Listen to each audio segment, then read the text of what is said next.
কল্যাণ একটু সাউন্ডটা দেখো তো। Hello hello. ঠিক ঠিক আছে কল্যাণ। ওটা মনে হয়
Good morning, ladies and gentlemen.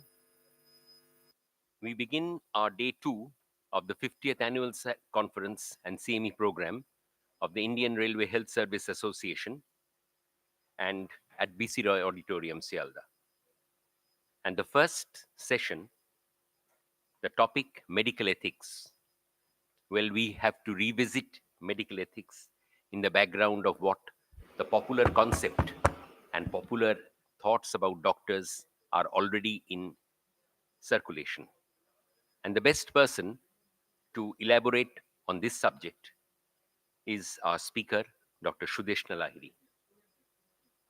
The chairpersons of this session, Dr. DC Bhuiya and Dr.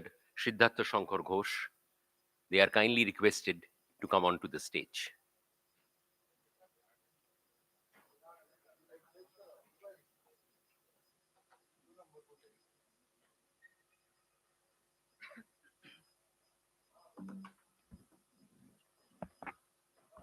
Hello. Yes.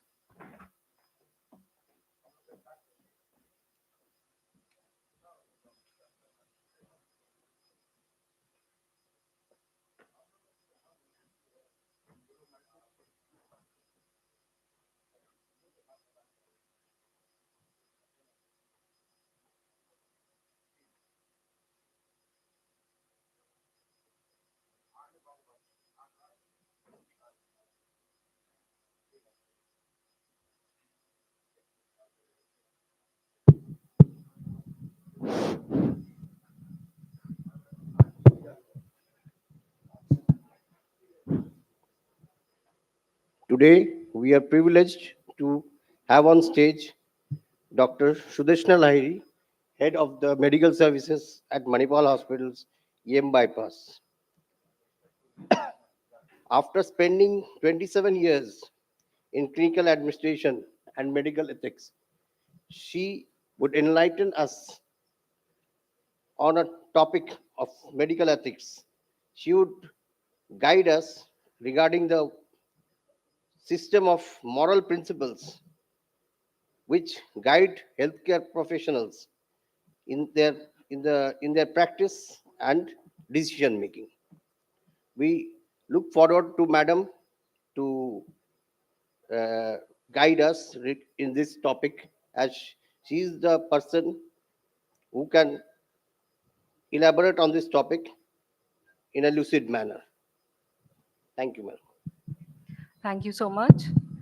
So we start off a Sunday morning reading and listening about medical ethics.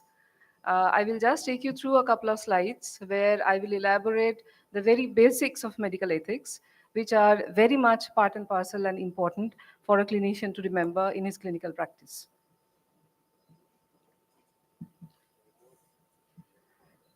So this is what we understand by medical ethics. Medical ethics is a system of moral principles that apply values and judgment to the practice of medicine.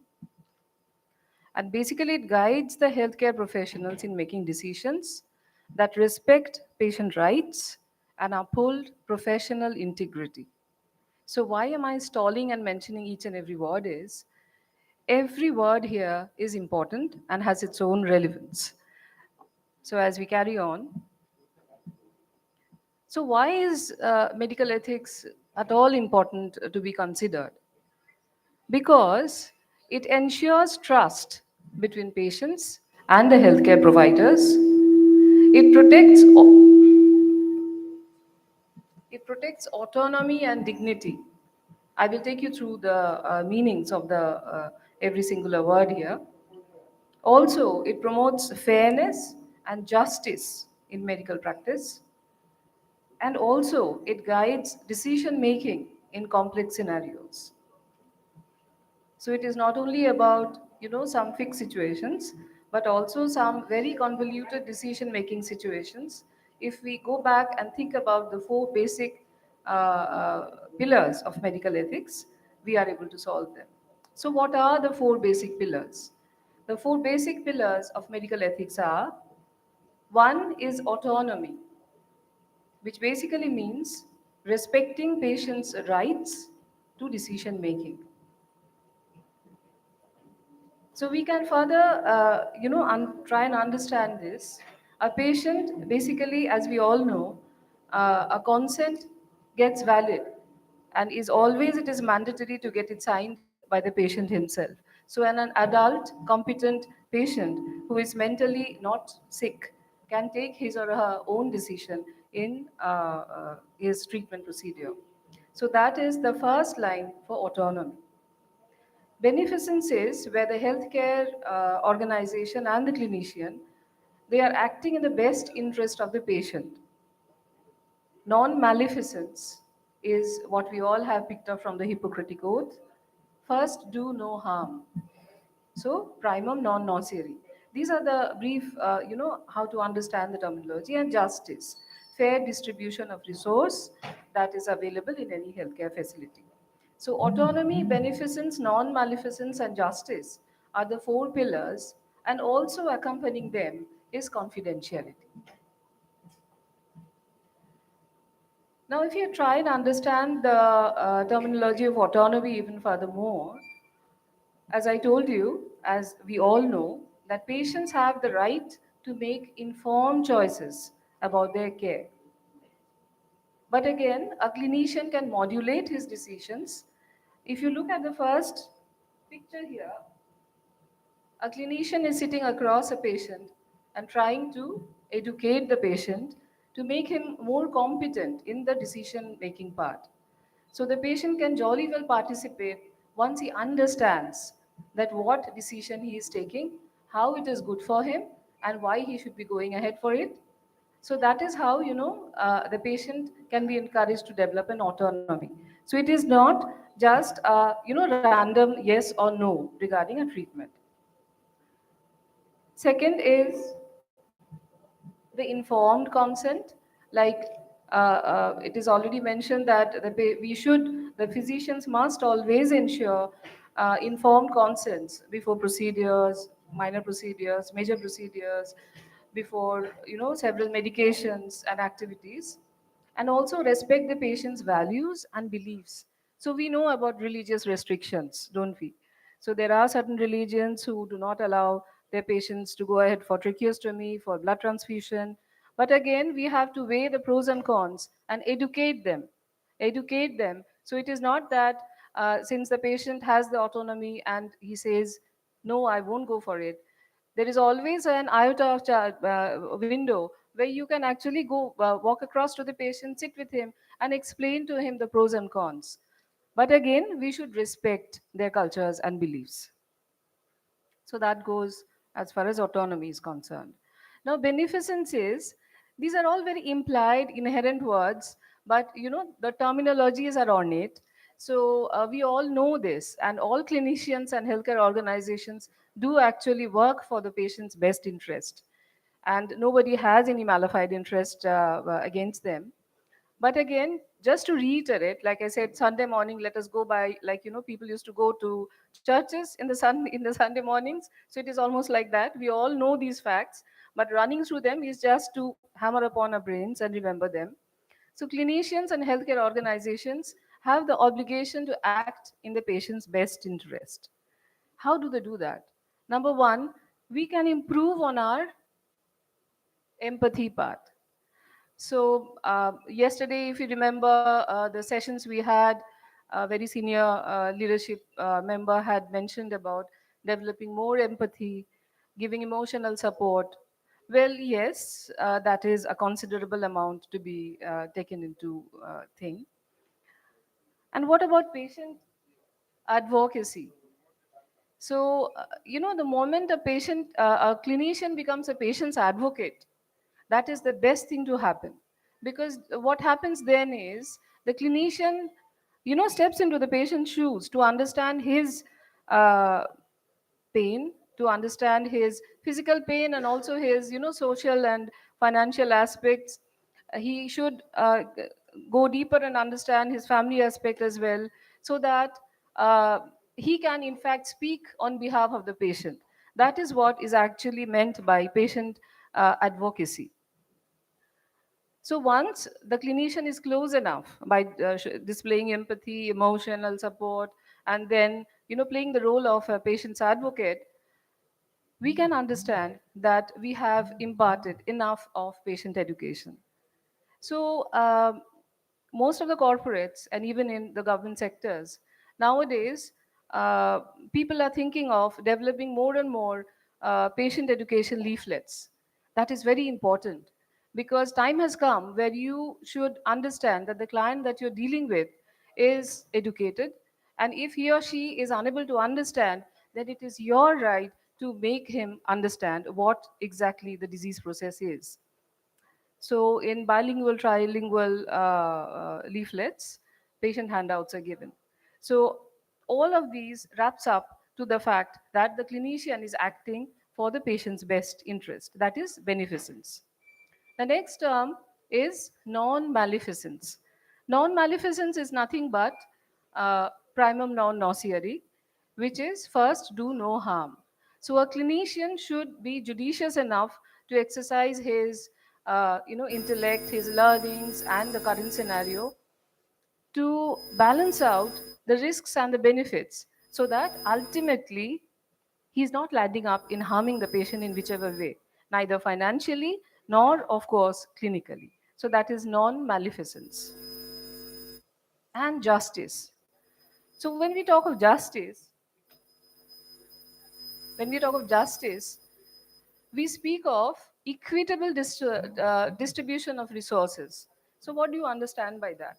Say your hospital has only 2 ventilators, and a very senior official has come over, or maybe a political honcho has landed up, and at the same time, your post operative patient would require a prolonged ventilatory support, or maybe another in house patient, or maybe another emergency patient would require ventilatory support.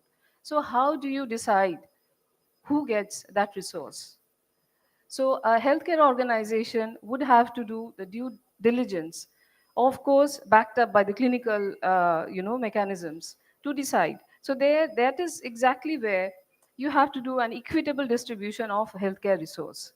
So that is where you are doing justice to the patient, and not be, more and more inclined towards power. So equal treatment of patients regardless of background or status. So that is what justice speaks of.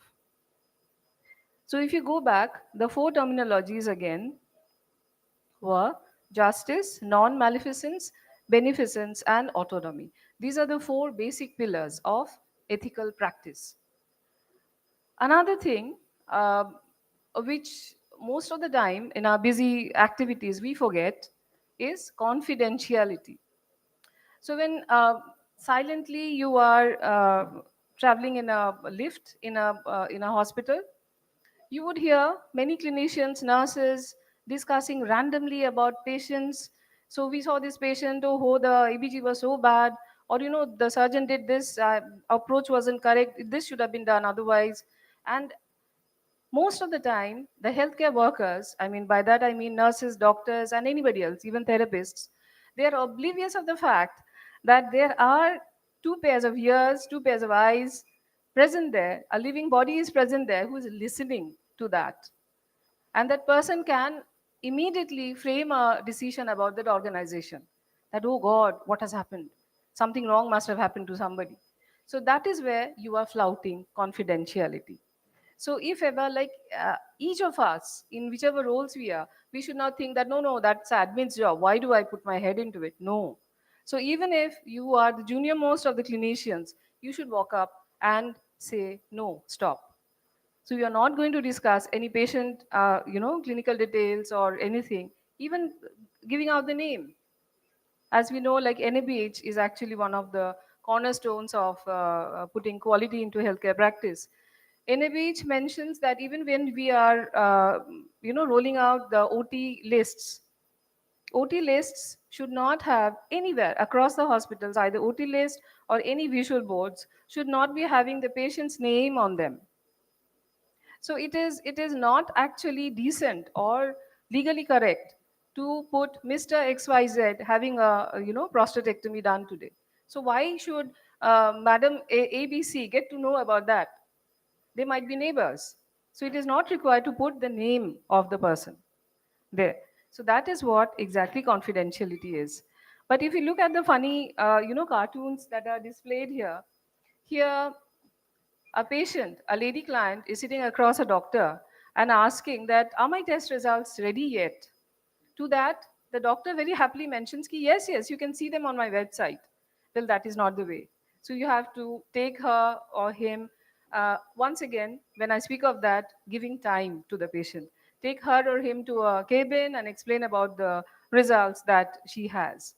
And the second picture, well, hospital gowns are very famous about keeping privacy of the patient.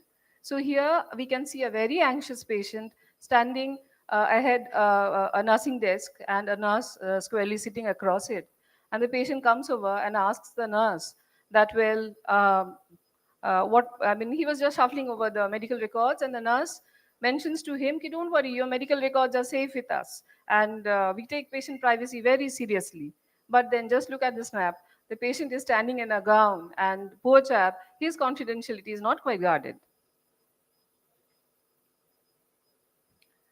Now, some little bits touch points on informed consent. So we all take consents, but how do we take them? Majority of the time, I might even mention that it's 70% of the time, it is left up to the mercy of the nurses. So the forms are kept on the nursing desks or in the OT counters, and they are just told, ki patient party le sign koriye niyo, right? So that is actually an extremely wrong way of taking a consent. We have the forms and formats, we have the befitting things fitted into the formats, but then nobody goes through them, nobody takes the pain of sitting across the patient and getting them to understand what the procedure actually is, and what the risks associated would be, and what the alternatives could be. So these are very important to be explained. So once again, time, giving time to the patient. So you have to actually, when you are deciding upon any surgical, procedure, minor or major, you have to basically, idealistically, sit across with your patient in an OPD or in a calm chamber and explain to him. So this is the procedure, because they are not medical graduates. They are not entitled to understand what a laparocolectomy would be or an APR would be. So you can just give any medical jargon to them. So it's not about overburdening them with an intellect they don't understand.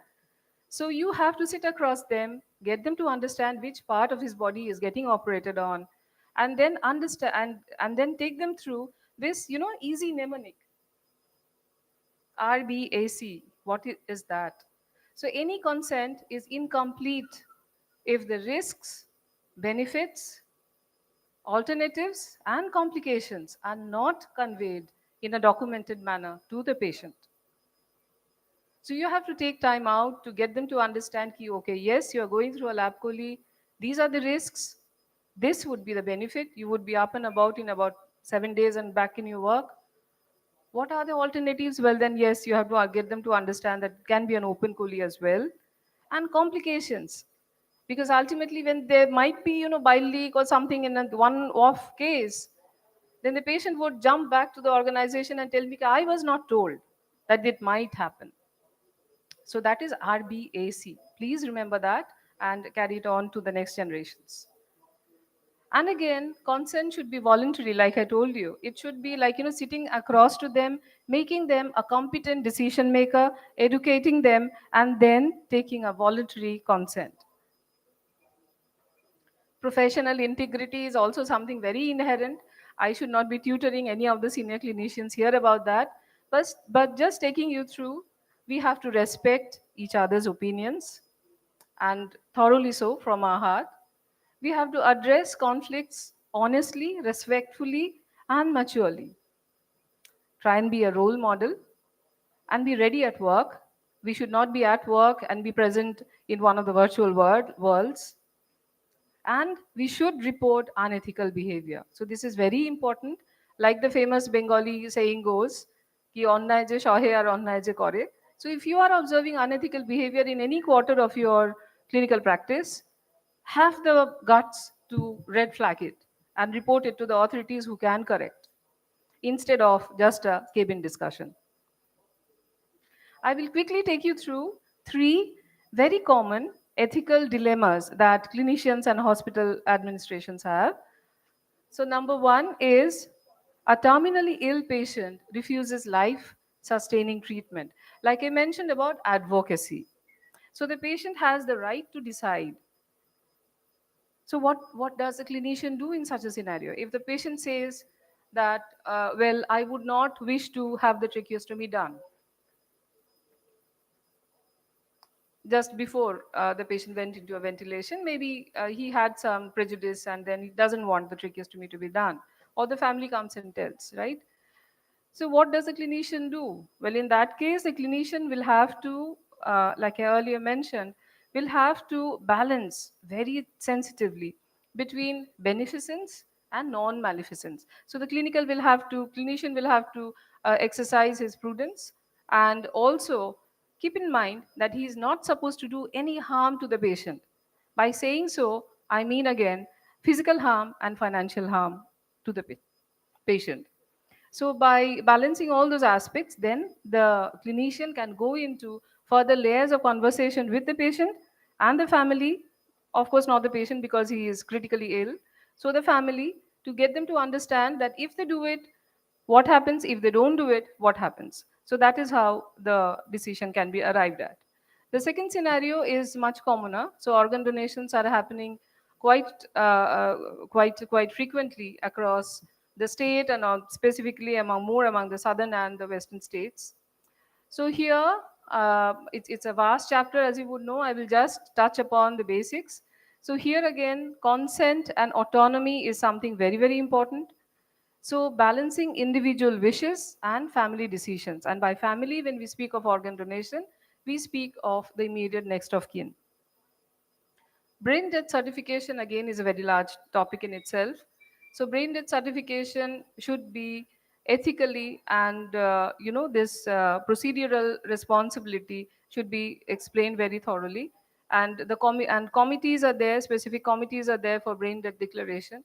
You can have double, triple layers of such committees, so that if one member is not present, if supposing one neurologist is not there, then someone else can take over on his behalf.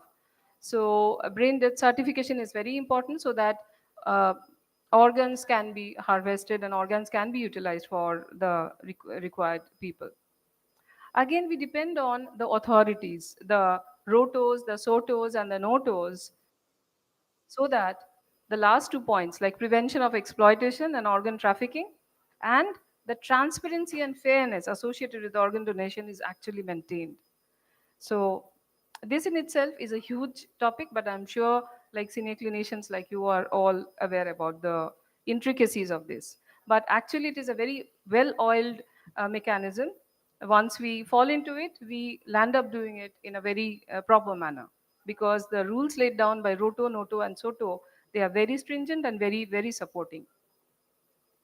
Now, this is again a very burning topic since very many years, and we never come to the end of it. But yes, end of life ethical issues in India uh, will still have to have some more light at the end of the tunnel. But yes, 2018, when the Supreme Court judgment came out regarding advanced directives, so we all know, we have read in bits and pieces about the living will after the Aruna Schonbach's case. So, living will is actually a brilliant thing that is actually a game changer for clinicians and healthcare administrations, intensivists. It will have to go through several modifications further, making it simpler for the clinicians to adapt. But then again, advanced directives, what is advanced directives, just to understand in a snapshot, is when a patient is, say, competent to take decisions, when the patient is hale and hearty, suppose me, myself, if I wish that once I'm, say, very old, elderly, say 80-year-old, and I require ventilation, or if I require dialysis, I do not want to go through that trial and tribulation. So I can actually now, at this point of life, when I'm competent as a decision maker, I can jot down a will with all its legal activities associated with it, can be created, where I can depute a surrogate decision maker. So I can depute maybe my daughter or anybody to decide when such a time comes. I may not be put into ventilation. So that stands, and there are several, it's not that simplistic. There are several things which have to be updated. If I'm, say, 50 today, till 80, there's 30 years in between. So what you have to do in those 30 years, there are rules and regulations around it. But then advanced directives, it actually has been a landmark since 2018.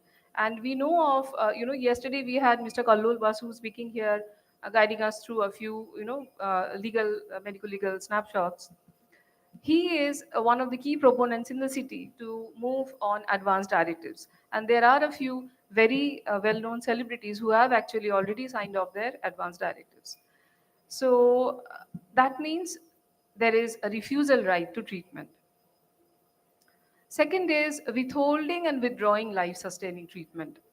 So this also is a very exhaustive chapter, but yes, again, like whatever you do, you have to communicate very properly to the family members. You have to get them to understand that what is withholding and why you are withholding.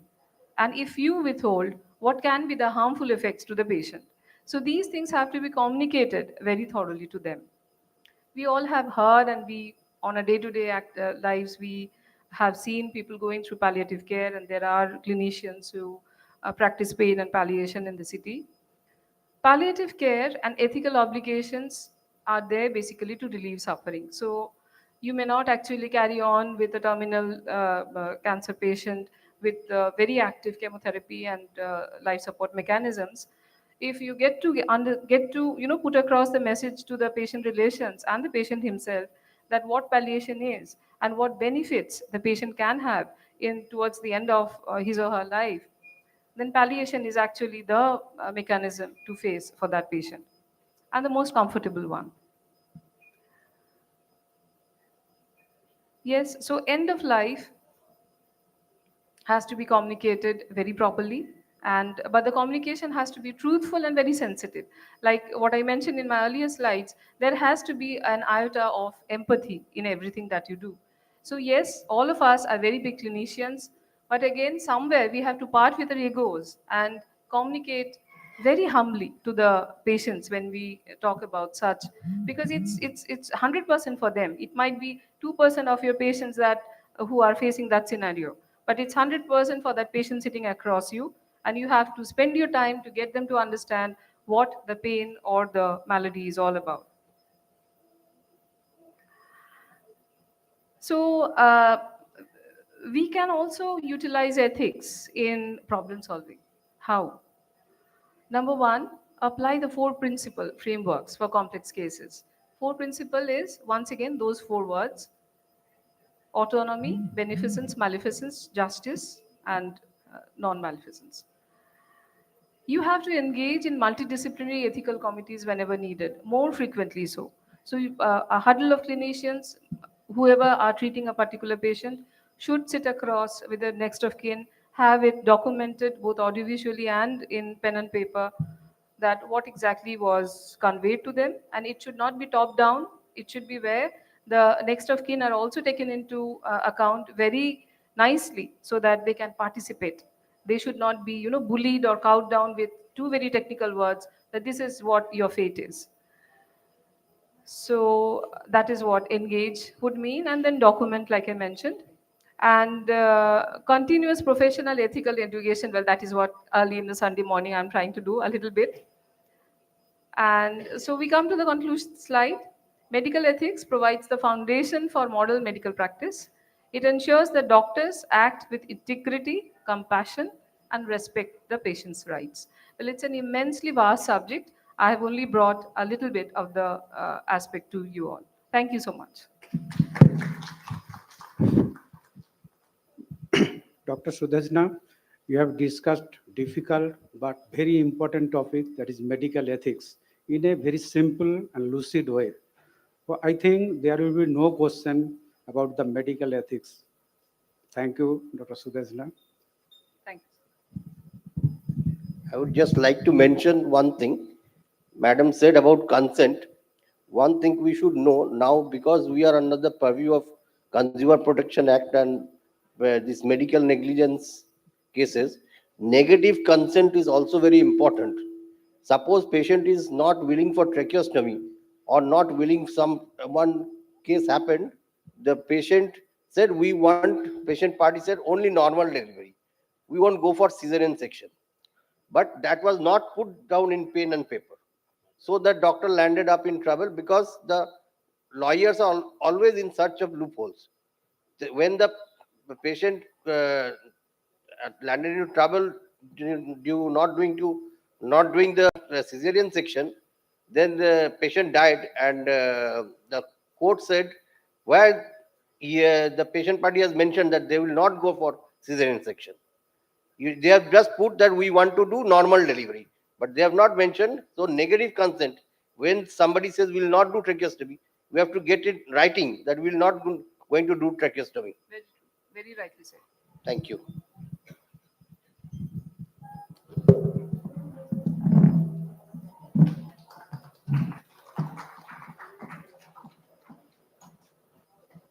We come to the end of the first session, medical ethics, and I'll request our speaker and chairpersons to come on to the memento point to receive mementos on behalf of IRHSA.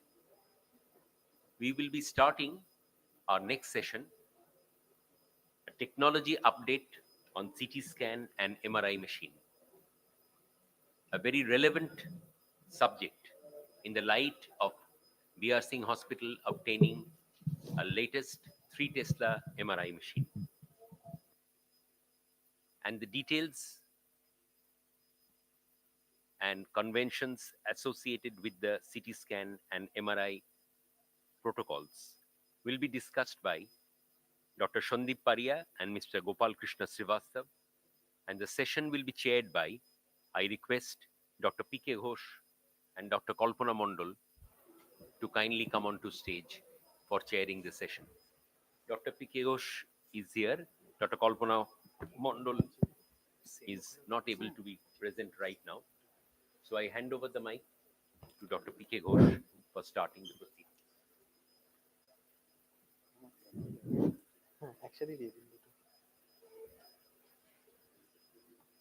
Good morning. Today we are having a very important session, a technology update on CT scan and MRI machine.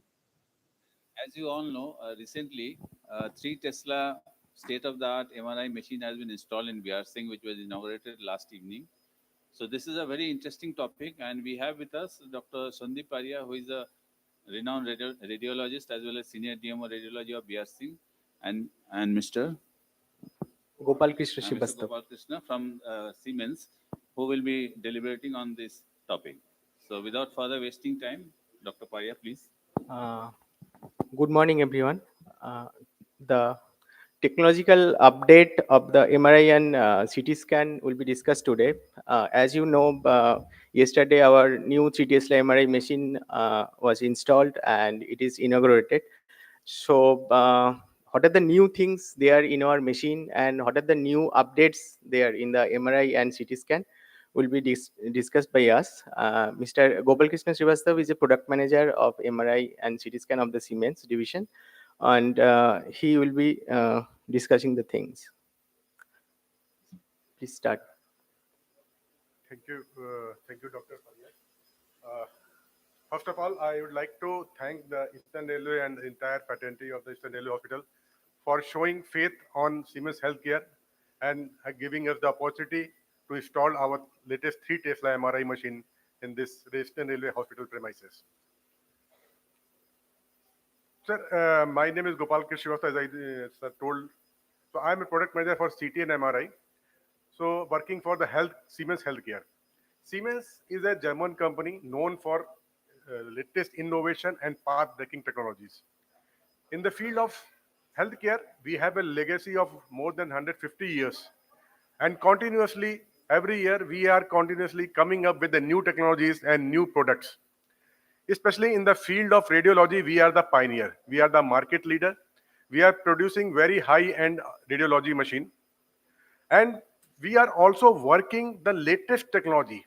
What are the new things? How the services can be improved to the patient? How the best diagnosis can be given? Precise diagnosis can be given our research and innovation team are continuously working on that.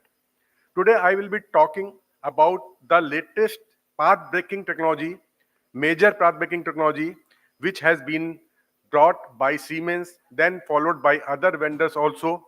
And this is going to help to serve more and more number of the patient, provide access to the remote place. So those technology, major two technologies, I am going to, on the MRI and one technology in the CT scan machine. As all you know, the MRI machine, the machine which is the highest end in the radiology field, produces highest resolution for any anatomy, but it has its own challenges. Among many challenges, the major two challenges are their helium, availability of the helium, and the scanning speed. There are multiple challenges, but major, if I say, these are the two challenges because of which it is becoming very difficult to install and to give the services of helium or of MRI scanning to the people who are at a remote places, or this is also one of the reason for the high cost also. Helium, I'm coming to the first the challenge, the helium. Helium is a noble gas which is available under the ground after the radioactive decay of the heavy material like uranium and other thing. And the availability of the helium is very little. And these are not far when there will be no helium available on the earth. And today, if you see all the 99%, more than 99% MRI are superconductor MRI, where we need helium to maintain the superconductivity. Because in MRI, we need a heavy, powerful magnet. And to get this powerful magnet, we need a superconductor where once the current is inbuilt, start flowing in the magnet coil, then it will never stop till there is the superconductivity is maintained. And to maintain superconductivity, helium is required. And this amount of helium is huge, around 1500 liter minimum. And in case of any problem, if there is a case of any accident, then helium has to be disposed into the atmosphere. Total helium goes off in the waste, and we have to refill it. So that is the reason we have to accept this challenge and find out the solution, how to get a MRI with minimum amount of helium or helium free. Second, the timing. As all you know, this technology has its own physics. And to follow the physics, it takes very long time to complete the scan. And that is the reason initially the focus was to increase the strength of the magnet. How to get the more powerful magnet so that we get more SNR, we get the faster scanning. But still, after increasing the strength of the magnet, still there are challenges. Then Siemens, we and other vendor also work together to find out the solution, how to get rid of this problem, how to get a good image quality at the lesser scan time. Because higher the scan time, patient feels uncomfortable, and it further increases the scanning time. Average time for any MRI for any scan is minimum 15 minutes. We are trying to cut down the scanning time by more than 50 to 60% with the new technologies. So I'm going to talk to these two technologies in the field of MRI. So helium, as I talked, helium, whenever the magnet comes at the site, first magnet is filled with the helium. There is at site also, we fill the helium through this helium vessel. Whenever there is a scarcity, when the helium level goes down, then the helium refilling is required. Earlier, MRI was requiring twice a year, minimum twice a year, helium refilling was required. Then technology came, the zero heat boil of helium, where once the helium is filled, machine is installed, helium is filled with the 99%, then refilling is not required for the entire lifetime.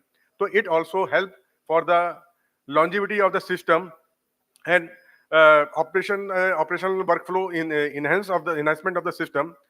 But still, there are the challenges. Sometimes, if there is any power failure for longer time, if there is say chiller is not working, the cooling system is not working, cold head is not working, the helium will start boiling off, and this helium will go off into the atmosphere. Normally, what the helium is filled in the liquid state with the help of some compressor, or we call it cold head. When whatever the helium gets converted into the gas, it is again recycled to the liquid.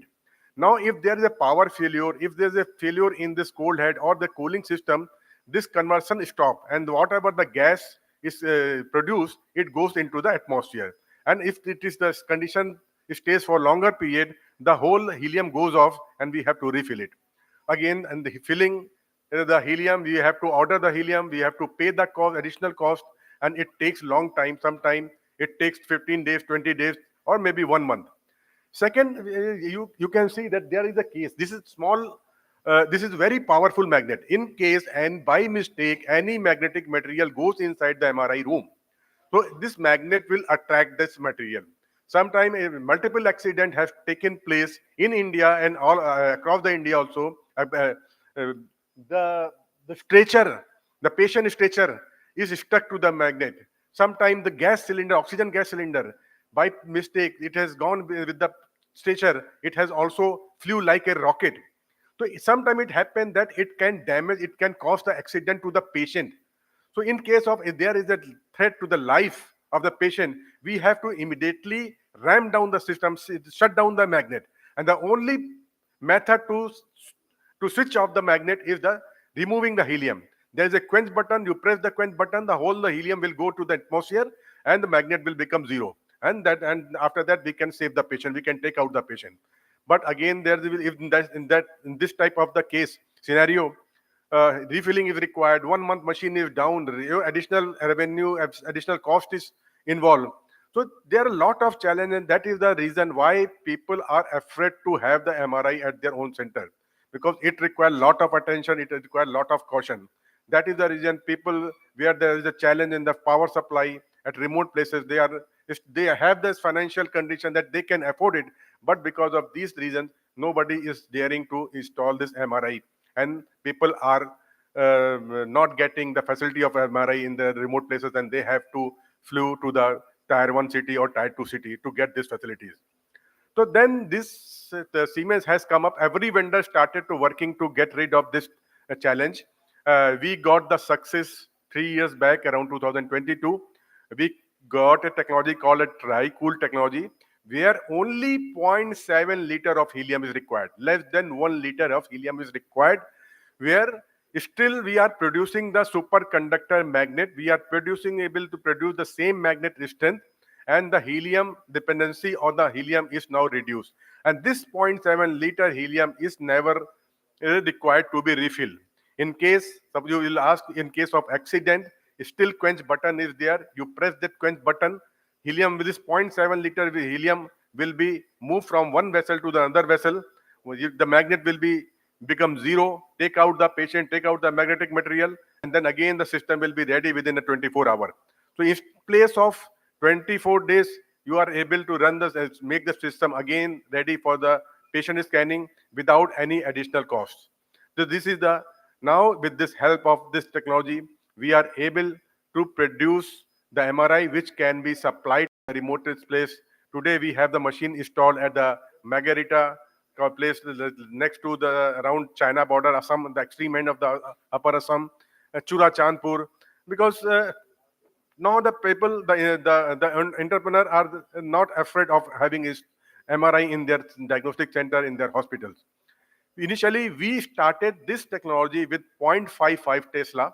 Again, 0.55 Tesla in today's era, when people are talking of 3 Tesla MRI or 7 Tesla MRI or 1.5 Tesla MRI. Again, this is the one innovation. We came up with the 0.55 Tesla, which is one of the most successful MRI within the recent time. We have installed more than 100 systems, mainly in the places, remote places, in mainly the places where second MRI is to be installed or a small setup. And this same technology has recently, this year only, we came into the 1.5 Tesla. As on date, this technology is not available in the 3 Tesla. Very soon, we are very sure that within 2 or 3 years, we will get this same technology in the 3 Tesla MRI. A small video just how it works. I'll just like to run this video. Sound is coming.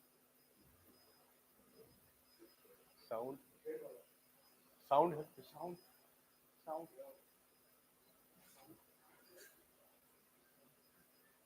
liters of liquid helium.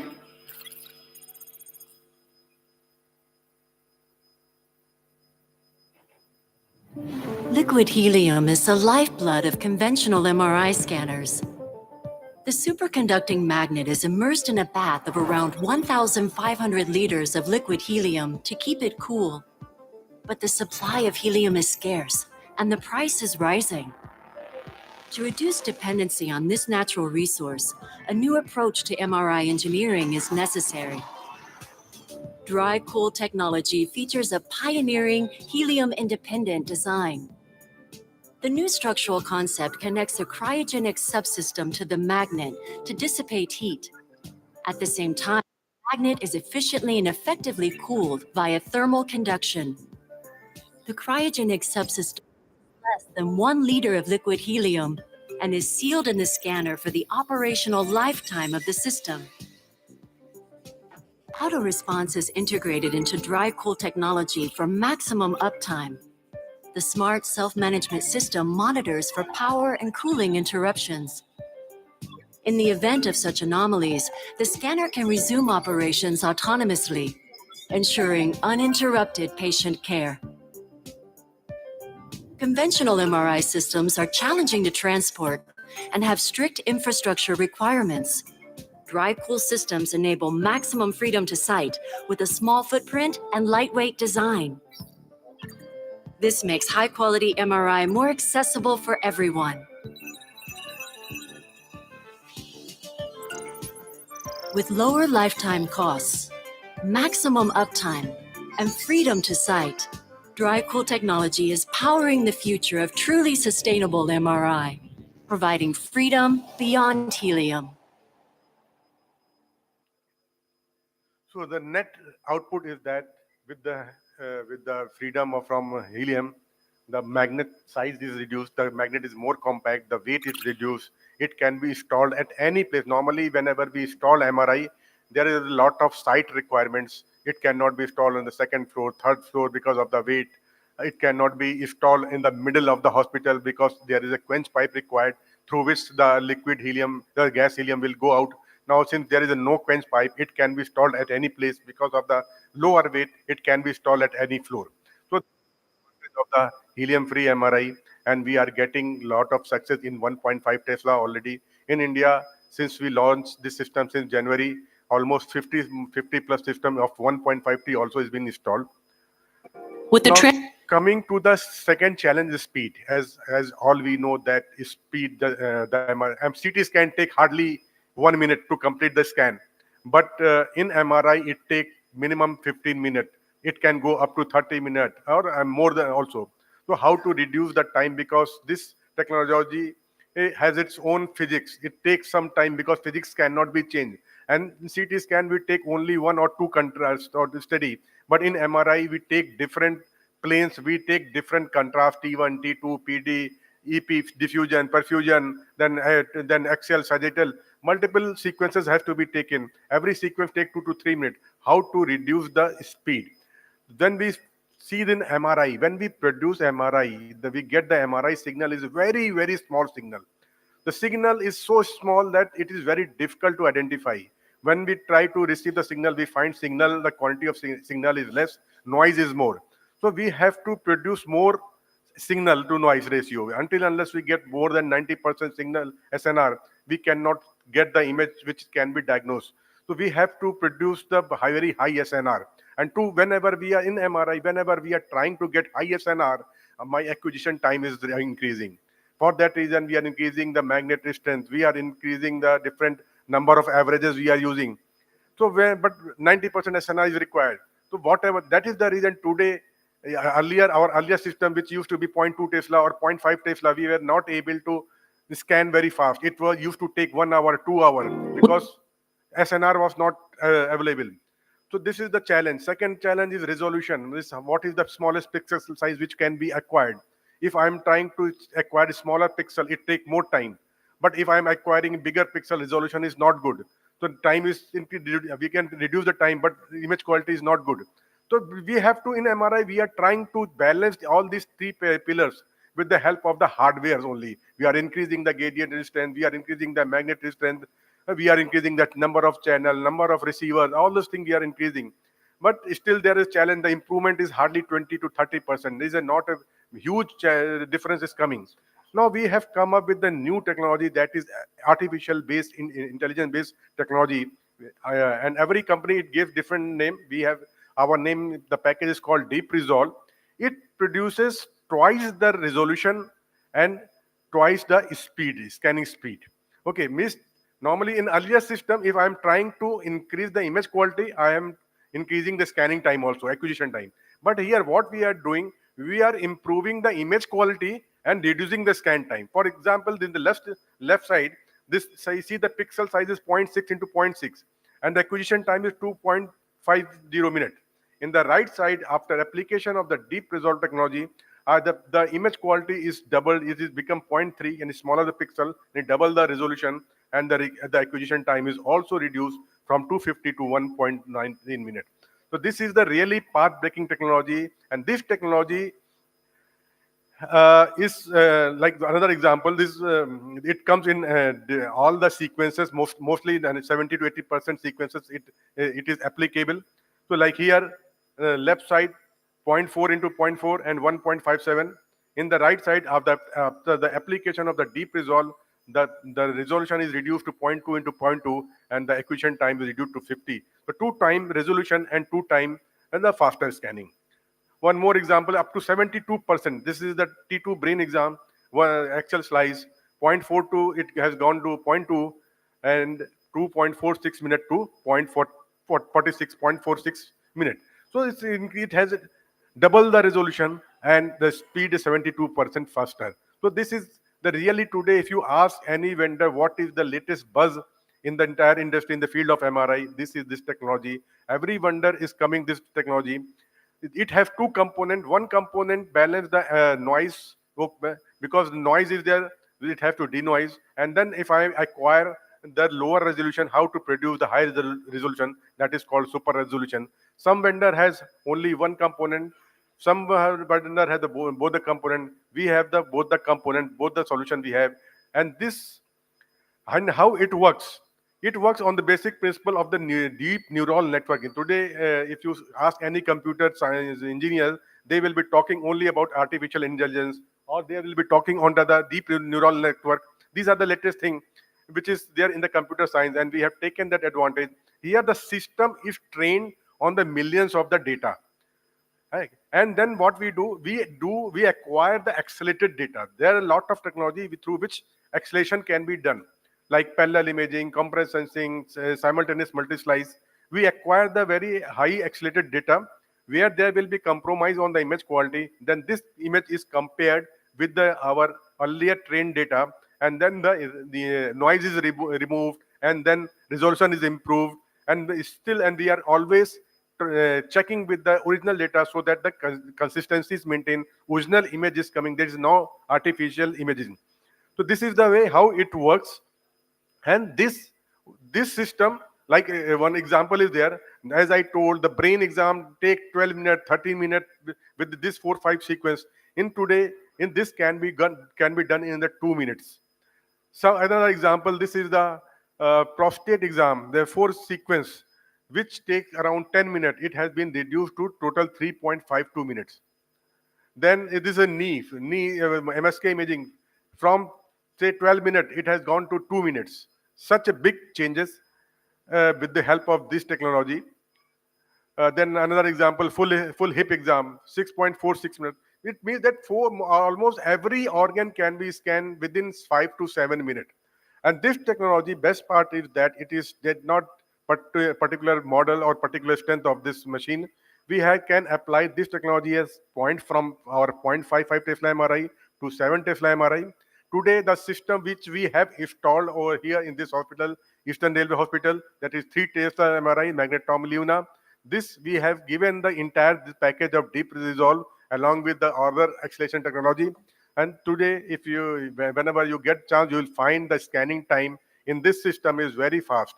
And this helps to the patient, because no patient who's already in the pain, he has come for the removal of his pain, and when he goes inside the magnet, he has to lie still without any movement, because any movement create the artifact, and the scan has to be redo. So here, if I can reduce the scanning time, it helps the patient. And for the smaller scanning time, patient will also cooperate. So this technology is already there, and with it produces the very high image quality. If I compare this 3 Tesla MRI with other center which are installed in this Calcutta, except one center remaining, all the 3 Tesla MRI do not have this technology. And with the help of this technology, we produce very, very high resolution at a very fast speed. So this is the reason we call it, this is the latest technology. And thank you, the Eastern Railway Hospital, for giving this opportunity and taking this technology. Now, this is the two technology which we talk about MRI, and the one last technology which I'll talk to on the CT scan. CT scan also we call as a photon counting CT scan machine. So this is the latest innovation, is called photon counting CT scan machine. Small video, then we'll talk this. Computed tomography has come a long way. From the xenon gas CT era and the first spiral CT, to reaching new milestones in the scintillator CT era with energy integrating detectors such as the multi-slice CT and the first dual source CT. Yet physical barriers remain, which limit clinical capabilities. At some point, gantries cannot rotate faster. Detectors cannot be wider, and pixels cannot be smaller, which means it's time for a radical new approach, and nothing less than a quantum leap in technology. Photon detectors directly convert X-rays into an electrical signal, offering an entirely new way of generating clinical results. It's the dawn of a new era for CTs, one that overcomes yesterday's limitations and is prepared for tomorrow's challenges. Witness the beginning of a new era and welcome the next level of clinical decision-making.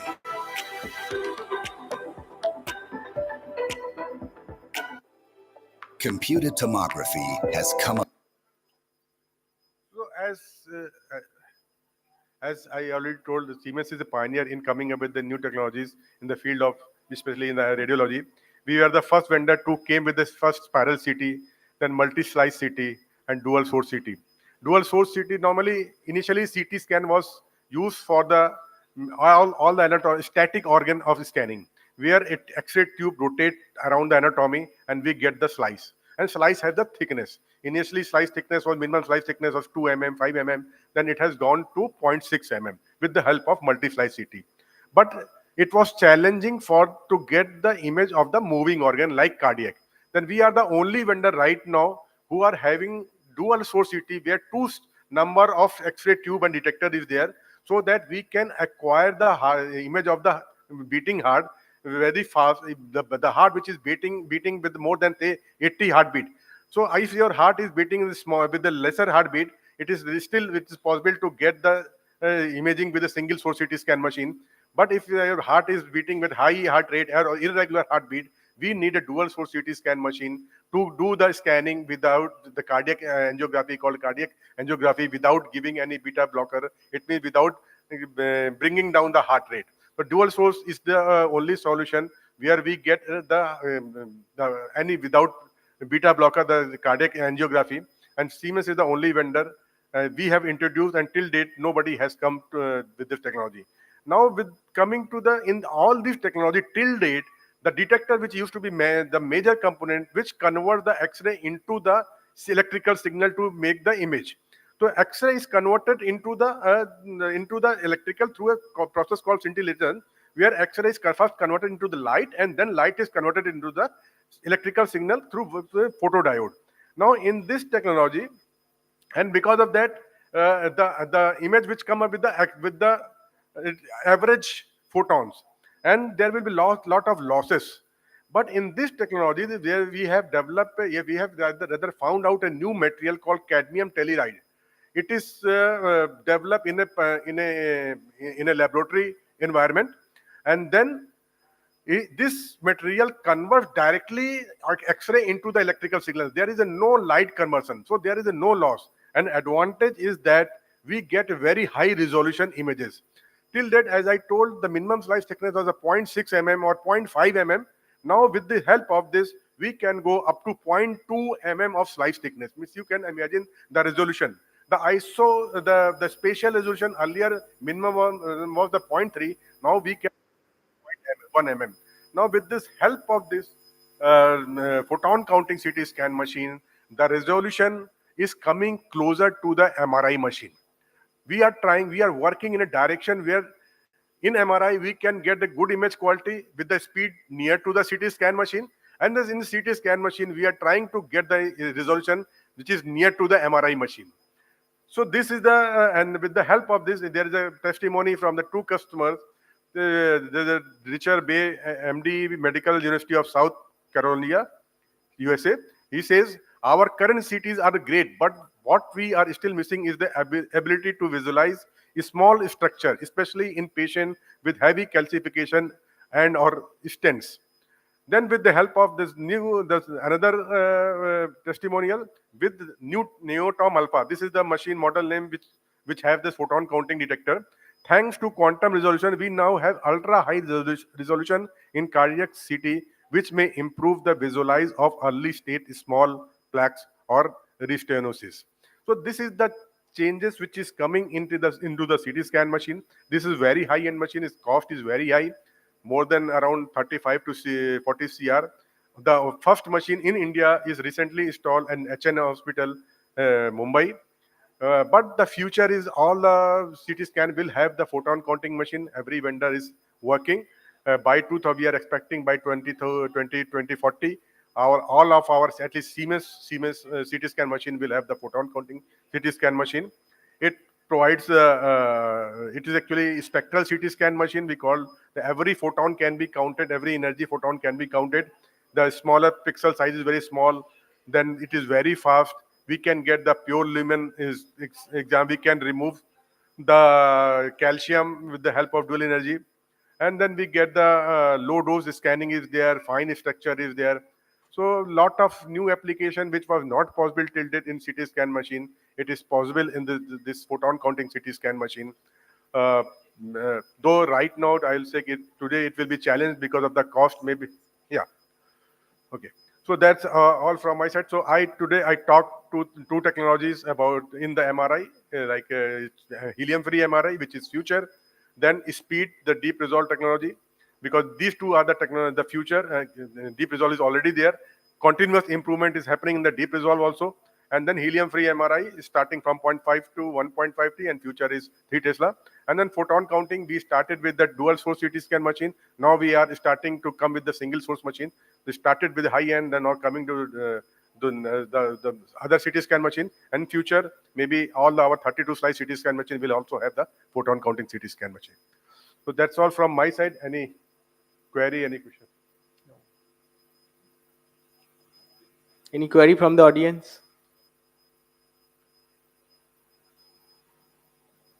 Thank you, sir. Thank you for giving the opportunity. Sir. Right now in your system is a zero boil of helium. It means once we have filled it, if nothing, no accident take place, no refilling is required. But it's not. It requires 1500 helium right now, because as I told, 3 Tesla, this technology has not come yet. So it will take another 2 to 3 years to come this technology in the 3 Tesla.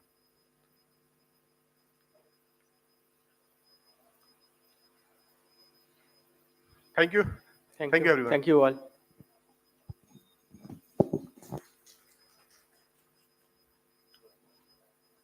Thank you, Mr. Srivastav, Dr. Paria, and Dr. P.K. Ghosh.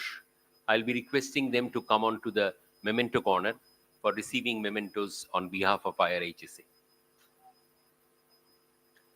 We start our next session, that is discussion, flu and shingles in India, rethinking adult. The moderator, Dr. Shivabrata Banerjee, and the panelists, Dr. Puranjoy Chakraborty, Dr. Joydeep Ghosh, and Dr. Choitali Patro. I'll be requesting our moderator, Dr. Shivabrata Banerjee, for kindly coming on to the stage.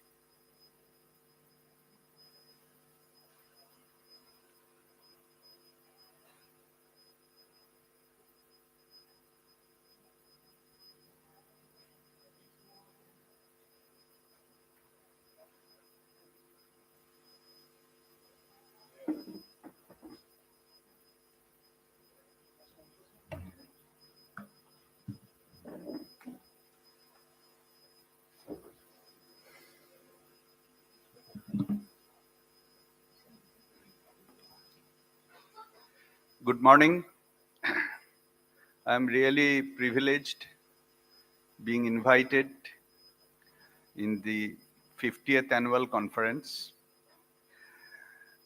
Interestingly, I have passed my MBBS examination, MBBS from Arjikar Medical College, and I have done my post-graduation in NRS. In our time, that is around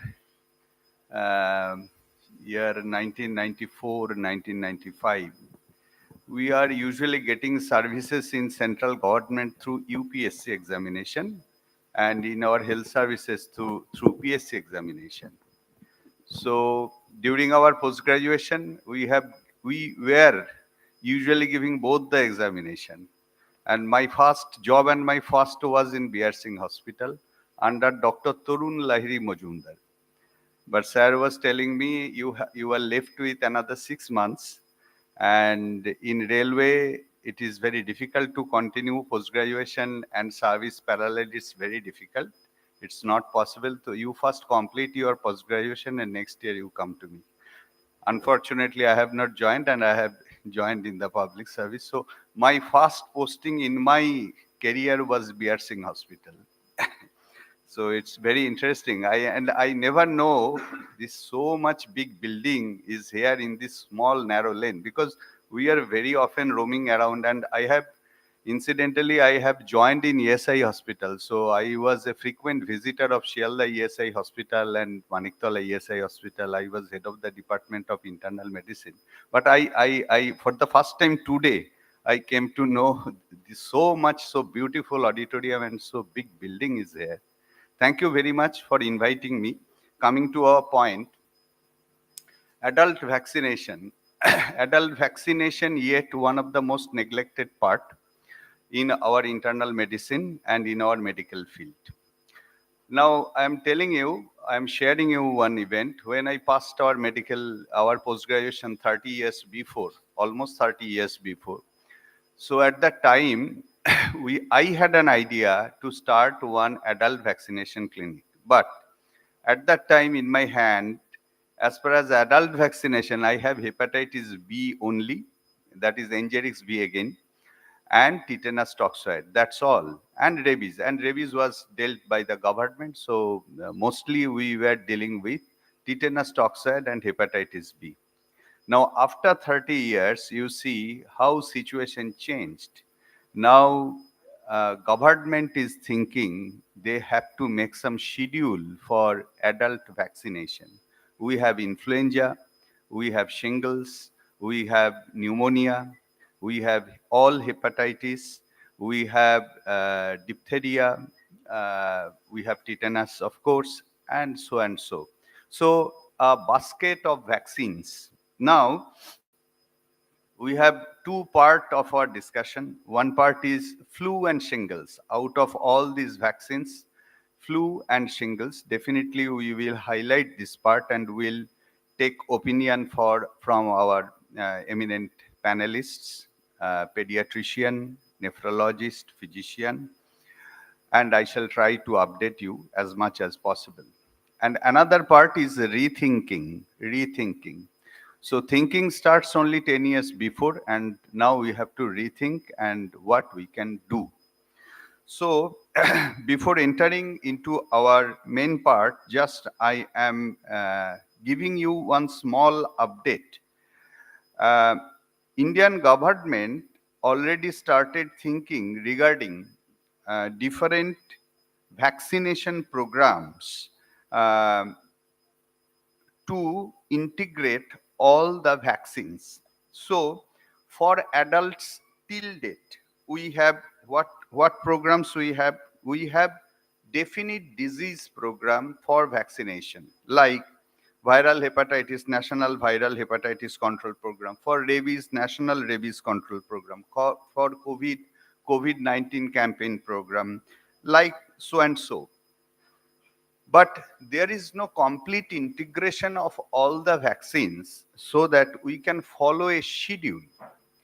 So Indian Academy of Pediatrics and Association Physicians of India, these two organizations individually, they have published their own program schedule.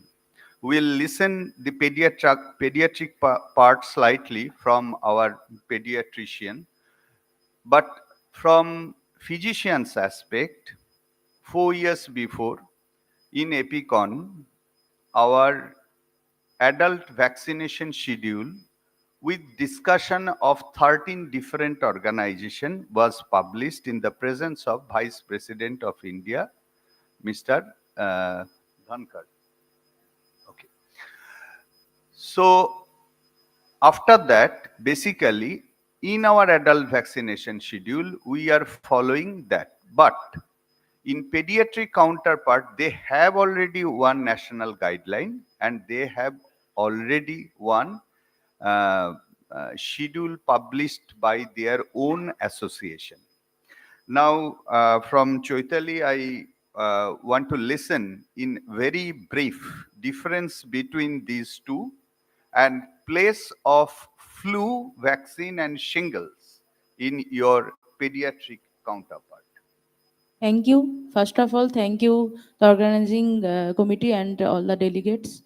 As per today's topic, sir asked me about the pediatric vaccination. There are two schedules that is mostly followed by any government organization. That is the National Immunization Program Schedule, NIP schedule, and others one is the IAP schedule, Indian Academy of Pediatrics schedule. As per National Immunization Schedule, at birth 3 vaccines are given. That is called the zero dose. That is OPV, zero dose, hepatitis B, and along with BCG. And then after 1.5 months, that is 6 weeks, 14 weeks, and 3.5 months, 3 dose schedules. This is same as per NI National Immunization Schedule and IAP schedule, but that is the actually pentavalent vaccines, DPT, rotavirus, and IPV.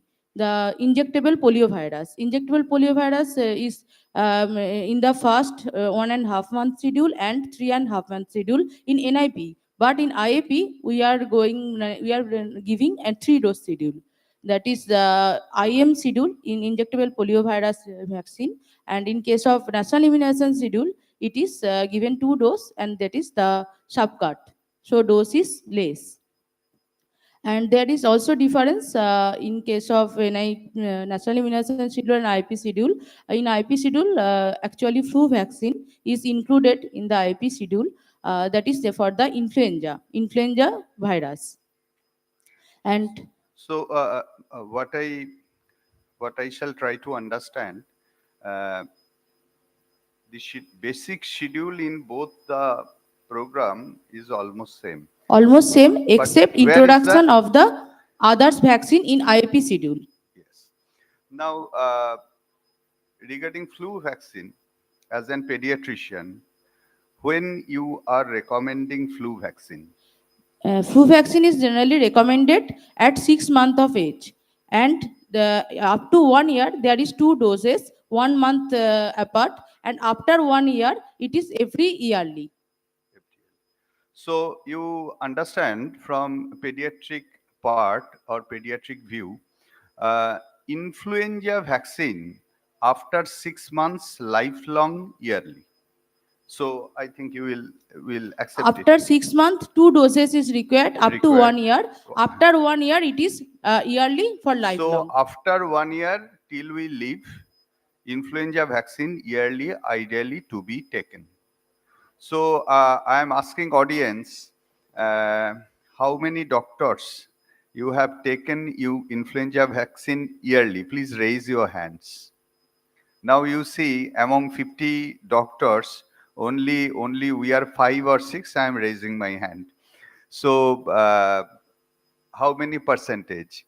So that is what. Forget about common man. Forget about others. We doctors, we it's not our fault. It's not our fault. We do not know.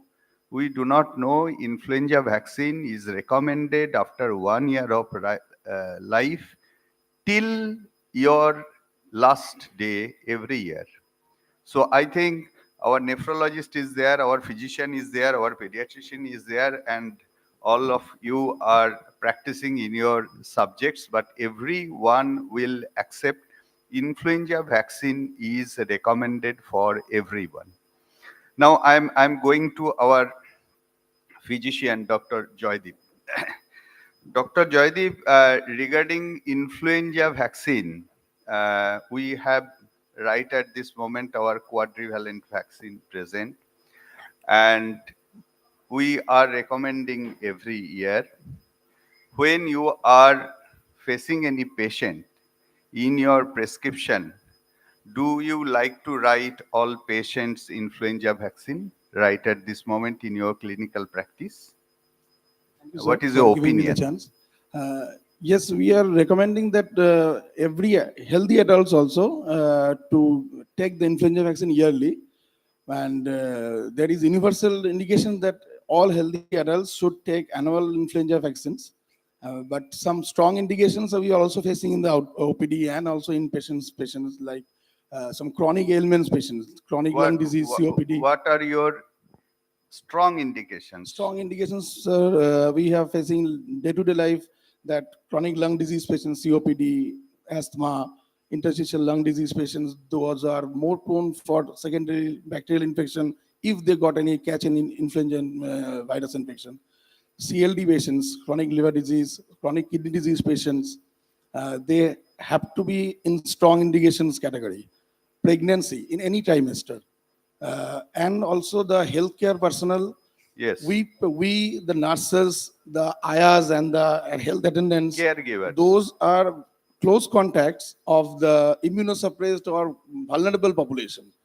If we are not get immunized, then we may transmit influenza while treating the patients, while getting close connection with them. So Absolutely. that is a strong indication. Right? Yes, absolutely. So one point is very much clear. In all conferences, see, for getting knowledge nowadays, conference is not mandatory. We can go through our up-to-date, we can go through Access Medicine, we have lot of things. So we can get knowledge. But in conferences, along with public relation, we have to take some take-home message. One take-home message for influenza virus, there is no age bar. There is no age bar, number one. And number two, definitely when we are practicing, we have to think cost of the patient, what they are bearing. In that case, high-risk patient must be vaccinated by flu shots. There is no confusion in it. Now, I am telling you one interesting history. Now, influenza, whole pandemic of the influenza or whole influenza disease usually done by two viruses, A and B. Now, all pandemics are done by A because they have potentiality to develop antigenic shift and drift. But usually seasonal burden is taken by A and B both. B, they don't have any shift. They have only antigenic drift. So I'm not going into all detail, but these two take home message, pandemics mainly done by influenza A and mostly H1N1 and H3N2. So these two will be included in the vaccine. Now coming to the B part. B part, we have two lineage. Now, from 2001, when it is first approved, it was trivalent vaccine, basically. Now see, beautiful history. 2001 to 2012, it was trivalent vaccine. Now it was found initially the influenza pandemics and burden of influenza is getting controlled. But later on again it is rising. And why? It is found in B lineage there are two counterparts which are getting co-circulated. One is Victorian, another is Yamagata. So then it is decided Yamagata should be included. And then quadrivalent vaccine in 2013 who recommended, and the quadrivalent vaccine is available. Now see the history, interesting. Since 2020, in India, Yamagata lineage is not detected. So again, for us, we are taking quadrivalent because trivalent is not available at this point of time. But if trivalent is again available, that will be right choice for Indian, because Yamagata is right at this moment. Since 2020, it is not detected. So we are hoping very soon we will get trivalent flu shots. Now I am going to nephrologist. You are dealing so many patients who are immunologically compromised, particularly nephropathy, CKD, who are on hemodialysis, particularly in diabetic patient, and who are getting transplanted with renal transplant who are having. So in those patients, what is your idea regarding influenza vaccine? Thank you, sir, for the wonderful question. And I'd also like to thank the organizing committee for incorporating such a wonderful topic, that is adult vaccination. As sir has mentioned, it's one of the topics that lies in the oblivion, but is very important in clinical practice. Now, coming back to influenza vaccine, as sir has mentioned, I am dealing with a population which is immunosuppressed from the beginning, be it CKD without dialysis, CKD with dialysis, and the patient who is preparing for renal transplant. So as per recommendations, influenza vaccine is a must for all the three populations. To start with, the CKD population who is not on dialysis, the influenza vaccine is recommended annually, just like for the rest of the patients who are not CKD. For the dialysis population, we continue the same practice, and at B.R. Singh Hospital, we have the vaccines. So in my ward, my unit, we do this routinely. And obviously the patient who is preparing for renal transplant, he or she has a pre-transplant life, and during that time, the influenza vaccine, the quadrivalent vaccine, has already been given. And post-transplants, because it's a inactivated vaccine, we do not have any contraindication. You can continue in inactivated vaccines post-transplant. So we continue the same practice, at least for the first few years. And there is no consensus whether to continue for lifetime, but we can consider a post-renal transplant as a normal person only. So before transplanting any patient, are you is it mandatory to give influenza vaccine pre-transplant, and when you are giving the post-transplant vaccine? Yes, sir. So in a CKD population, the recommended vaccines which are must, that is recommended, are hepatitis B, pneumococcal, and influenza. So such a population, sometimes what happens, we miss to give. Maybe the patient is lost to follow up, something like that. But whenever a patient is scheduled for a transplant, we are very skeptic about these things. The immunization has to be complete. Otherwise, that patient cannot proceed for renal transplant. Right. So one terminology is there, inactivated influenza vaccine. So influenza vaccine is of two types available in the market. One is inactivated influenza virus, IIV. Another is live attenuated influenza virus, LAIV. Now, live attenuated influenza virus route of administration is intranasal, not routinely practiced, and I do not think it is available in India. I have never practiced. But we must remember the contraindication of live attenuated influenza virus is same like all live attenuated virus. Like there should not be any immunocompromised state. Now see, in inactivated virus, we are recommending that in all conditions, including immunocompromised state. But for live attenuated virus, it is 100% contraindicated in immunocompromised state as well as pregnancy. But in pregnancy, inactivated influenza virus is recommended. I think Choitali will agree with me. So with influenza, with flu shot, I have passed already 20 minutes. Now 10 minutes left for shingles. Very interesting informations are there. Now regarding shingles virus vaccine, first I start with Dr. Choitali. Pediatrics. From your pediatric counterpart, what is your opinion? Shingles is not recommended in case of children. Actually, chickenpox vaccine is available for children. It is given after 15 months of age, and second dose is given after 2 to 3 months. Fantastic. So we have to understand one thing. Herpes virus, which is causing shingles, that is basically counterpart of the varicella zoster, which is causing chickenpox virus. Chickenpox. Now, in our pediatric age group, already we are immunized with chickenpox vaccine. So, in that age, shingles virus vaccine is not recommended. Shingles vaccine is not recommended. Now, ideal recommendation is above 50 years of age globally, in India and everywhere. So that is highly recommended. Now I'm coming to physician. In your clinical practice, shingles vaccine, when you are recommending actually?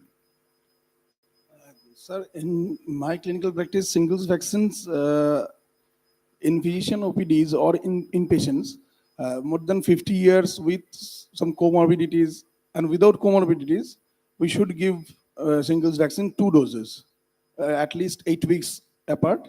And otherwise, more than 18 years of age with some immunocompromised state, in some in hematology OPDs also, before any starting of any chemotherapy or any splenectomy or immunosuppressive procedures, we should give shingles vaccines then also.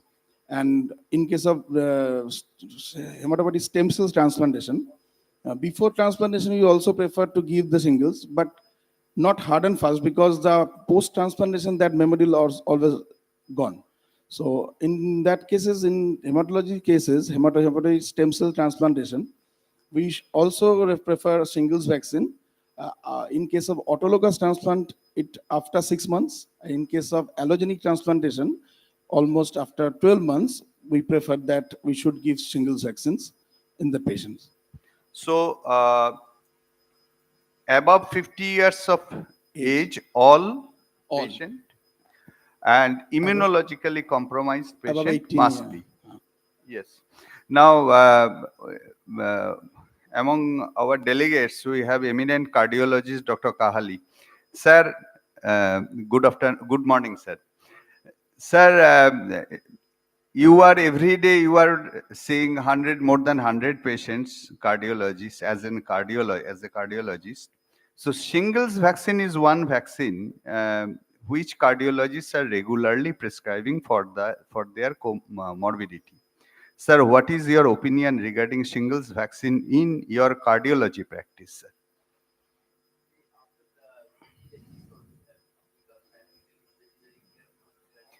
একটু on করে দাও। If there are too many comorbidities, suppose severe heart failure patient, very poor GC, this and that. But as a routine, we don't give singles nowadays, But okay, we give it. But because of the COVID, because in US, all my physician friends and cardiologists, they tell that after doing the MRI, echo, strain, etc., they have some deterioration of LV systolic function, and which is persisting till now.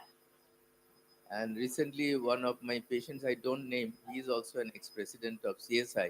He took the influenza vaccine and had an extensive rash. It can occur, okay. That doesn't mean that we won't give it. So we are little skeptic about it, but we do give to the patients who have severe cardiac condition with other comorbidities, but not routinely to all the patients, cardiac patients. Thank you, sir. Thank you. So, interestingly, among all comorbidities, apart from immunologically compromised state, the patients who are suffering from chronic cardiac diseases, they are prone to develop shingles. Why? Yet not absolutely scientifically clear. Hence, it is absolutely recommended by all global organizations to give shingles vaccine to the patients who are having cardiological comorbidity. Now, coming to nephrologist, regarding your transplant patient, regarding your CKD patient, what is your opinion regarding shingles vaccine? Yes, thank you, sir, for the question. As far as uh, concerned with the hard fast recommendations, shingles is still not, be it CDC vaccination guidelines or the Indian counterpart, it's not a must vaccine. But yes, then again, this population is immunosuppressed, so there is always, and it's the elderly population also. When we are dealing with CKD, majority of them are 50 years and above, like that. So obviously, in the pre-transplant population, shingle vaccination should be done. That is, but at the discretion of the physician, considering that the patient will go for transplant, or even if he or she doesn't go for transplant. Considering the post-transplant population, at one point we had a problem because shingle vaccines used to be a live vaccine. So at that time, post-transplant we couldn't give. But now, because the inactivated version is available, so suppose somebody misses, because it is not a hard fast recommendation, there is a chance that it lies with the discretion of the nephrologist or the physician, and that vaccine might be missed, but we still have the opportunity to administer it in the post-transplant period. Right. So, indication of shingles vaccine, so more than 50 years of age all, and immunologically compromised including HIV, and any immunocompromised status, and cardiologically if that patient has any morbidity. Now, one interesting sharing with you. Shingles vaccine, two types of vaccines are available. One is Shingrix, we know, that is basically reactivated subunit. And another is Josta vaccine, Jostavax. That is basically a higher version of chickenpox vaccine. Dose is a bit larger. So that is attenuated live vaccine. Now, again, when we are considering shingles vaccine, we have to think whether we will take subunit vaccine or we will take live attenuated vaccine. Now, what was our message? For all above 50 and immunocompromised condition. Now, if we are considering shingles vaccine for immunocompromised patients, then we cannot give Zostavax vaccine. That is contraindicated. So, better to use reactivated subunit vaccine, that is Shingrix vaccine. No, this program is not sponsored by GSK or anyone. I am telling you, there was a global vote in US, and which vaccine should be taken right at this moment if not contraindicated, and 90% voted for reactivated subunit vaccine, that is Shingrix vaccine. Okay. So then Zostavax, that means that vaccine should be thrown away? No. There is an interesting sharing. There is another term, that is therapeutic vaccine. Now, what is therapeutic vaccine? Vaccine is for prevention, we know.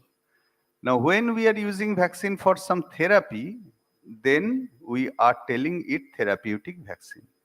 Now, shingles vaccine is a kind of therapeutic vaccine. Why? Because it prevents post-herpetic neuralgia also. Now, suppose I have suffered chickenpox. So, latent virus is there in the cells. For prevention of further shingles or post-herpetic neuralgia, after chickenpox, we can give this vaccine. Hence, it is known as therapeutic vaccine, and it is found post-herpetic neuralgia prevention again is better with Shingrix than Zostavax. But there is a beautiful link between prevention of dementia and shingles vaccine.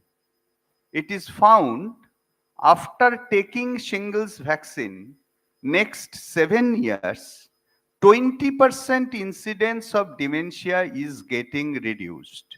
Why, how, I do not know.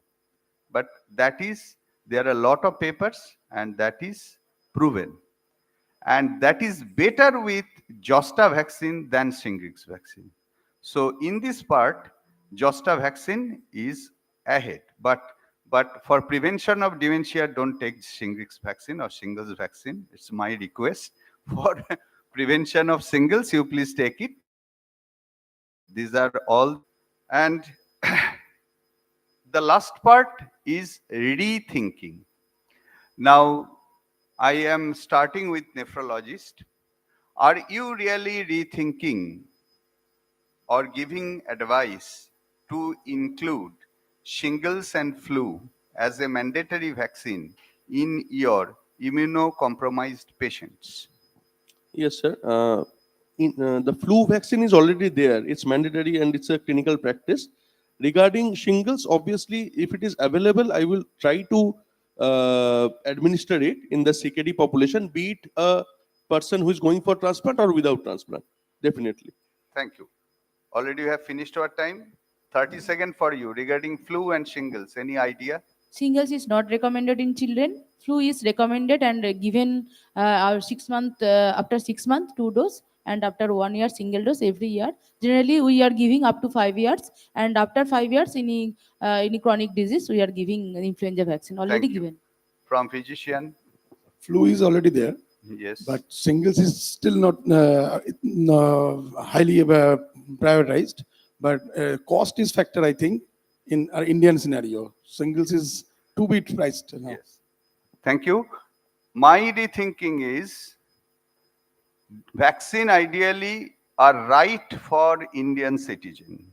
So its cost to be taken care of by the government because we are taxpayer. So whatever its price, we are not interested. Our request to the Indian government should be there. It should be given free of cost. Thank you very much. Thank you for listening.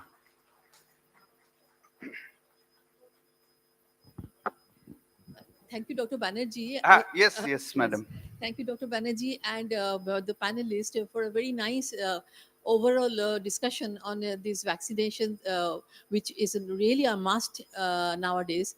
I just want to add one indication of shingles, that is in rheumatological practices.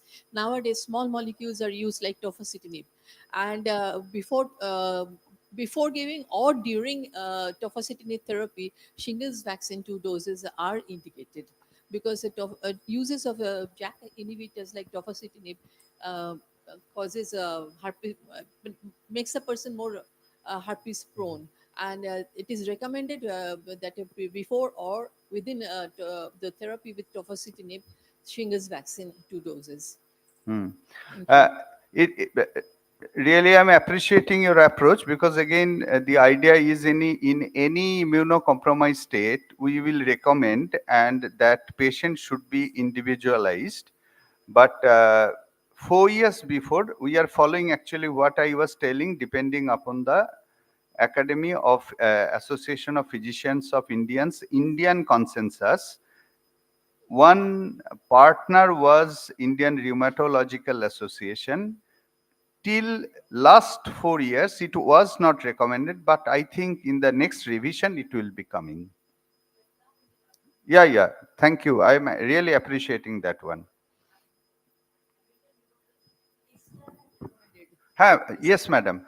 It will be, I hope after 5 years again, it will be reviewed and it will be included. But in one line, in any immunocompromised state, we can recommend it. That is true for all biologicals used or immunocompromised state, but special mention has been given with Tofacitinib. tofacitinib. Yeah. Thank you. If any other question? Thank you very much. Thank you.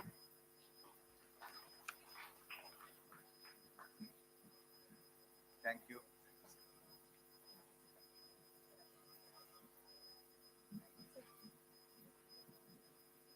We come to the end of the session on flu and shingles in India. I will be requesting our speaker and chairpersons to move on to the memento dais for receiving mementos. The next session, there will be two talks. Dr. Shilanjan Rai and Dr. Puranjoy Chakraborty. Targeting mineralocorticoid receptor in heart failure, role of finrenone and dual renal protection, combining finrenone and SGL2 inhibitors, complementary mechanism in slowing CKD progression. The chairpersons of the meet, Dr. Rana Bhattacharya and Dr. Joyita Bandyopadhyay. Dr. Rana Bhattacharya and Dr. Joyita Bandyopadhyay, they are requested to kindly come onto stage for chairing the session.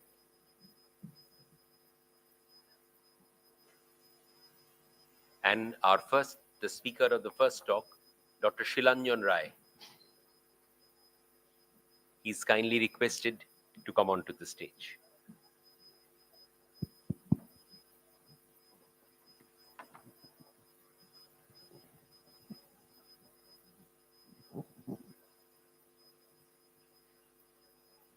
Good morning. It feels good to be back, and the conference has been arranged wonderfully, everything on schedule, and today we are in for a good discussion,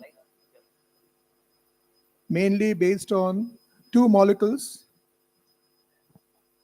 and this will be covered by one Dr. Shilanjan Roy, who will be talking on heart failure.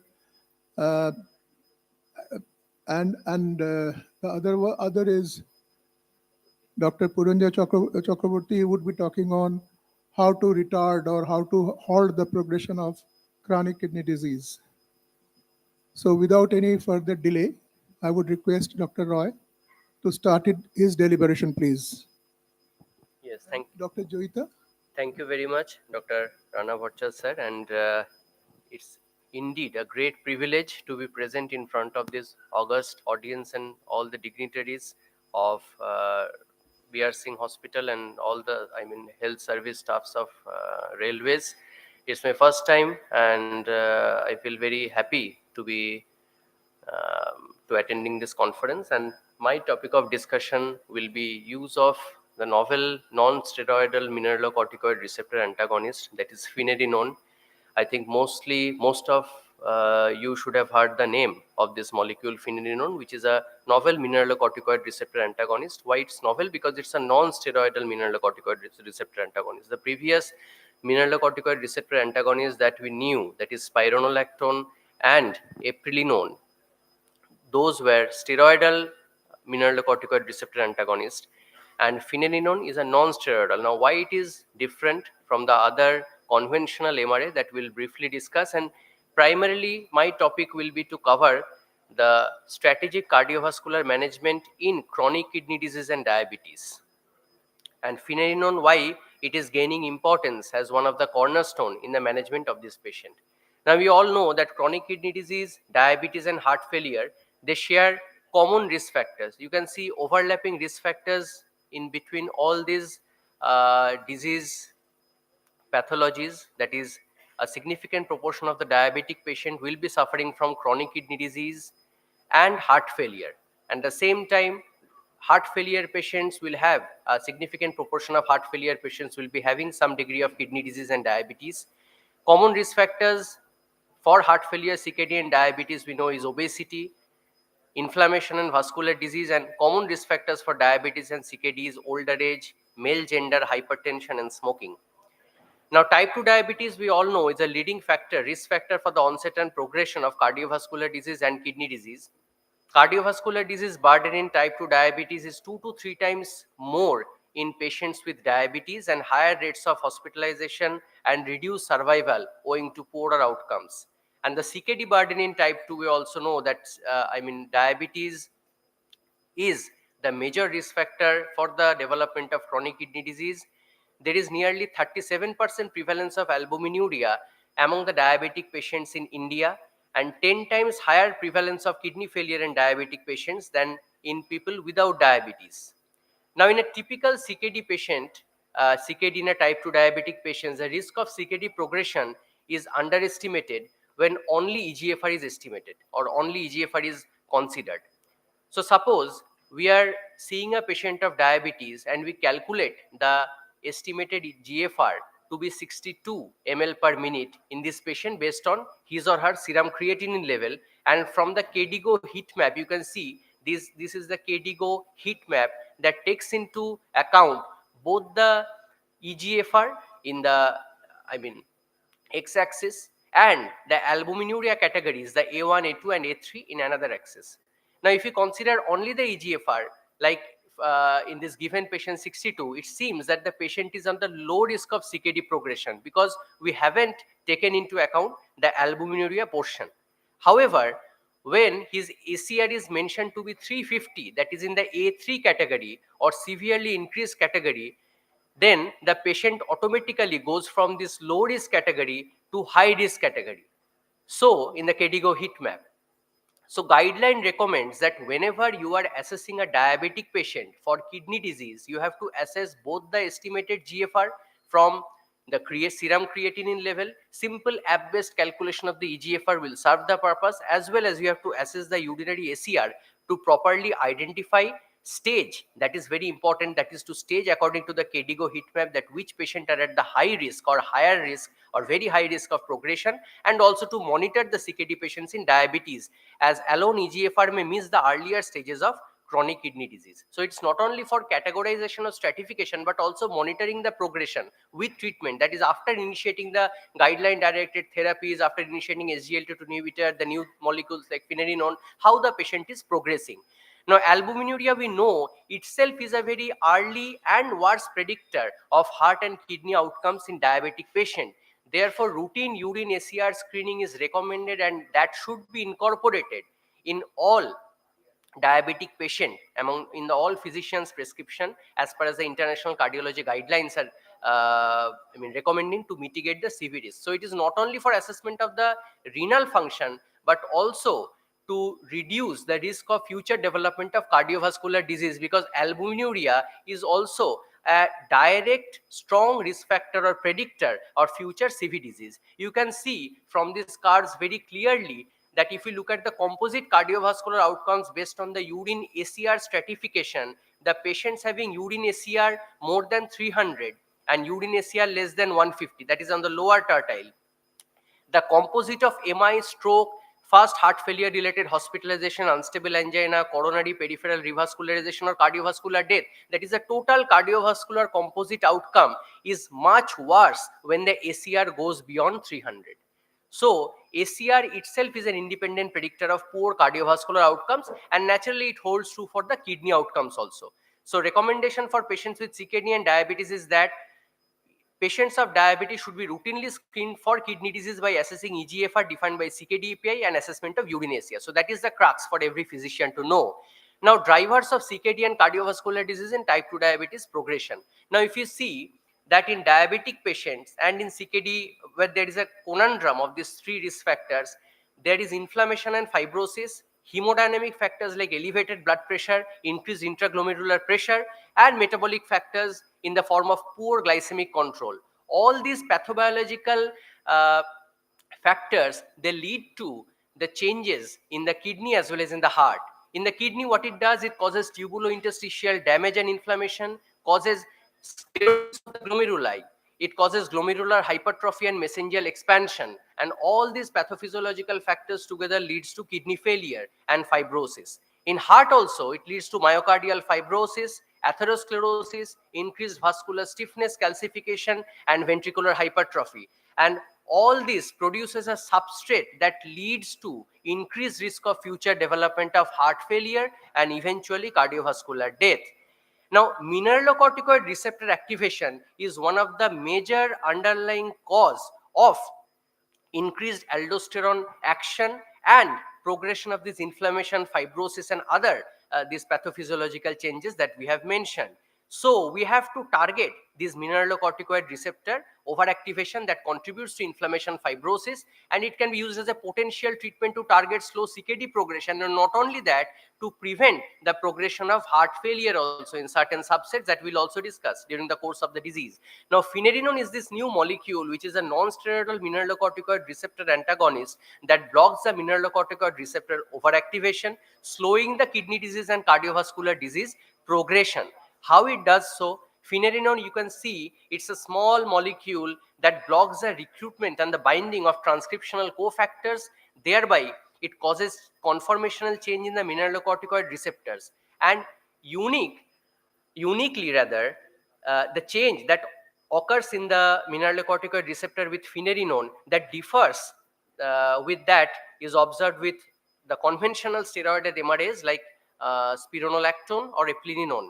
Now, this in turn, this transcriptional blockage of MR overexpression that leads to MR overactivation blockade, and thereby inhibiting these adverse hemodynamic factors, inhibits the activated inflammatory and fibrotic response, and reduces the albuminuria, thereby causes slowing of the CKD and heart failure progression, and thereby producing kidney and heart protection. So you can see this final common pathway of mineralocorticoid activation. It is not only about reducing the aldosterone excess, but also in the long run, it acts both on the heart and kidney equally, thereby preventing progression of chronic kidney disease in the diabetics, as well as prevention of heart failure related changes or fibrosis that occurs in the heart also. Now, how finerenone differs from the conventional steroidal MRAs? Firstly, it has got distinct chemical structure, distinct modes of binding, leading to differences in the downstream effect. You can see finerenone structurally, it is a bulky molecule. It's a much bulkier molecule than the flatter steroidal molecules, spironolactone and the eplerenone. The important differentiating factor is that the potency against mineralocorticoid receptor is much higher for finerenone than with eplerenone.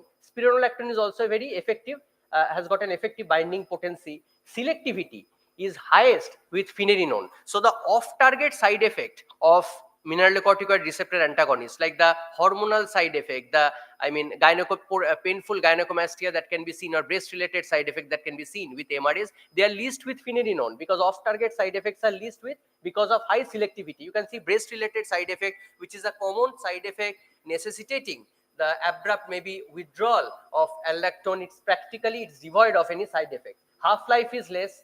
An effect of BP is practically neutral. So even in a heart failure patient where the BP may be on the lower side because the patient is taking multiple drugs acting on the hemodynamic effect, because of its neutrality on the hemodynamics, it can be safely prescribed. So high selectivity and short half-life and no metabolites, it distinguishes or separates finerenone because it showed lesser risk of breast-related side effect and lower risks of hyperkalemia because it has got no metabolites.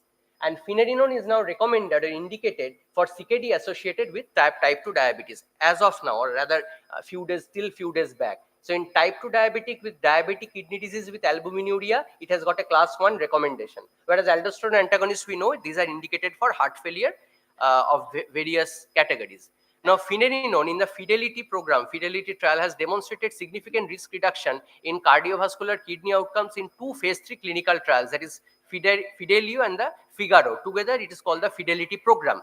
Now, in the Fidelio DKD and the Figaro DKD trial, you can see that more than 13,000 patients across the disease continuum of CKD and type 2 diabetes, CKD stage 1 and 4 with moderate to severely elevated albuminuria, they were enrolled into the study.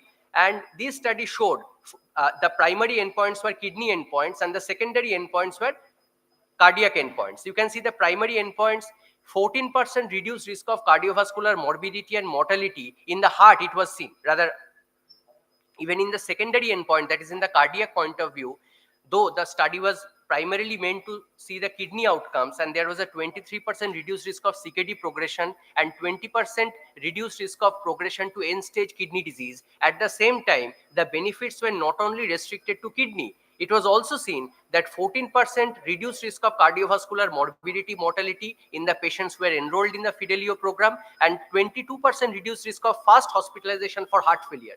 That is, there was a clear indication that it reduced the risk of de novo or fast onset of heart failure events in the patients who are suffering from diabetes with kidney disease, who are straight away at a much higher risk of development of heart failure, particularly heart failure with preserved ejection fraction.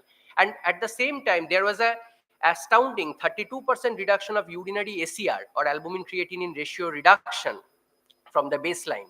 And based on this Fidelio program, which is a beautifully designed study, finerenone got an indication for the treatment of chronic kidney disease with albuminuria associated with diabetes in the adults. So as of now, finerenone was indicated for only this particular subset of the patient, diabetic kidney disease with albuminuria.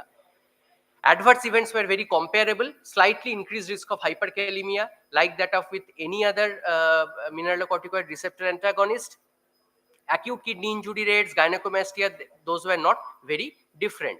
So finerenone approved in India with the same indication as that of US FDA, that is, it is indicated in patients with CKD with diabetes to reduce the risk of sustained EGFR decline, to reduce the progression to end-stage kidney disease, reduce cardiovascular death also. So though we are treating it for kidney, but another aim is also to reduce CV death, non-fatal amine, and hospitalization for heart failure. Those, they were the pre-specified secondary exploratory endpoints. Now, what are the evidences of heart failure? This is the most recent update. I will just discuss about a couple of slides on this FINEARTS trial, that was finerenone, which was studied in patients of heart failure with preserved ejection fraction. We know that patients of heart failure with preserved ejection fraction, or HFpEF, or diastolic heart failure, previously what it was called, has got very limited therapeutic options while we are treating. And rather than treatment of or stringent control of the comorbidities, and apart from SGLT2 inhibitor and diuretics, the options of treatment are pretty limited. So there is a huge unmet need for the patients of HFpEF, heart failure with LVF more than 40%, HFpEF patients, because they have got a high hospitalization rates and mortality rates. And you can see with increasing, with time, there has been a rapidly increasing prevalence of HFpEF, particularly owing to aging population, increased prevalence of diabetes, hypertension, chronic kidney disease. All this contributes to increased prevalence of HFpEF. The prognosis is pretty poor, both in HF mid-range and mid-range ejection fraction and heart failure with preserved ejection fraction. And without treatment, you can see overall survival is only 25%. It is as low as only 1 in 4 patients will survive if they are left untreated. So there is a, it's very serious disease, and need for rehospitalization or hospitalization is also very, very high. 5-year all-cause hospitalization is more than 80% in majority of the subsets that has been treated. And there are limited approved treatment with proven efficacy for the treatment of LVF more than 40%. You can see on the left side that these were the therapeutic options that has been tried in HFpEF. ARNIs in Paragon heart failure, diuretics, the steroidal MRAs like spironolactone in the TOPCAT trial, and SGLT2 inhibitors like Emperor preserved with eplerenone, delivered with dapagliflozin, ACE inhibitor, ARB, beta blocker. Among all these studies, after screening or after all this selection, only diuretics that gets the class 1 recommendation for the treatment, mainly for decongestion purpose. SGLT2 inhibitor gets a class 1, class 2A recommendation in majority of the guidelines, and ARNI is still having a class 2B recommendation. So there is a huge unmet need. And FINEARTS is the trial that evaluated the efficacy and safety of finerenone in the patients of HFpEF with ejection fraction more than 40%. And you can see there is a subtle difference. I will take 30 seconds more. So there is a subtle difference between dosing in CKD patients or DKD patients and heart failure patients. In FINEARTS patients, in patients who are having EGFR more than 60, maximum dose of finerenone that was used was 40 milligram per day, whereas the maximum dose used in the Fidelio program was 20 milligram. And patients having EGFR less than 60, the maximum dose used was 20 milligram. So a higher dose was used in heart failure with preserved ejection fraction patients. Primary endpoints were number of CV deaths, total heart failure events. Secondary heart failure events were total heart failure events, and also change in the symptom score based on the KCCU questionnaire. Time to first occurrence of the composite renal outcomes. Yes.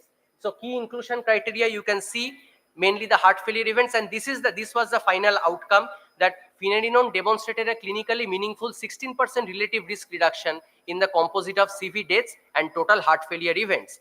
And difference in the treatment effect on the composite outcome was observed early, and it remained persistent throughout the entire FINEARTS trial period.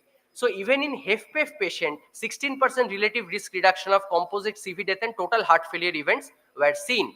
And there was a statistically significant and clinically meaningful benefits in this patient subset. Overall adverse serious events were similar as that was observed in the Fidelio program.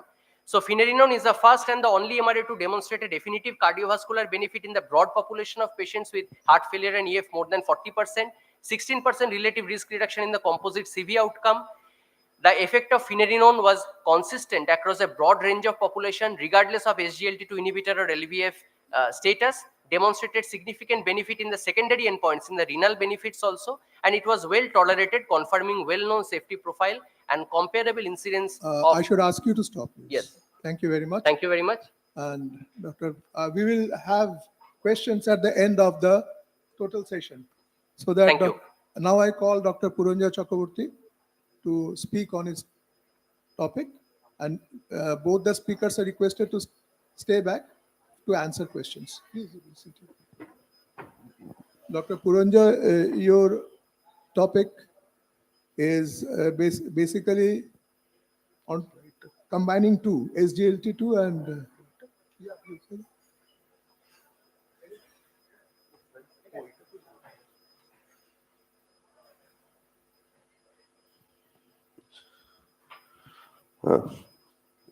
Thank you, sir, for the kind introduction.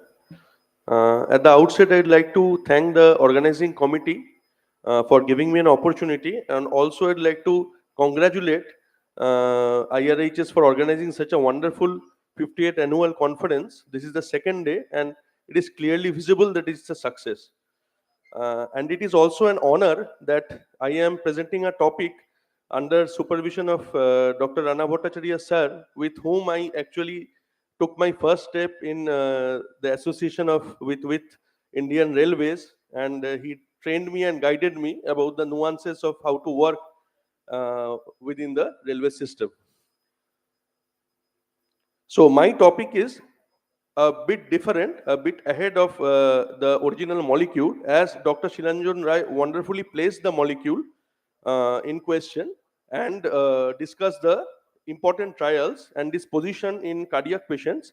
I will go a bit ahead and see what new advances has happened since then. So this already presented the indications. It is universal, both approved by US FDA as well as applicable in our countries.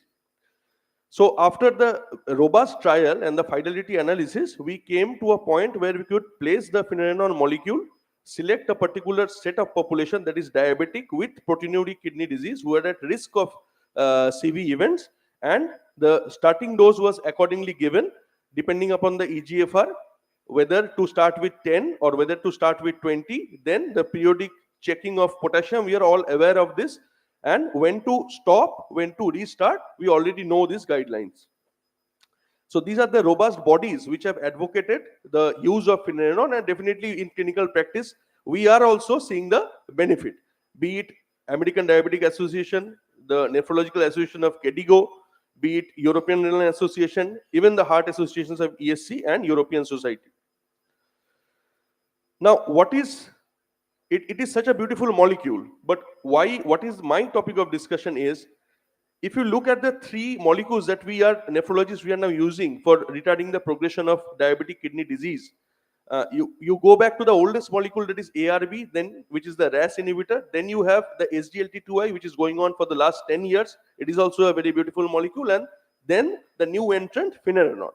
So when we are using the ARBs and the RAS inhibitors, there was an unmet need. What is the unmet need? That there was some residual renal risk which needed to be addressed, and that's why finerenone came into the picture. So fidelity subgroup analysis, which was mainly a renal dedicated trial, showed that reduction in urine SCR with finerenone versus placebo, this we already know, at month 4 there is a robust reduction. So urine SCR is an important surrogate marker of kidney disease progression and predictor of adverse CV outcome. This has already been illustrated by Dr. Roy. Guidelines have recommended the addition of finerenone in patients previously receiving SGLT2I, be it the KDIGO guideline, ESC guideline, or ADA guidelines. The risk of progression to kidney failure, heart failure, and death can be dramatically reduced with combination therapy, and it has been seen through the trials. So now to start with, what is the new thing? The new thing is, what about we use these two molecules simultaneously, and the study was designed to answer the question whether it will help us, which is known as the confidence study. So what is the structure of the study? The two molecules, that is SGLT2I, the representative was chosen as empagliflozin, and we had the finerenone. And 14 days prior to the beginning of the treatment, the patient was randomized. It is a double-blind, double dummy. That is, we used placebo to cover up for any bias. So we started with a group that will only receive SGLT2I, another group which will only receive finerenone, and the combination group. And what was the research question? Whether individual agents are good enough, or whether the combination is better or equal to them. So the three subsets were started on the therapy. Finerenone again was started according to the guidelines, be it 10, be it 20, depending upon the EGFR, and empagliflozin 10 milligram, because you have to understand that SGLT2I empagliflozin 10 milligram is the dose that has been used for renal benefit. 25 has not been used in the bigger trials. And it was followed up over 180 days. The therapy was stopped, and any residual effect was also checked at 210 days. So what was the primary efficacy endpoint? Any relative change in urine ACR. So whether we are getting any top-up benefit from baseline to day 180 for combination versus individual agent, be it empagliflozin or finerenone. Secondary safety endpoints were EGFR and changes and adverse changes. Whenever we are using any molecule in a renal population, we are always skeptic whether we are precipitating acute kidney injuries, whether we are precipitating hyperkalemias, whether we are precipitating any untoward hospitalization. So always the safety check has to be there for any molecule to pass through a renal population. What was the eligibility criteria? Diabetes with HbA1c less than 11%, EGFR of 30 to 90, definitely proteinuric population, because that is the only subset where finerenone has been tried, greater than 100 to less than 5,000, and exclusion is a higher potassium as per the guidelines of finerenone. What was so special about the studies? There are many factors which are very unique and also applicable to us. For example, there was a significant Indian population in the study, around 16.6%, which is very important because we can apply this data to our population. The other things were the patients had the usual things, like they were hypertensive, 88%. There was a burden of atherosclerotic CVD, 28%. And you can see there was diabetic retinopathy, 16%. This is a very important point. All these patients were proteinuric DKD at the entrance point. No doubt about that. But if you look at the diabetic retinopathy, it is only 16%, which proves a point that the concordance that a patient with diabetic kidney disease will have a diabetic eye disease is not applicable in type 2 diabetes. It holds for type 1. In type 2, it is not applicable. The racial distribution was also there. There was a significant representation of the Asian population. What was the mean EGFR? 54. HbA1c was around 7.3%, good for this population. Potassium around 4.5 for the initiation of finerenone, and urine ACR average was 579. So what did we see at day 14? We started the combination therapy of SGLT2I plus finerenone. On day 14, we checked there is already a 30% reduction of the urine ACR. Then we followed the patient. There was a further 35% reduction at day 30, 49% reduction at day 90, 52%. You can get 50% reduction in day 180. And I am telling you from clinical practice, this protein reduction goes even beyond. I had seen patients where I have initiated around 90% proteinuria reduction with this combination molecules. And then the drug was stopped. When you see at the 210 day, that is 30 days beyond the stoppage of the drug, yes, the urine ACR is again coming up. So this is a very important point. Once you start the therapy, it is better to continue the therapy. Otherwise, the urine ACR will again come up, but still it is not returning to the original value. But for clinical practice, you have to better to continue the molecules. So 70% of patients simultaneously initiated on finerenone and on SGLT2I achieved the ADA recommended target of greater than 30% reduction of urine ACR. But we are not satisfied with this. Actually, this combination can achieve something to around 80 to 90% reduction, because in nephrology, the more you reduce the protein, the more you retard the progression of CKD, and the more number of years you will add in the life of the patient.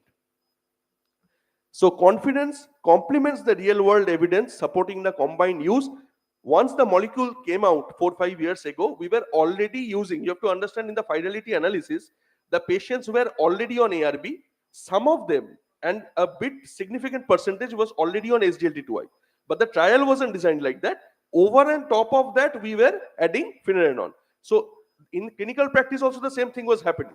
But this is the first structured evidence. You need randomized controlled trials to prove your point. Otherwise, your experience becomes anecdotal. So this is a US retrospective analysis of patients from US specialty CKD clinic, and the percentage reduction in urine ACR from baseline, again, when you use the combination, is much higher than the individual. Fountain is another retrospective observational study. These were our observational studies of finerenone initiation in clinical practice, robust number of 15,000 patients. Here also, the combination is faring better than individual molecule. Simultaneous initiation of finerenone and an SGLT2I was associated with a reversible reduction in SBP and initial EGFR decline, which was not associated with serious kidney-related adverse events. We are aware of this. When we started the SGLT2I also, there was an initial decline of the EGFR, but that is the good part. Once that EGFR decline means that the molecule is working. So not to panic about that, you have to follow the formula. Do not withdraw any drug unless there is a 30% decline in EGFR. So the initial EGFR decline returned to the near baseline level after the stopping therapy, suggesting it was a hemodynamic change. It is not an acute kidney injury. But yes, you should be skeptic. If it crosses more than 30%, according to some European guidelines, they are allowing up to 50%, then you have to stop the drug and rethink or reinitiate at a later interval. Numerically lower incidence of treatment emergent hyperkalemia. Like I said, whenever a molecule used in kidney, we are skeptic of AKIs and hyperkalemia, and finerenone was already stated that it will not produce the level of hyperkalemia like spironolactone or eplerenone. That is the benefit of a non-steroidal MRA, and it has been proven also in this study that treatment emergent hyperkalemia, there was some hyperkalemia, but which necessitates emergency treatment was not there significantly. Overall adverse event profile for the combination was similar to the other agent alone. AKI incidence and symptomatic hypotension was also negligible. So what is the summary of the study? Time. Yes, sir. Yes, I am just wrapping up the summary. So the simultaneous initiation of finerenone and an SGLT2I in practice of patients of CKD with T2DM has an early reduction in urine ACR. Additive reduction go up to 52%. 70% of patients achieving the ADA recommended guideline, and overall adverse events is acceptable. There is no dangerous hyperkalemia. There is no dangerous AKI necessitating the stoppage of therapy. So the final key conclusions: CKD associated with T2DM remains a global issue, and patients living with a residual risk of kidney disease progression despite the best treatment, that is ARB SGLT2I. Confidence shows that simultaneous approach to initiating finerenone and an SGLT2I, which complements the existing real world experience. Findings from confidence may help alleviate common concern whether simultaneously to use the both molecules, and finerenone is definitely an essential treatment pillar in CKD and T2DM. Its early combination with an SGLT2I could be considered as an optimal approach to reduce the burden of albuminuria and also the CV events. So this is the final fives of finerenone. Check the potassium, check the EGFR, initiate and monitor. At the end, I would like to say another trial is going on, which is the non-diabetic population called the FIND CKD, whose results are also optimistic, and it will be published, I think, 2026, and we are looking forward to that. Thank you. Thank you, Dr. Shilanjan and Dr. Puranjay.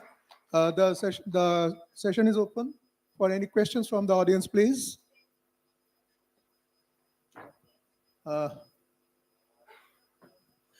These are highly nephrology-based topic. Can I ask? Yeah. Is there any question? No. In that case, I would take this opportunity to ask a question. Like, whenever we have used finerenone, as in nephrology practice, we have always been skeptic about the EGFR that we are starting at. But now we are enlightened.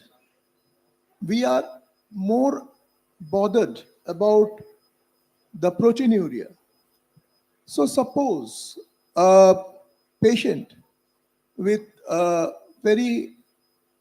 EGFR is very low, say 30.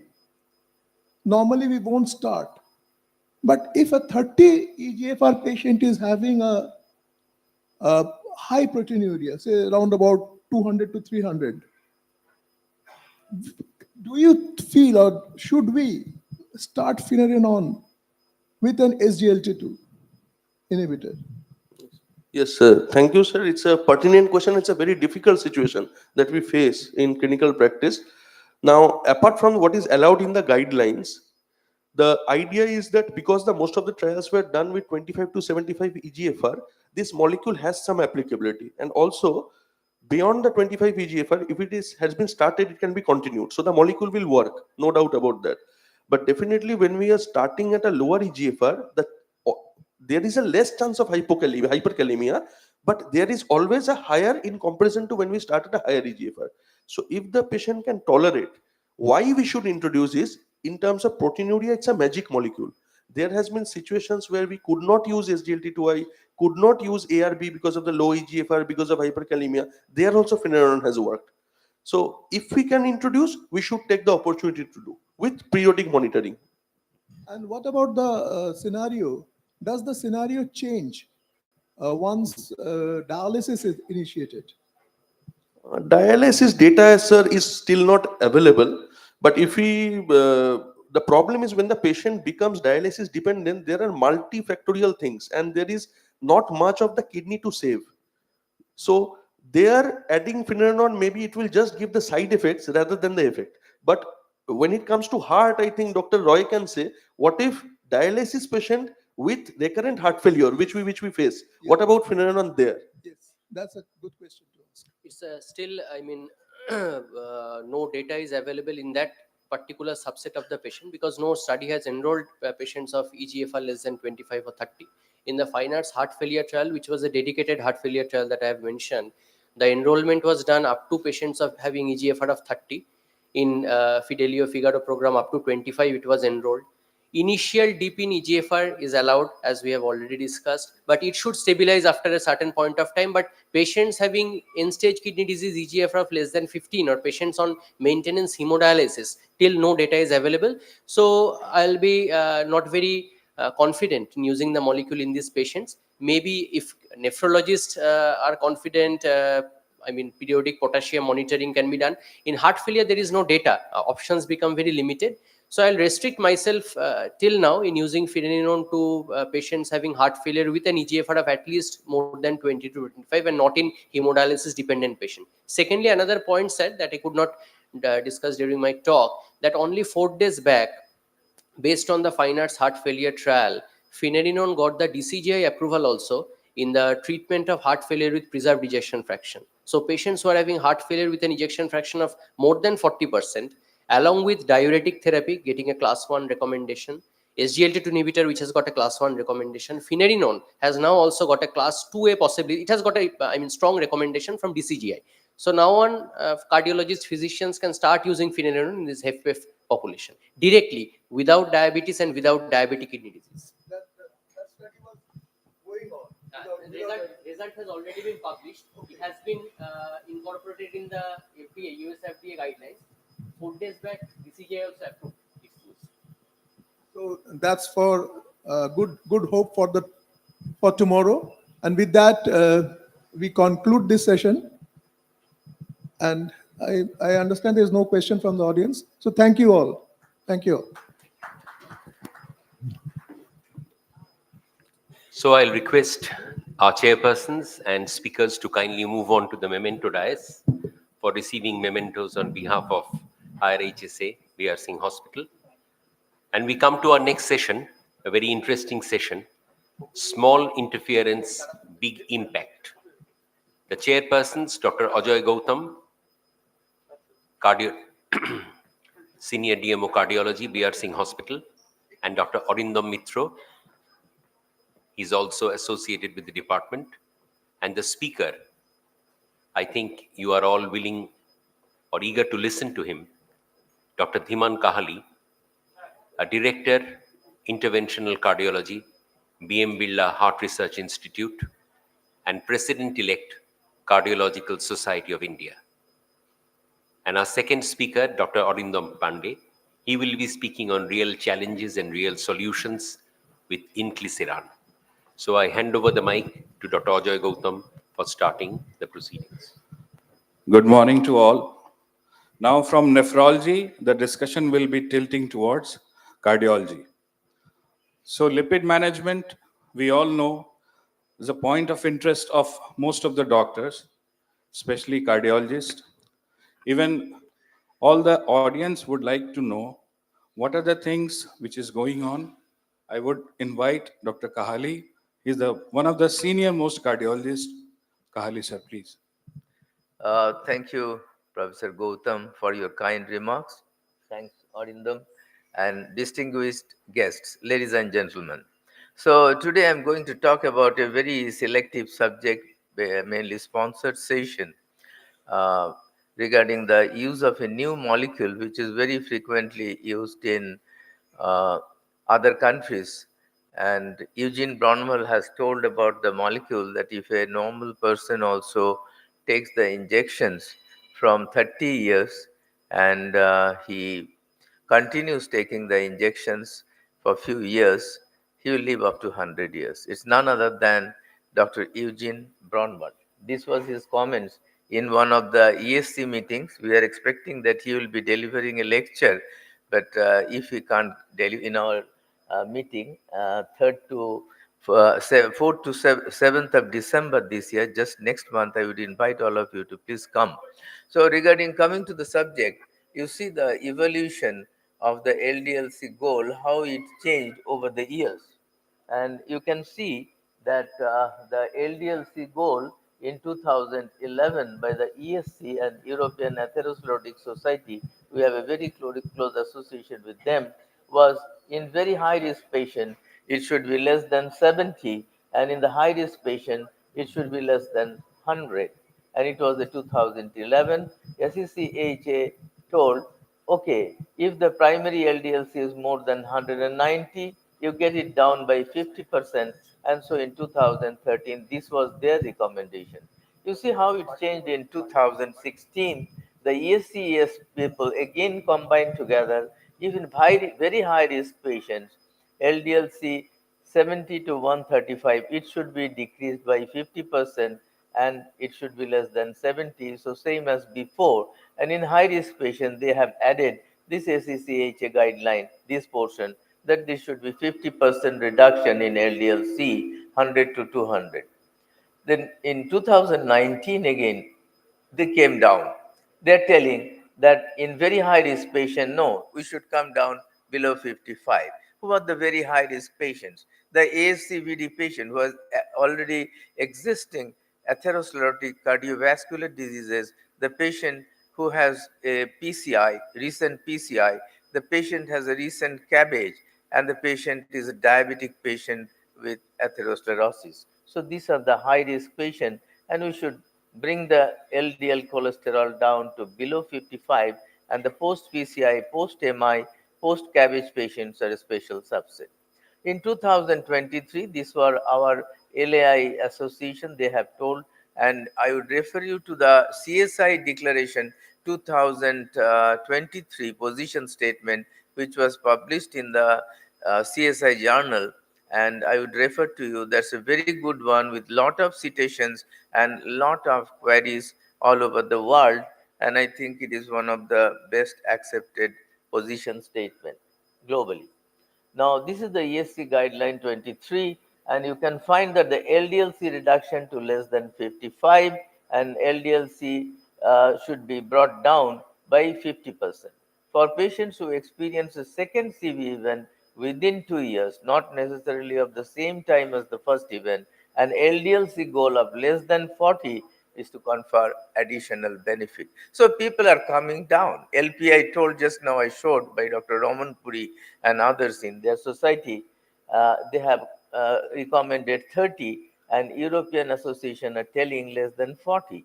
LDLC is one of the top modifiable CVD risk factors with guidelines recommendation of LDLC below 55. Now, this was the recommendation from the other society, and this is the huge unmet need for LDLC goal achievement among Indian patients.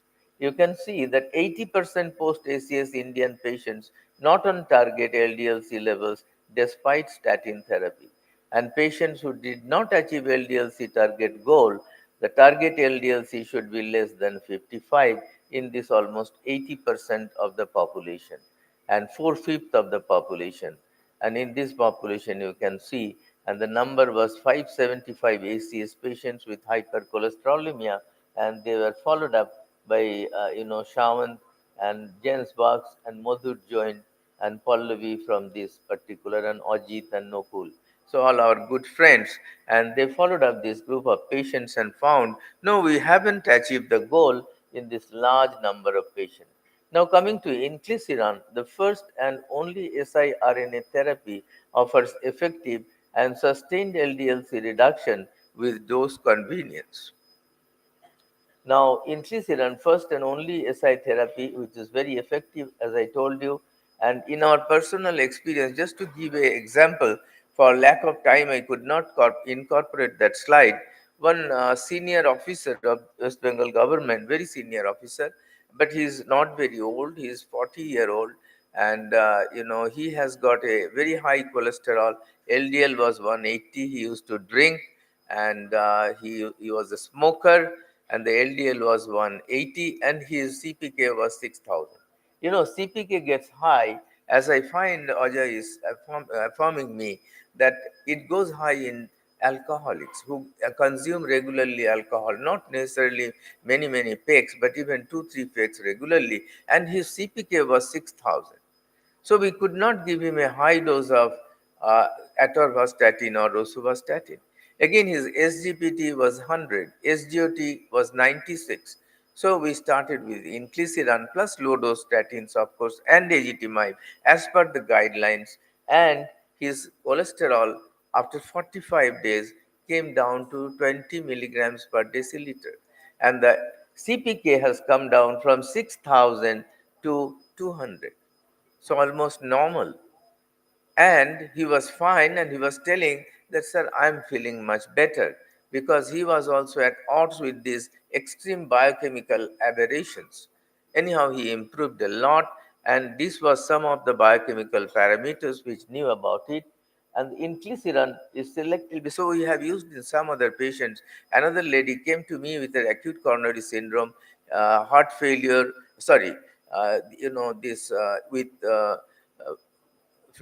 familial hypercholesterolemia, the heterozygous one, where we get the patient in their late 30s and 40s. So the lady was 40-year-old, and his weight was 41 kg, lean and thin, no other risk factor, but his LDL cholesterol was 617, and total cholesterol is 677, came with an acute coronary syndrome with an acute inferior wall myocardial infarction. We opened the right coronary artery same night. Next morning, we did the left main stenting, because they were not keen for bypass surgery in this young lady. The lady was doing well. We have given inclisiran, and he stopped it after some time. But anyhow, it showed very promising results, and the cholesterol came down significantly. So it's very important drug in familial hypercholesterolemia in conjunction with high-dose statins, ezetimibe, and also bempedoic acid. So all three, and this one, inclisiran. The inclisiran is selectively taken up by the hepatocytes with the help of specially designed GAL-NAC conjugate. Then stored within the endosome, as you can find, inclisiran is slowly released into the cytoplasm. It's really very good sustained release. We tell that after an acute coronary syndrome, that's the guideline, I'm telling the exact words in our guidelines, that hit the lipids, high lipids, very strongly, very early, and in a sustained way. So these are the three adjectives regarding the control of the lipids. And if you can do it, I can tell you the patients will do well. The patients, post-stenting patients also will be doing very well. You see, where it loads into the RNA-induced silencing complex or RISC, and thus inclisiran allows for effective and sustained LDL-C reduction in the bloodstream. This increases LDL receptor numbers on hepatocytes, causing greater hepatic uptake of circulating LDL cholesterol. So that is the whole mechanism of action. It is a little bit different from the PCSK9 inhibitors like evolocumab and alirocumab. They're also very fine group of drugs, but it's little costly. It becomes little costlier than inclisiran. The total cost in our country is around 2,80,000 rupees and 91,000 rupees per year with inclisiran. So that's almost 3 times costlier. But some of the countries like UK, I being invited by the British Cardiovascular Society to deliver a guest lecture this year and last year also. So I was talking about the molecules. So they told somebody that in the Leeds County, they have done post-MI as a routine. They are giving evolocumab and 20 milligrams of rosuvastatin, no ezetimibe. Very interesting. So this is their recommendation in the Leeds zone, not in the whole of UK.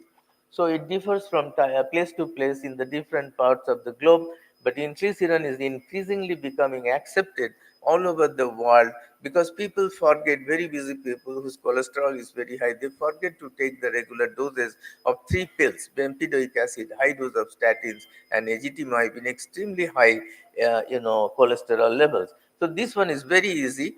Take 2 shots at 6 months interval, and when you start, take 1 shot at 3 months, and then 6 monthly intervals. That's the recommendation. Inclisiran and body's naturally occurring risk sequentially clips multiple copies of PCSK9 mRNA, preventing its production. So it's a sustained reduction in the production of PCSK9 mRNA. And these are the different trials. When I was in 2017 attending the ESC as a faculty in Barcelona, so Kaushik and his group in a satellite symposium, a small one of course, presented the Orion 6, 7, and this data 12 was not there at that time, and we are very interested about the molecule, and he showed how effectively it lowers the high cholesterol within a very short time, and the action is a very sustained one.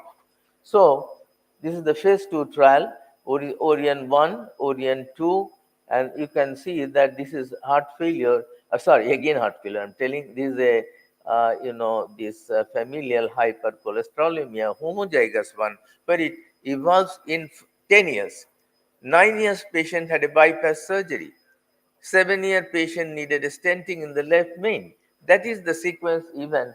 And I just focus your attention to the fact that this homozygous one, familial hypercholesterolemia, the patients come to us very early in the first decade.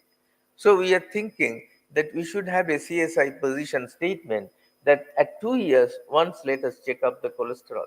Otherwise, we can't get this group of patients, though it is 1 in 1,000 or something like that, is very rare, of course, but we do get patients because we are a 1.4 billion country patient, and we will lose these patients if we don't take this screening procedure. And this is the Orion 3 with long-term effect on extension of the previous studies. The Orion 15, hypercholesterolemia, including HeFH, that is the heterozygous familial hypercholesterolemia patient. And these are the phase 3 trials, the CVOT outcome and LDL-C extension, Orion 5 with again homozygous group, Orion 8 long-term effect of extension, Orion 9 with heterozygous familial hypercholesterolemia, very effective in both these high-risk group of patients. Orion 10 with ASCVD patient, 11 with ASCVD, Orion 18 with Asian patients. And I would like to tell you that in this inclisiran also, we see certain differences, like in South Asian patients, including ourselves from this Indian subcontinent. If we take atorvastatin or rosuvastatin, the action is 1.5 to 2.3 times more. Means if we take 20 milligrams of rosuvastatin, if in a Caucasian it comes down to 120, it comes further down below 80 or something like that, as you'll find in many of your patients, then even with a moderate dose of statins like 40 milligrams of atorvastatin or 20 milligrams of rosuvastatin, the patient alone with this drug, the LDL cholesterol is coming down to 50 or 55. Many of my patients, I think you have the same experience. So we do respond to the statins very well and in much better than the Caucasians. And this is the Victorian plaque study, the Victorian Prevent 1 and 5, and Victorian initiatives with the atherosclerotic vascular disease patients.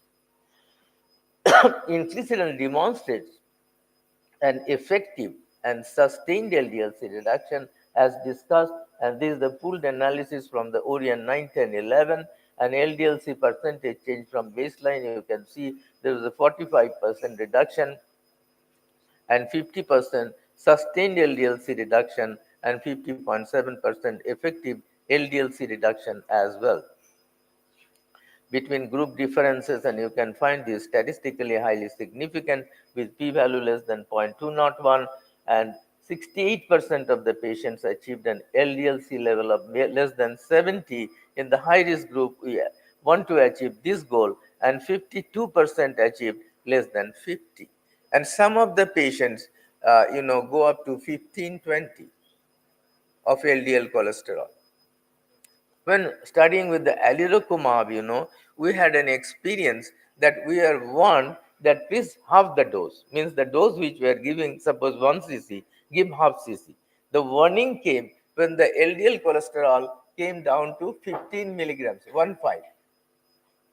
So we are warned because we are blinded. We didn't know about the cholesterol, neither we are allowed to see the cholesterol level in that population.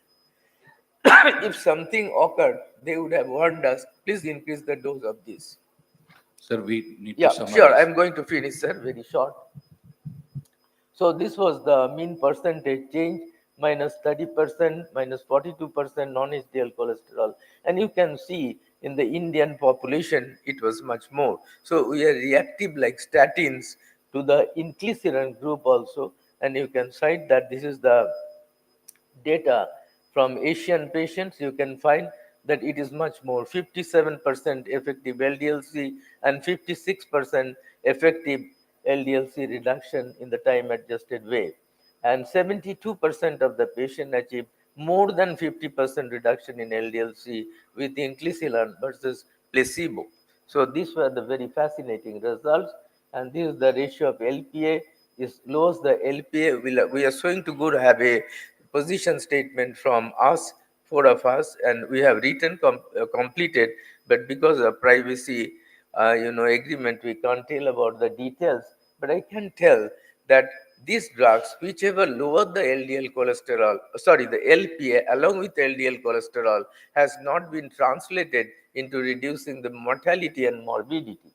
So that is one of the things lacking, that how far they will reduce the mortality is not known to us. This is the Victoria Initiate trial, not much of time to talk about it. And this is the offers the long-term efficacy, Orion 8 and others, as I told you. The primary endpoints were satisfied, the EOS of safety was satisfied, and almost 80% of the patients achieved their pre-specified LDL-C targets, 90% achieved their global lipid target, and average LDL-C level reduced by 50%, thus satisfying all the ESC, ACS, and all the India guidelines. And the maximum exposure of 6 and 8 years, safe in renal or hepatic impairment, no drug-drug interaction. So we can give to our kidney patient, and with moderate hepatic impairment patients, we can give it. That is one of the plus points against we can't use statins in those group of patients. And number of target effects, no clinically significant differences in efficacy and safety profile who tested positive for anti-inclisiran antibodies. This is the potential CV benefits. You can see that earlier initiation inclisiran is associated with a numerically lower incidence of MACE-related events, and these outcomes offer early insight into the potential CV benefits of inclisiran. And these are the offers convenience of dosing very easy to give. This is a guideline recommendation. You can see the present level. The NICE 22 maximally tolerated dosage of statin does not control, and then you come to AGT-MIB 10 and consider inclisiran. Of course, we take bempedoic acid in our country. I would request all of you not to jump to inclisiran at BA 180, and this is our guideline. You see, we have added BA because our country is not a very rich country, and we should think twice before giving this molecule. And this is the NHS, ABCD is the United Kingdom's Kidney Association 24 guideline, just last year guideline.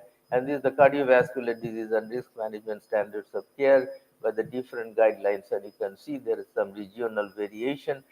This is the NHS Wales, NHS, this is Wales, and this Sir, is please Leeds. conclude. So some differences, and these are the benefits, and it's a very, very safe molecule. So thank you very, very much for your kind attention, ladies and gentlemen. Thank you. Thank you so much, sir. It was a very nice and detailed presentation.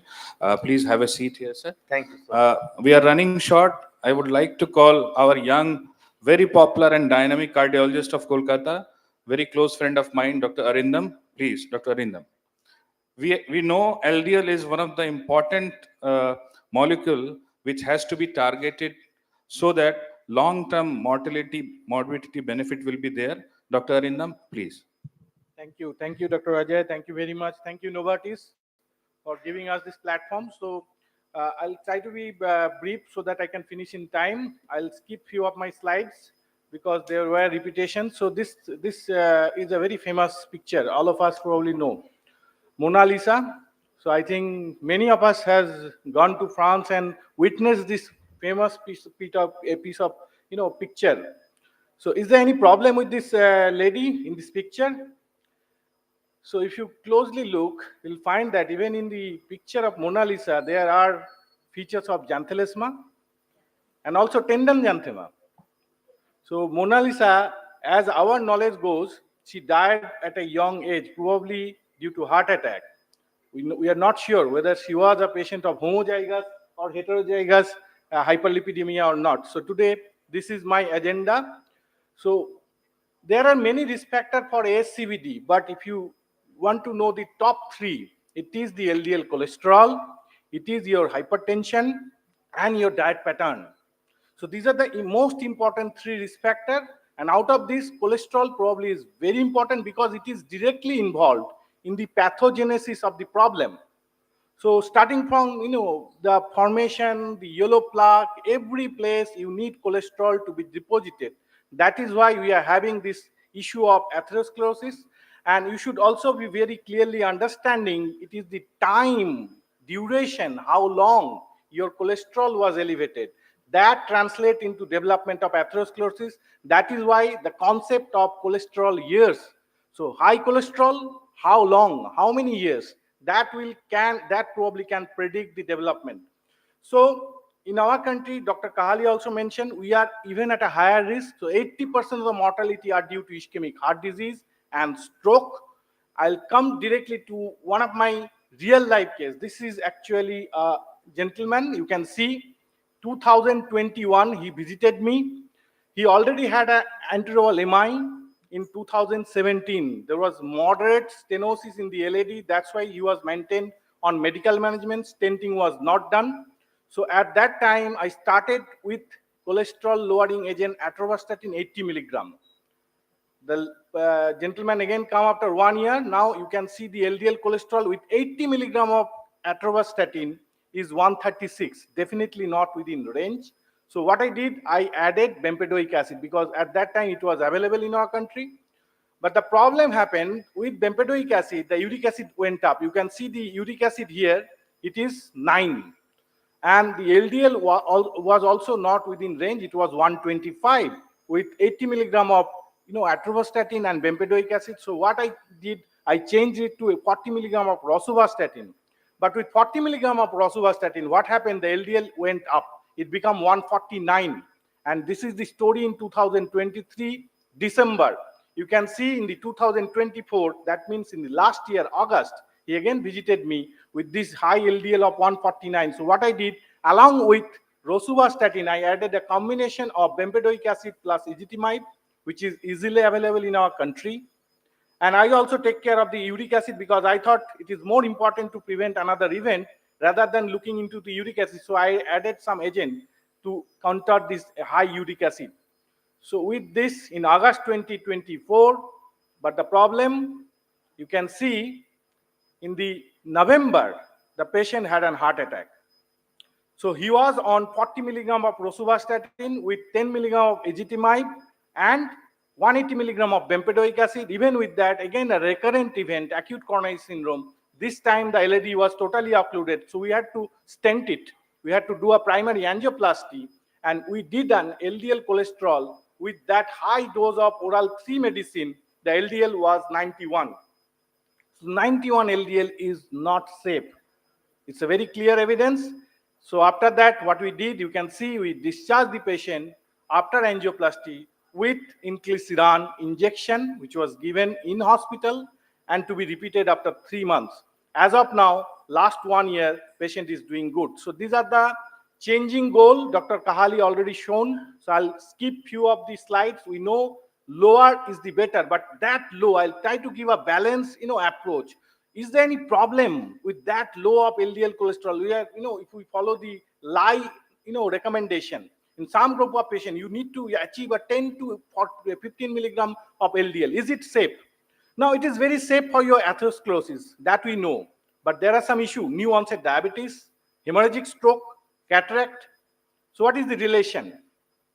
So this is the data of using high intensity rosuvastatin 40 milligram. There is probability of 36% higher chances of new onset diabetes. This is the evidence. And even if moderate intensity, the chance is 10% higher. But is it important? Basically, how we see it, this is basically an unmasking of the diabetes. Diabetes, type 2 diabetes is a very complex disease. So if your patient is detected early, that is actually good for your patient because nowadays, new molecules are there. You can actually take care of that. You can use GLP-1 analog, SGLT2 inhibitor. And there are some conditions, congenital conditions, where if you achieve that low LDL cholesterol, say for example, PCSK9 loss of function mutation, there the average LDL cholesterol is 14. Is there any problem? There is no problem. Because they survive longer, chances of heart attack is low. Yes, there are some issues, say for example, abeta lipoproteinemia. There also LDL is low, but there is problem in the absorption of vitamin. That is why neurological manifestation are there, but only low LDL cholesterol does not make any problem.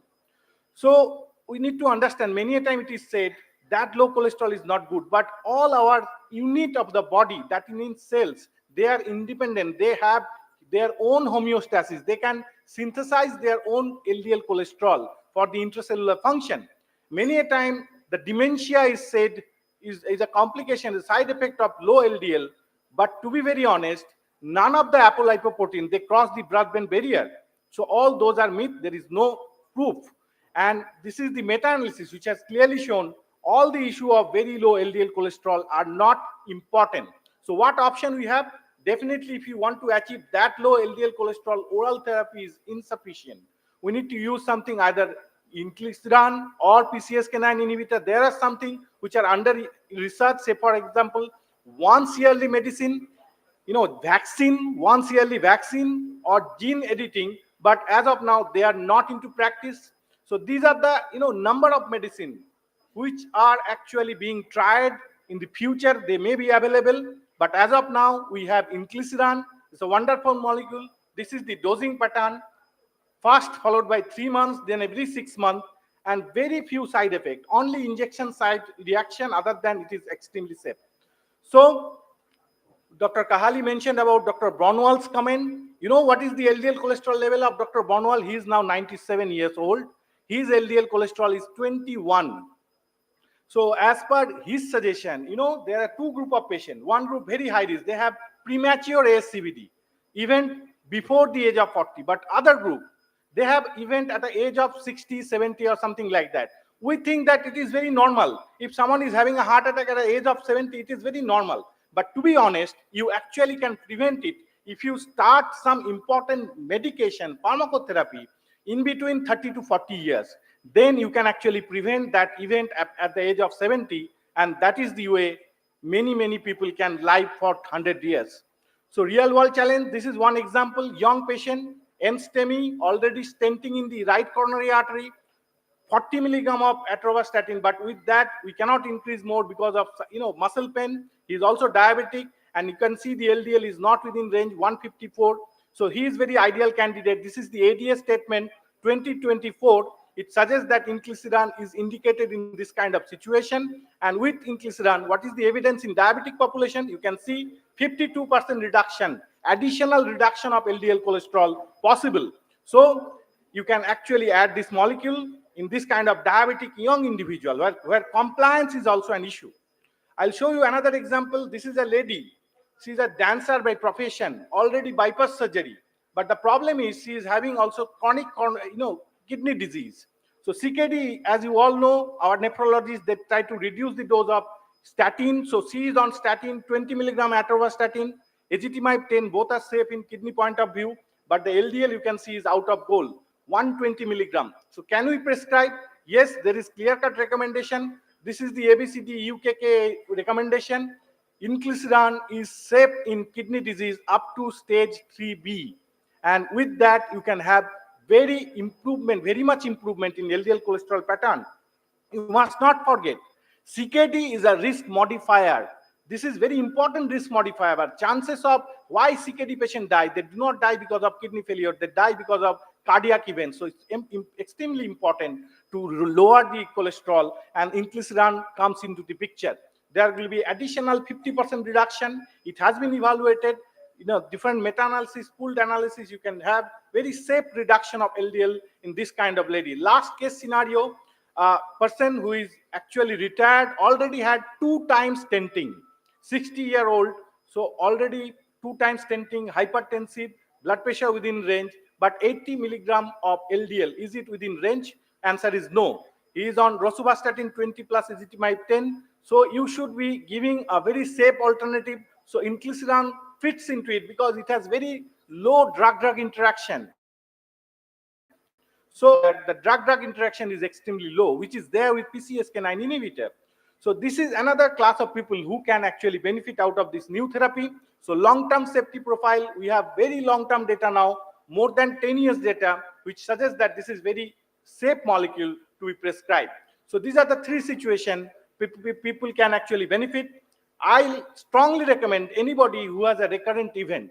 So there it is must, and you should always be giving. So all the recommendation guideline, even Dr. Kahali mentioned about the 2023 CSI position statement, which has given a very strong recommendation for extreme low level of LDL cholesterol. It is safe, and that's why I finish here. Thank you very much.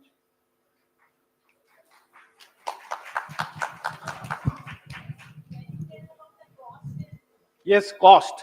So MRP is 1,20,000 or so for one vial, but now the price has come down due to GST, adjustment. Many, provider, they can give you at a price of 80,000, and as of now, there is some offer they are providing. Novartis people are also there, so they are giving buy one get one free. So effectively, 1 year cost is 80,000, which is not very high. To be very honest, I don't know, the price of rosuvastatin 40 milligram. Most of the manufacturer, they provide with a 50 rupees price tag. And if your cholesterol is not controlled, you should additionally give a combination of bempedoic acid and ezetimibe. That is also around 30-40 rupees. So per day cost already is 100 rupees. So 3,000 rupees per month, yearly cost is already 36,000. So this will come with a yearly cost of 80,000. Yes, statin has to be there on board, but it will give reduction of event. And if you, do a price analysis, probably your patient will benefit because the chances of hospitalization will come down.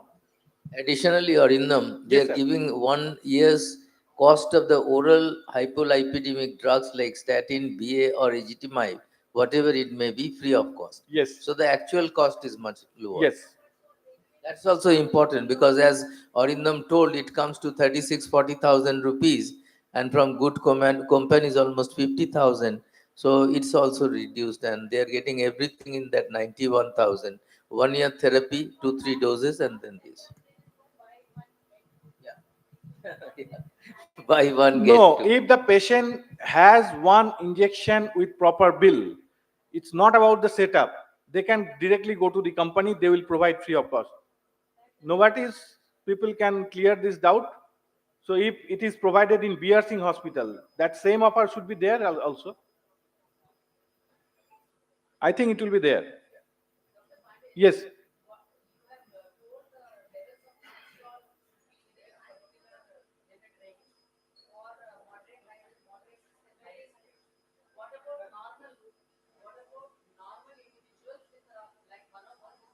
Are you diabetic or non-diabetic?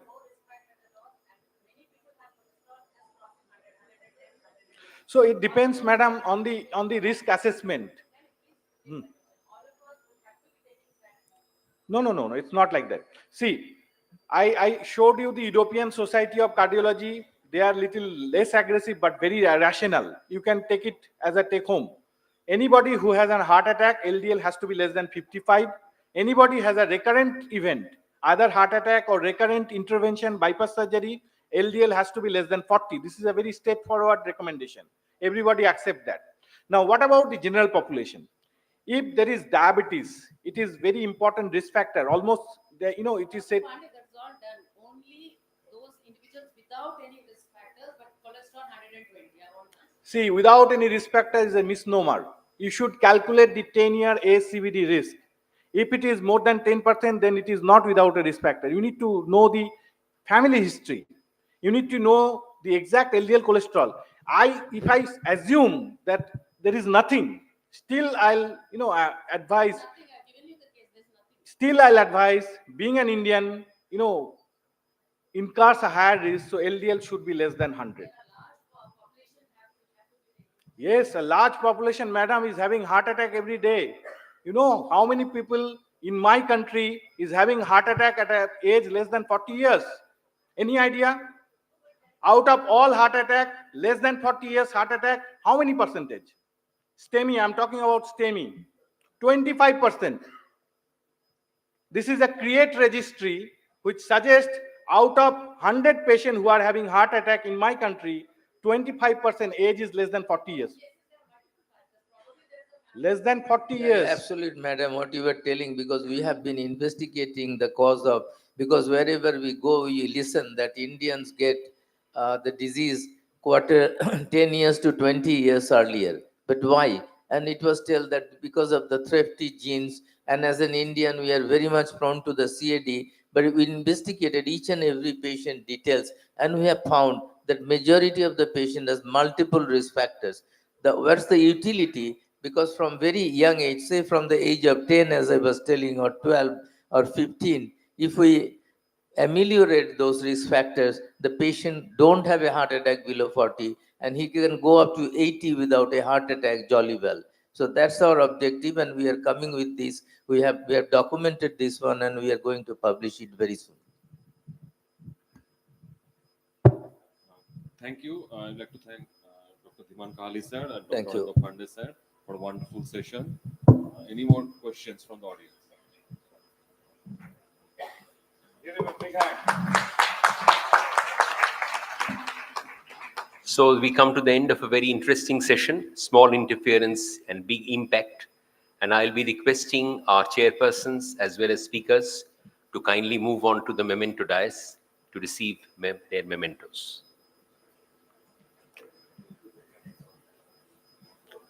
The next session, recent advances in cardiac intervention and role of OCT.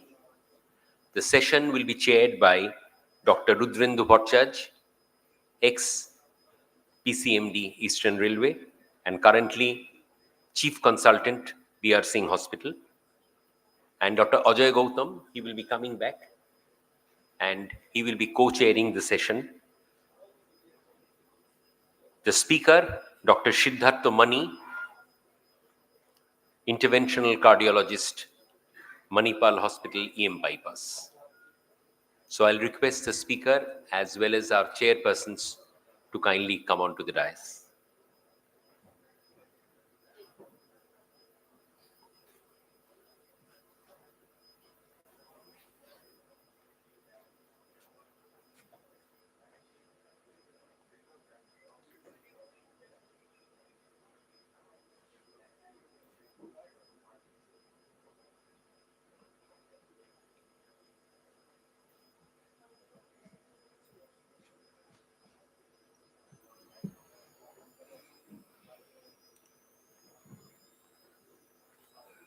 morning, friends.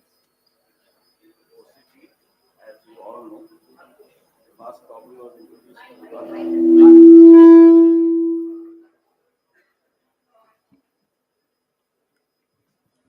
Good morning, friends, my respected seniors, and all dignitaries.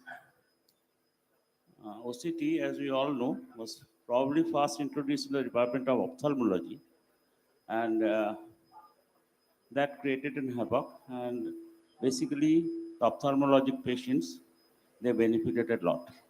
Now, this interventional investigation has been introduced in the cardiology, and in all cardiac interventions, it is basically guiding the cardiologist to have an effective cardiac output and also to have the coronaries to be pliant and to make the blood move. And Dr. S.K. Moni is a big name in the field of cardiology. Now I will request him to deliver his address. Sure. Thank you, sir. And at the outset, my sincere thanks to the Railway Health Service Association for inviting me. It is indeed a real honor and privilege to be here. Obviously, the topic that I was suggested was recent advances in cardiac intervention, including particularly the role of OCT. So I had also included a bit of one or two other things. But basically, if we come to the recent advances in cardiac intervention, we can proudly say that we are really in an era of cardiac intervention, because a few decades back, any complex cardiac disease which needed intervention or a surgical thing was probably referred to the cardiac surgeons, and many of those, it includes valvular heart disease or angioplasties or arrhythmias or whatever you can think of. Those cases were hardly treated by interventionists. But now we are in such an era that we can handle all these diseases. We have I was just talking to Dr. Ajay Gautam, and he was telling that recently a TAVI has been done in your setup also. So you all probably know that nowadays the most complex valvular interventions like aortic valve replacement, the mitral clips, that is MR treatment, the treatment of severe refractory tricuspid valve disease, also tric valves. So those are all available. We have all the different hardwares to handle the complex coronary angioplasties, including the left main, the bifurcations, the chronic total occlusions, the severely calcified lesions. We have extensive advancement in the 3D radio frequency ablation in treating VTs, atrial fibrillations. We have the leadless pacemakers. Again, Dr. Ajay was telling that it has been approved. So probably in your setup, you can do a leadless pacemaker in next few weeks or months. So those cases where you cannot approach a subclavian vein or you have an infected pacemaker pocket, so in those cases you can do a leadless pacemaker. We have a lot of advancement in the CRTs. We are now doing conduction system pacing. So we are no longer pacing in the conventional right ventricular floor. We are trying to pace in the left bundle branch. We are trying to screw our lead into directly and hit the left bundle branch to give you a normal conduction pathway pacing. That is, you will have a narrow QRS complex which will preserve the cardiac synchrony. We have treatments like renal denervation therapy in refractory hypertension. So again, those cases where 3 or 4 antihypertensives are not serving the purpose, so you can jolly well look for this therapy, and many cases are done in Kolkata. We have devices treating the adult congenital heart diseases like ASD, VSD. Just 2 days back, I did a very complex RSOV. So these cases, previously we always thought of referring to the surgeon, but nowadays we are doing it with devices. So obviously we had a lot of advancement, but today, due to shortage of time, I was advised to discuss a very few. I will start with a real change in our thinking process. You can see a paradigm shift. We are gradually shifting in stenting, in angioplasty, to leave nothing behind. The concept of drug-coated balloons or drug-eluting balloons, we are trying to reduce the metal load, and we are trying to completely leave no metal stress behind. And that is why we are doing these complex, these cases where there is a small vessel caliber, or there is a instant restenosis, or there is high risk of bleeding, where you cannot give a long duration of DAPT.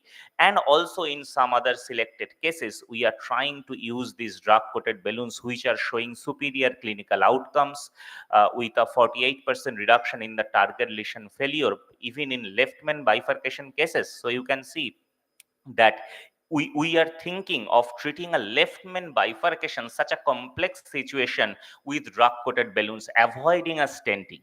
And it has a non-inferiority safety profile. In CTO, you can see that there is a 59% late lumen enlargement, because if you are not leaving a metal, you are leaving the normal anatomy and physiology of the endothelium and the vascular wall intact. So that is helping a late vessel enlargement or a late lumen enlargement. And because of a shorter duration of DAPT, you are leaving the patient with lesser chances of bleeding complications. So how does it act? This is basically a balloon which has drugs coated on the surface, and we keep the balloon inflated at 45 seconds to 60 seconds. And by 30 seconds, the drug that is coated on the surface of the balloons get dispersed, and they get incorporated in the endothelial cells and the subintima. So from there, the drug releases slowly, and up to 6 months there remains a cytostatic activity. So it is preventing the regeneration of the endothelium, which is leading to recurrent atherosclerotic processes. So this is how it acts, and because it has a sustained effect of cellular inhibition, and because it is leaving no metal behind, so it is, as I said, is retaining the vascular anatomy and the morphology. So it has a homogeneous drug distribution, and we are not leaving any permanent scaffolds. So we have evidence. Definitely, we are not talking about drug-coated balloons without evidence. We have level A evidences, randomized control trials, we have meta-analysis and registries, we have expert consensus as guidelines as well. As I said, a very important thing is reduced in the duration of DAPT. You can see after drug-coated balloons, only 1 month of DAPT is mandatory, which in other stenting cases is at least 1 year. So you can very well reduce or curtail the duration of DAPT, and that is how you are reducing the bleeding complications by 67%. So this is something about the drug-coated balloons, and that is why in certain situations, as I said, that in instant restenosis, in high bleeding risk patients, and in small vessel caliber, they have established recommendations of class 1 or class 2A by the different bodies, the interventional councils. And the emerging applications of such cases are the left main, the CTOs, and the de novo lesions as well, because we, as I said, we are now trying to reduce the metal load. Even in bifurcation cases, the strategy of dedicated bifurcation has changed quite a bit to provisional stenting. We try to stent one branch, and we try to do balloon in the other branch, so that we do not have a double layer of stent in the pedant vessels. So these are the changing strategies. And now I will come to the OCT, which was the main topic. So OCT, basically, as Chairperson Sir was telling, it has been introduced by the ophthalmologists. It is a light reflection imaging. So there is no radiation, there is no magnetic field. It is basically an imaging technique by using reflected lights.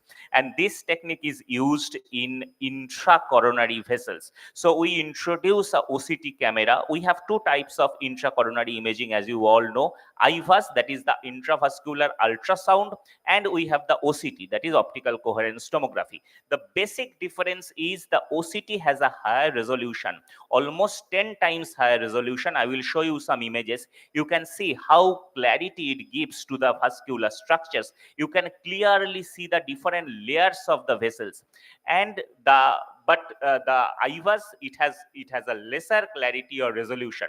But the other thing is the depth of penetration. In OCT, you can see clearly up to almost 2 to 3 millimeters, whereas in IVUS, you can see a better depth. You can see up to 4, 5, or maybe up to 8 or 10 millimeters sometimes.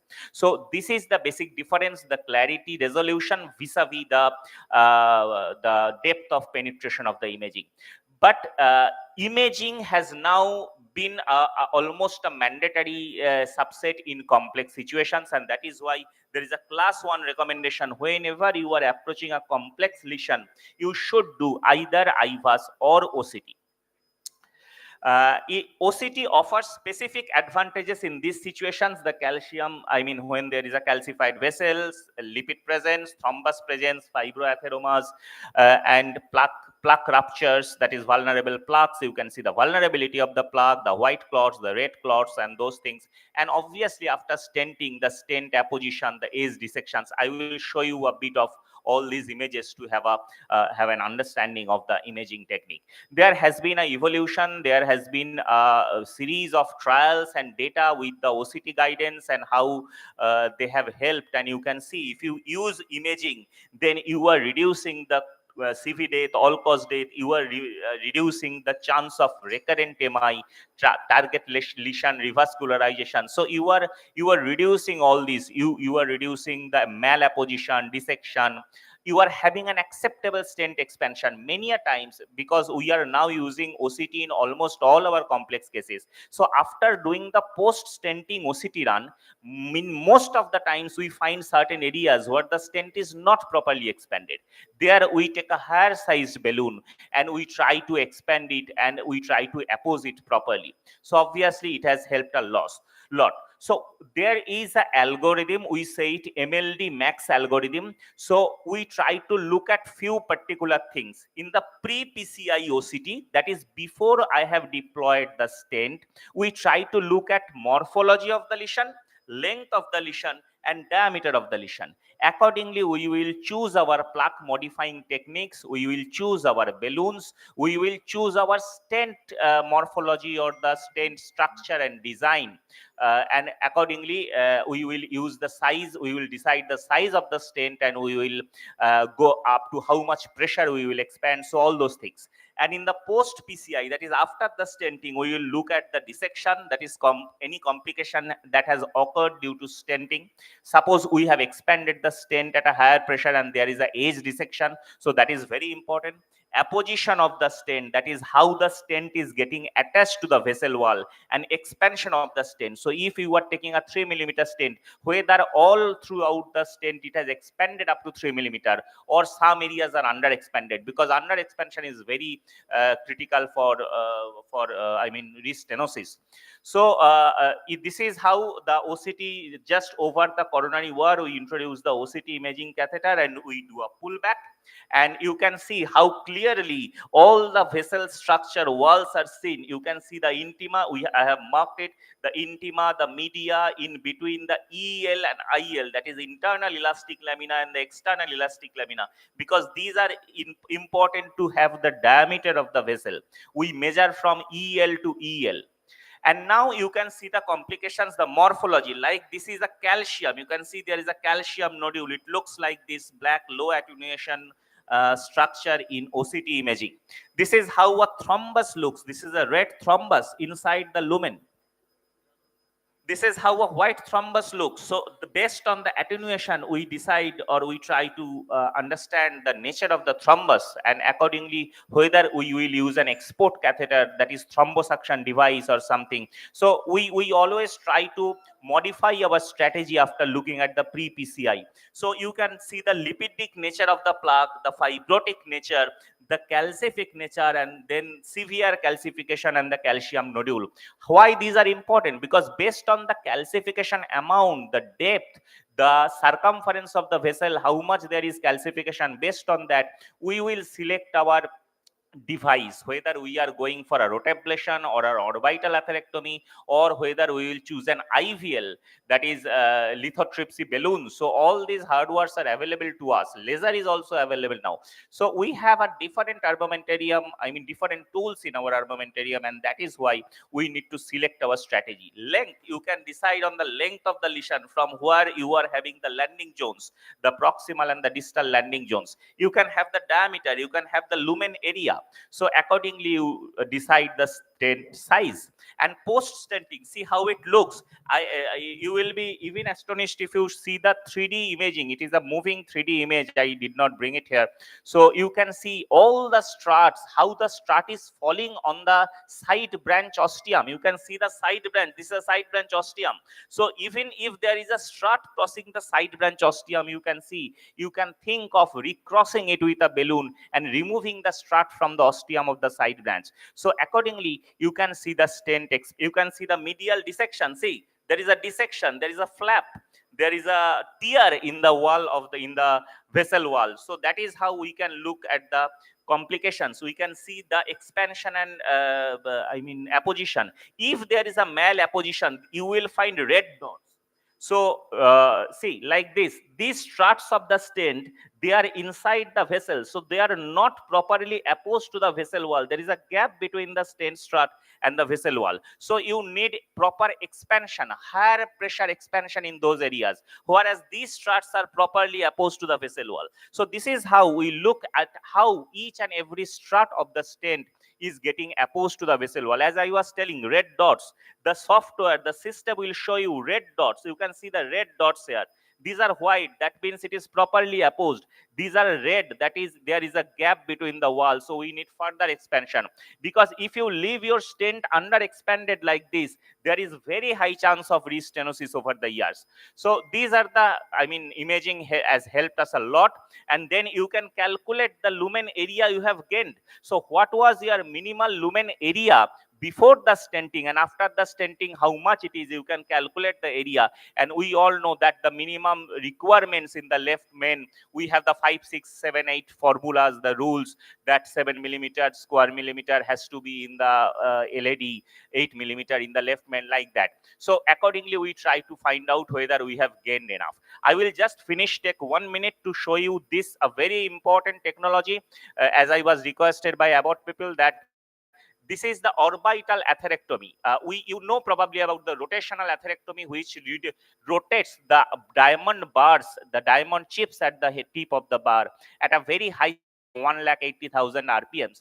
Now, this orbital atherectomy is the latest technology where the diamond chips are present on the side of the bar, and that bar, how it works, you can see in this video. It actually orbits and rotates. So it rotates on itself and it orbits through the vessel, along the vessel wall, and that is why it is called orbital atherectomy. And thus it shapes off, it causes a differential sanding, and it shapes off the calcium from the vessel wall like this, and it creates cracks, it expands or shapes off the calcium from the luminal surfaces and gives you space to for your stent to expand. And this is just how it looks in the,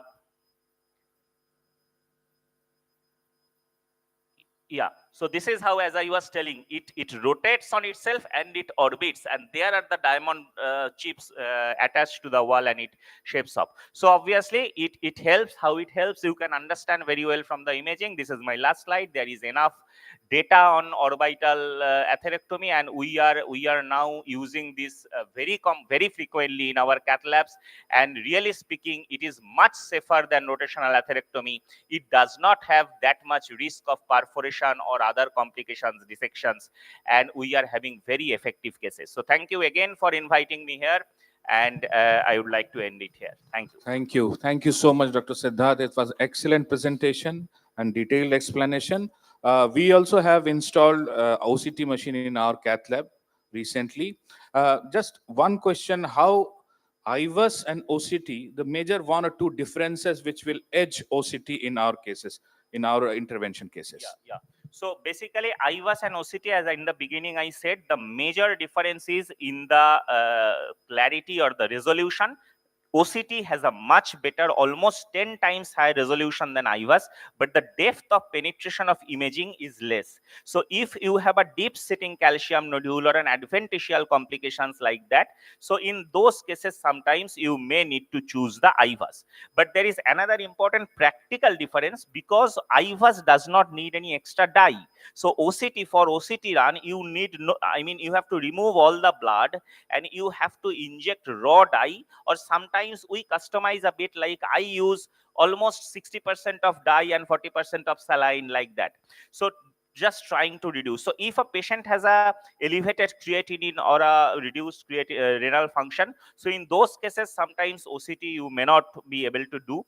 Another important thing is you have to engage the catheter deeply or slightly more into the left main ostium, because otherwise it will go to the aortic sinuses and it will not flush off the blood. So in very, ostial left main diseases, in certain situations, because the catheter has to be deep seated, we choose IVAS, or blanketly you can say that in left main cases, sometimes we prefer IVAS over the OCT. But it is very good in giving you a very, in calcified cases, or particularly in instant restenosis cases. The previous stent, you can see whether the previous stent was under expanded or there is some strut fracture or something. This clarity is much better in OCT than IVAS. Thank you. Thank you so much.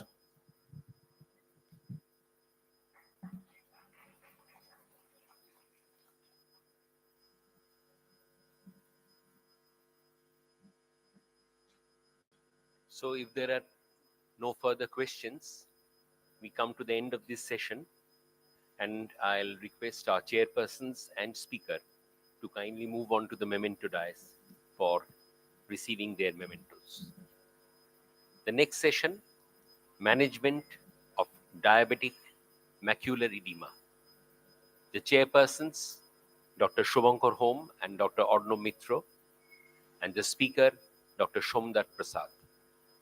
I request our chairpersons to kindly come onto the stage and start the proceedings. And I have a brief announcement to make.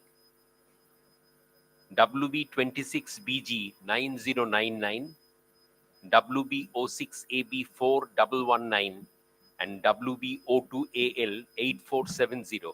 All the three cars are parked in front of our auditorium entrance. Kindly remove them or relocate them so that there is no such interference in coming and going out. So we move on to the session. Good afternoon. Today's speaker is Dr. Somdat Prasad, as you know. But before we start the session, just to inform you that we'll just make this session a little different. As most of the audience are non-ophthalmologists, more than 98%. So we'll give a brief introduction of the original topic. And to introduce Somdat Prasad, he is one of the top international photographers, especially wildlife photography. And he has got numerous awards, 50 plus gold medals, I think, in photography only. And he's well known. So after a few minutes, he will take us into a journey of his slides and wildlife stories. Thank you. Thank you, Shubhankar. Thank you, everybody, for inviting me here today. Great pleasure to be here. My father used to work in this hospital when I was 5 years old. So it's always a pleasure to be back here. So let's start with the main topic, which is DME. This picture is generated by artificial intelligence, but all the other pictures you will see, even the parts in the DME, are my own photographs. But we'll come to that in a minute. But we've heard a lot of hard science from the morning and from yesterday. Let's look at some stories. Even the DME is a story. Now, we are ophthalmologists. We had a radical change in thinking around 2005-06, which is about 20 years ago. I'll come to that in a minute. And one of the drivers was this disease burden of diabetes. And we all know one of the main complications besides kidney disease is diabetic retinopathy. And sight is very important. Because if you can't see, then your quality of life goes down quite a lot. And till the mid 2000s, all we could do is do a bit of laser. And then we used to say, oh, I'll make you less worse. A huge problem. I'll make you less worse. Now, when I tell somebody I'm going to make you less worse, it's a double negative. It's very difficult to understand. At least we as ophthalmologists, we were fixers. We used to take out cataracts, fix retinas. You know, what I do, I fix. I do not understand risk reduction. I don't understand the cardiologist language. And, you know, that was a general culture amongst us, which changed with this introduction. Huge problem, diabetes, but it has, as you know, it has multiple phases. It has very dangerous phases. Diabetic maculopathy can give you, you know, is the leading cause of blindness in the working age population in most countries except the United Kingdom today. So what happened in 2005 that I keep stressing on that? In 2005, we've moved from being surgeons and and fixers to being sort of the way oncologists practice. You know, repeated cycles of pharmacotherapy administered as intravitreal injections. There's great resistance. It's 2005, you're sitting in Montreal in the American Society of Retina Specialists meeting, and there was talk after talk of these new anti-VEGF, anti-vascular growth factor agents to be given. And we were very skeptical. Most of the audience were very skeptical. Some were enthusiastic. My friend Jean Duhan said, it's like sitting in a room when penicillin was introduced to the world. It was like that. But most of us were skeptical, saying, well, it stabilizes in 90%, it improves in 40, 50%.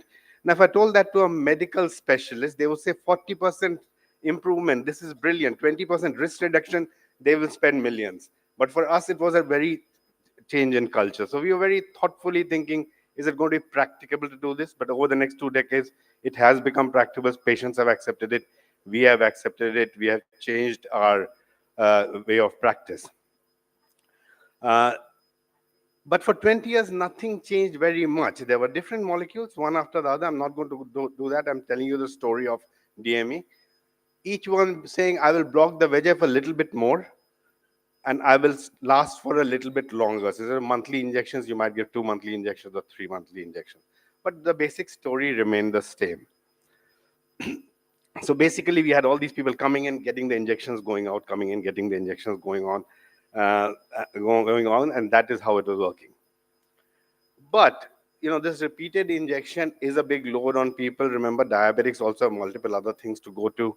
And over time, some of them lost their, you know, there's gradual decline in their effectivity. So it started off very good, graph went up, and then started creeping down.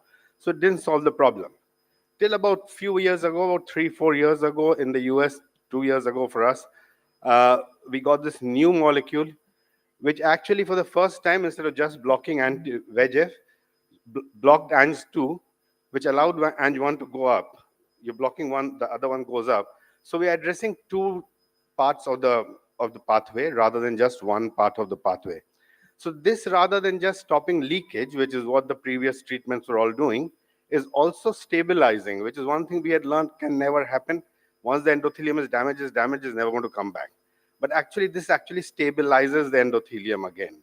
So this has been the next change, which is very, very recent, relatively very recent for us, which has changed our thinking and has really impacted treatment. Because obviously, a lot of our patients come late. They don't come early like in other places. Generally, they'll come when the vision is down 3-4 lines, etc., etc. And, you know, vision gives you falls, things like that. So to conclude, really, this is the next revolution. The first revolution around 2005-6 was Avastin, Lucentis, etc., etc. This is the next change in DME management. It is still intravitreal injections. It is still given things, but you can space it out to 4 months. But the effectivity is more. So we are moving from effectivity point of view, we are getting better. So we move on. So that's it. That was my little bit of science thrown in. Now let's go out. Let's go out of this country somewhere to the north. This is basically what Shubhankar was telling you about. You know, we doctors like collecting letters, MS, MD, DNB, blah, blah, blah, blah, blah. So as photographers also, we like doing that as people who are into it seriously. So I have more photographic distinctions than I have medical distinctions, and I don't have, I know my medical distinctions are quite good anyway. But anyway, let's not go into that. So let's start. Let's go to the North Pole. This is near the North Pole. This is 1,000 kilometers from the North Pole. This is the pack ice, the edge of the Arctic pack ice, north of Svalbard. Svalbard is a very interesting place. It is an independently administered, it's part of Norway, but not part of Norway. It's an independent country actually, but it's administered by Norway. The only country in the world where anybody can go and live and work without a visa, whatever. Except you have to go through Norway, so you will have to get a Norwegian visa, but that's separate. So there's these bears, you know, the mother bear and the child playing on the ice as our ship approaches. And you can see this mother-child bond is there in this very desolate climate. You know, the Arctic is a very desolate place, and out of interest, it is actually classified as a desert. You will say, what, there's so much water. No, deserts are not defined by how much water there is, it's defined by how much precipitation comes. So actually, there's very little precipitation in the Arctic. It's water, snow melting, but there's not much coming down. So it's actually classified. There's some sound on that. But this is mother bear and baby bear, and they're watching their sort of kingdom, as you might call it. And what comes up is quite other ways. This is one of my friends next to me. We didn't expect the whales. We expected the bears. We'd gone there for the bears. The interesting thing is we are sitting there, we're on the ship. We'll come to the ship. This is as we approach the Arctic pack ice. This is the edge of the Arctic pack ice. And these are the bears, and you can see them looking out towards you, seeing what is this thing coming towards us. We go down in rubber dinghies, but we stay a fair distance from the bears. Now these bears, they look very cuddly and they look very nice, but mother bear is about 800 to 1,000 kgs. That 5-month-old child is about 400 to 500 kgs. In a ship like this was the ship we were in. These are not pleasure cruises. This is not that the Alaska cruise you've seen. That these are small boats, 10 passengers, 3 crew, 1 cook. That is it. 2 guides. So there are 15 people on board, including crew, guests, everybody. These are icebreakers. They don't get stuck. They can break the ice and go. And besides the bears, you get other things like this is an Arctic gull, which makes a very nice image against the glacier. This is the glacier face, against the glacier face. Now, as we went in, you see other animals, walruses. This is one of these walruses. These are again huge animals. This one is probably 1,200, 1,500 kilos. Huge animals. They're sitting on that ice floe. So they make nice images, and you get to see things which you have maybe seen on Discovery or something, but not for real. So as we go there, we see these bears, and the little bear which was playing in the beginning. There in the pack ice, there was very little space, so we couldn't get the rubber dinghies down. So we were photographing from the ship, the video I showed you initially. We are photographing the ship. Now, one person wanted to say, he kept insisting, one of the tourist guests, oh, please put that dinghy down. And the guide was saying, sir, I won't be able to maneuver. We'll get stuck, so we won't be able to come out. And he kept saying, nah, please put that dinghy down. I want to go down. We photographers like to take pictures from eye level. That is where your best pictures come. So shooting from top, you don't get the best angle. So he kept insisting. And finally, this guide said, sir, it will sound very embarrassing if that little baby bear slaps you, and I have to then send a report saying somebody died slapped by a 5-month-old baby. So, at that point, this guest realized what was happening and did not insist any longer. This is the family. They're very sociable. They will come and eat.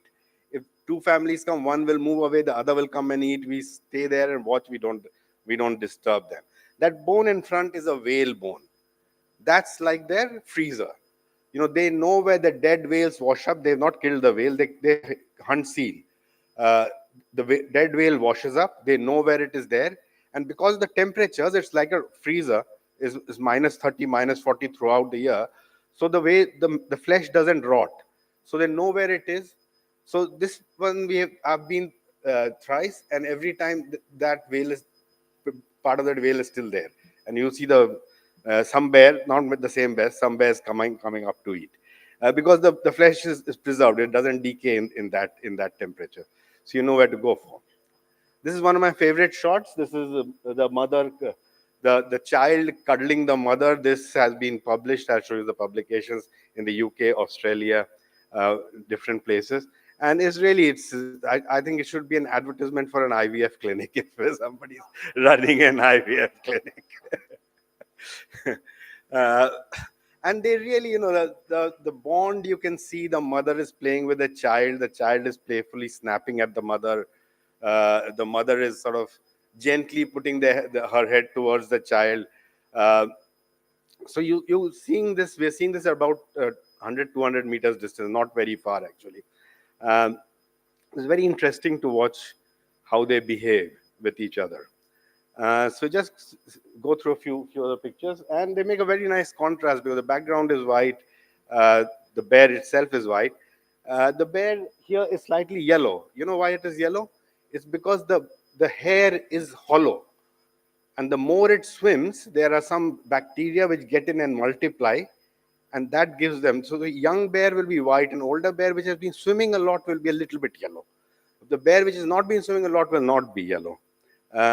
Is the bacteria inside the hollow things, hollow hair fibers. This is again the baby hiding behind the mother sort of looking out, trying to see what's in front, and the baby is like, oh, I'll stay behind mom. I'm not going to go forward. It's not dangerous. It might be dangerous. And this is just again, one is looking towards one side, one is looking towards another side. So they look very nice. This is the belugas. These things are bigger than the bears. They're about 3 times the size of the bears. These whales are there. You can see the water is so clear because up there's thankfully yet very little or no pollution. So the water is absolutely crystal clear. You can see for quite a few feet. The leading whale is actually about 50 feet underwater, but you can still see it nicely. And they just turned up, a bunch of them, as they do sometimes, making for even interesting sized bears and whales. And that picture, like I told you, the one I said would be an advertisement for an IVF clinic. That has been published in the Daily Star, which is a UK daily. It's not a mainstream paper, but it's fairly popular. It's what they call a tabloid. It's what people buy in the daytime. In the morning, they will get the Times or the Telegraph or whatever. Also on the cover of the Australian Photographic Society e-news this year, also on the Royal Photographic Society's international newsletter. So those pictures have been a lot of places. So with that, I think I will leave you to think about things. This is on a beach a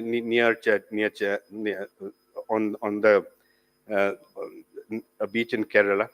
I'll leave you to think about these things. A bit about DME, a bit about traveling, a bit about photography. Thank you. Thank you, Dr. Somnath.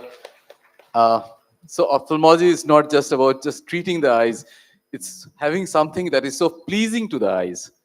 And I think every one of you would have enjoyed these absolutely excellent pictures that Dr. Somnath showed us. And he didn't show his tigers. He knows every tiger by their names in India, at least, each one. And he makes sure that he visits them every 2 months just to say hello to them. So that's one part of it. But just coming back to the DME part, the macular edema that's been treated and the faricimab that he was talking about, the molecule. So here in BR Singh also, for the last 1 year, we have been using this molecule, and it's been a big benefit to our patients with diabetic macular edema. We have been preparing one paper on faricimab as well, which will be soon be published somewhere.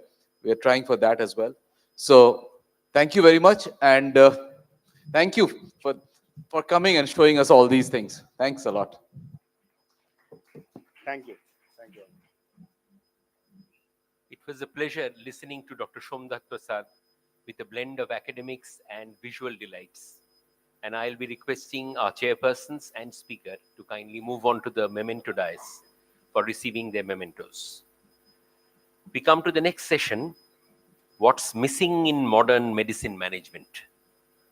Possibly a very appropriate, well, maybe controversial, but a topic which needs deep introspection. And in the background of current thoughts and concepts of lack of empathy, lack of protocol, and certain other factors, this is a topic which needs discussion.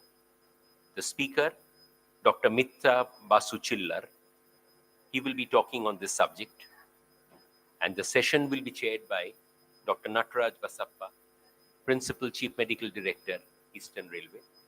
I'll request our chairperson and our speaker to kindly come on to stage.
Till the presentation gets uploaded, I'd like to introduce Dr.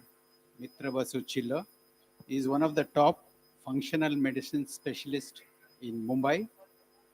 He is an ex-DRDO scientist. He has worked in DRDO for more than 20 years, I believe, and he has authored more than 55 journals, and he has co-authored 6 textbooks. He is a panelist on a Lok Sabha TV program, Healthy India. He is often featured in podcasts with South Indian actress Samantha Prabhu. He runs a state-of-the-art regenerative clinic in Mumbai, which involves innovative treatments with cutting-edge technologies like EBO therapy, ozone therapy, ultraviolet blood irradiation therapies, IV therapies, mitochondrial stimulation therapies, hormonal balancing, and many more. He is an excellent teacher, and he teaches functional medicine both online as well as offline. If you want to know more details, he is having his website, Soma Clinic. You can Google it. And most important, he is a celebrity doctor. His daughter is Miss India. Can you guess? Sorry, Miss World. Yes. Thank you. Over to Dr. Mitra Basu. So my introduction is from my daughter, not my, yes, anyhow, thank you. So I like to thank Dr. Nataraj and Indian Railways to give me this opportunity to share a couple of my thoughts. Like I worked with DRDO for about 25-26 years after completion of my senior residency. I was posted at a couple of some very odd places like Leh, Ladakh during tsunami, or while doing some like for against some disasters. I was sent at multiple places. Then I was heading a division of, we used to call it division of CBR and defense, like mitigation or training or preparation of the country against chemical, biological, radionuclear weapons. So got some insights there during my this journey of learning, and the journey is still continuing. Left DRDO last year, started this, as sir said, this a humble entry into something called regenerative and functional medicine, or I call it an odd medicine, like away from the mainstream. And just to bring your attention on, we all know our subjects. We all are the subject experts of whatever we are doing in our respective fields. So maybe beyond guidelines, maybe something else which is there in our own subject, which we might be missing. So let us try. I will tell you my journey, what I felt that I was missing in my journey of as an internal medicine specialist. Long ago, I saw this report. Many of us know this, that yes, most of the cosmetics and even these other products which we put on skin, maybe for makeup and other things. So they might be having some heavy metals into that. And most common of heavy metals which is added deliberately into these cosmetics is mercury. I don't know whether we know that thing or not. But why mercury is added into these cosmetics? Any idea? Now this report is removed. I assessed this in 2016. As on date, on this website, this report is removed for obvious reasons. But these were the some brand names which were there. Like, I was fond of Fair and Lovely, beyond doubt. Imami was very popular that time. A couple of Lakme brands, VLCC, so many. And sufficient amount of mercury was found in these cosmetics. Just to tell you, if we put a tinge of mercury into these fairness creams, it will give a sort of glow, apparent glow. Yeah, ma'am is right. Apparent glow over the skin. So the argument was that they are deliberately just to show that effect. Maybe the companies, they protested. No, it's not deliberate addition of a heavy metal. Could be because of the ingredients were contaminated or sort of that. As doctors, we should know that these things, they exist in the society, making our patients and client sick beyond infection and other non-communicable diseases. These are the contaminants, toxic substances, pollutants. Now we cannot ignore. Like 2 months ago, I was looking at a YouTube video by Dr. Sharif from he's a part of Indian lead panel also. He's a member of that thing. And he categorically on camera says, you can find that video, that all people in India, all of us including, we have accumulated significant amount of lead in our system. He categorically says in front of camera. Further, he adds that countries like US, they have got zero tolerance policy. If you measure their serum lead, if you measure their serum lead, then their policy is it should be zero.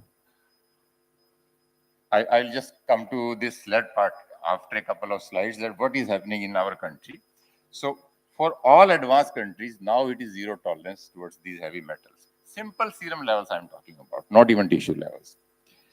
COVID-19, even today, no medical organization across the globe has got, including us, a definite view whether it was an attack, accident, freakiness of nature, lab made, and nothing. Nobody is certain about that. There are so many conspiracy theories. We might believe on them, we might not.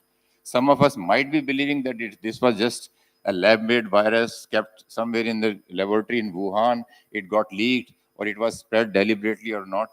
Nobody has got a definite view on that thing. Why? That is, nobody knows. Another report, I was just searching the internet, so I found that there was some speculation somewhere, some US intelligence agency speculated that somewhere in year 2020, there would be a biological attack. It was speculated. It was forecasted. It's not important that the year 2020 was declared in their report.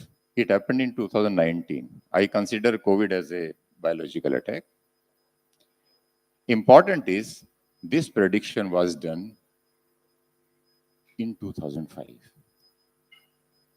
Somewhere in 2005, when this report were published on internet, you search for this thing, there's a net address is given over this, it's available even today, that in 2005, intelligence agencies are warning us, team of medical doctors, that there would be something in the field of biological attacks somewhere around 2020.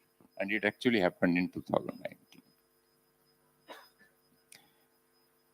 Then other things which we might be missing in our daily practice are a simple case of anemia. This study was published and it's still available. And these photographs are not from this study. They are just represented. I just got from internet and pasted just to show you what could have happened in this case. That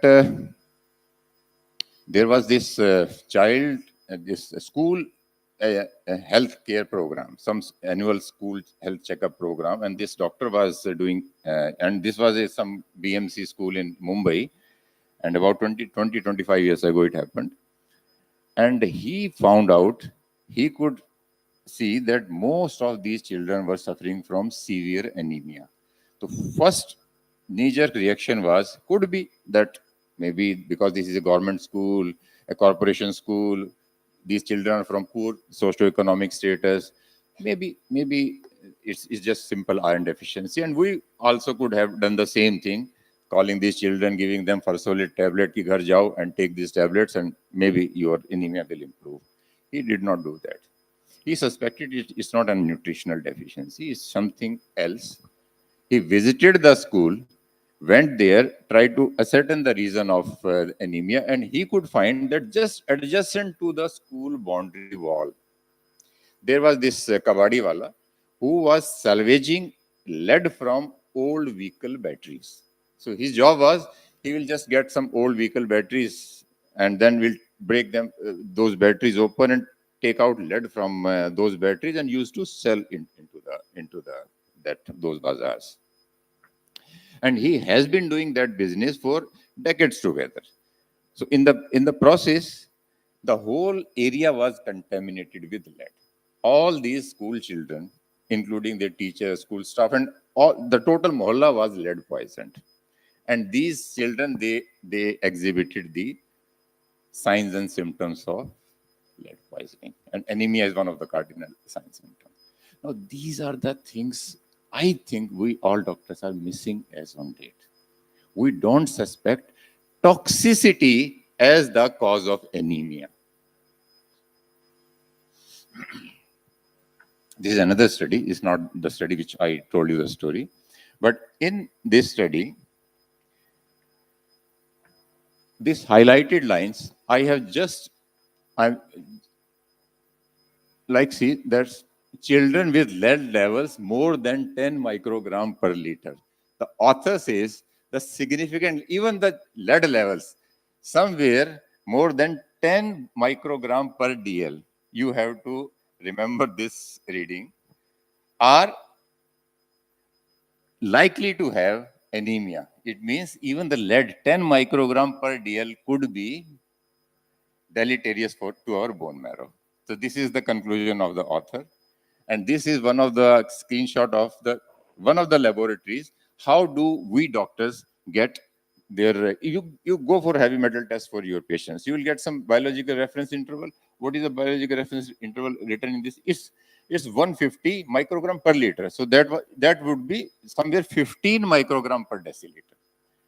Now, scientists, medical scientists and doctors and researchers, they have concluded that even 10 microgram per deciliter is dangerous.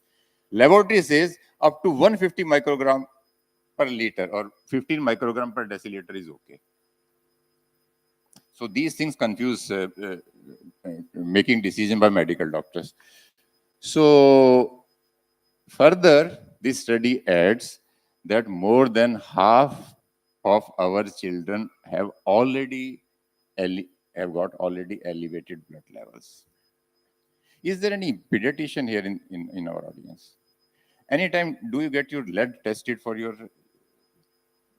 I think this should be a practice nowadays. Not only pediatrician, all of us must start testing heavy metals, at least in serum. We know there is a half-life in the serum.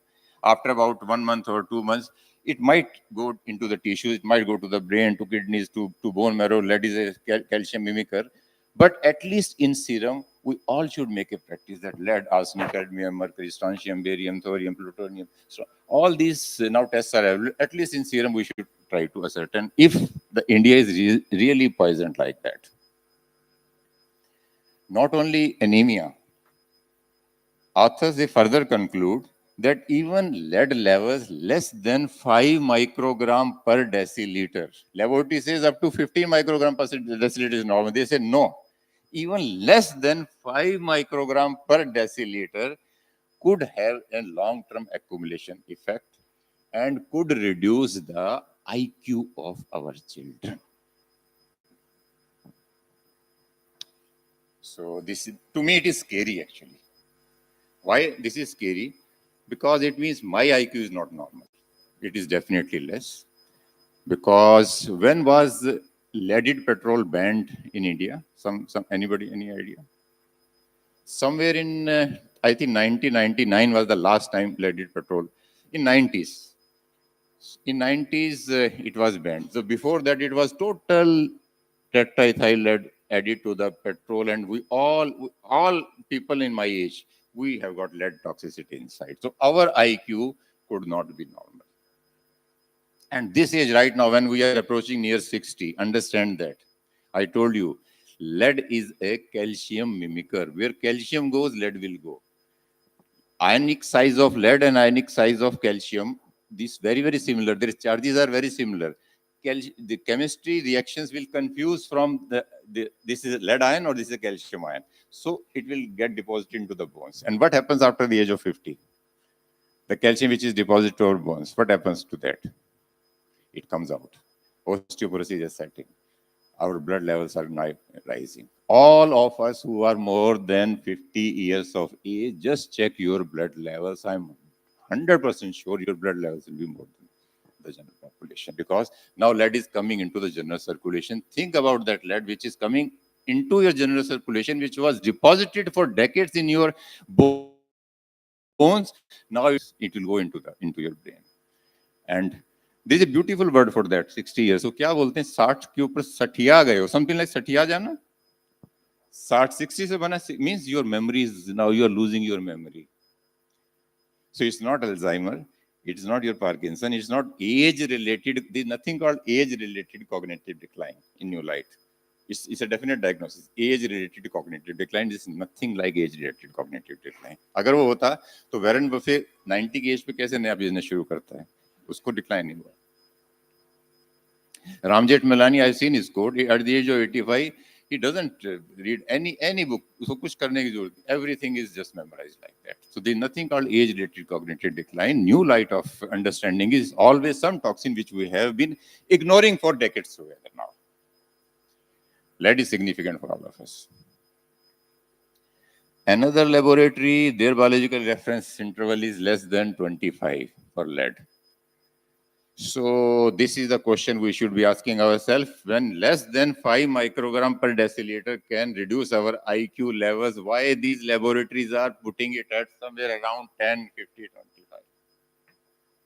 Why, as medical doctors, we are not objecting to these laboratories and these reference values? If we are not objecting, who else will?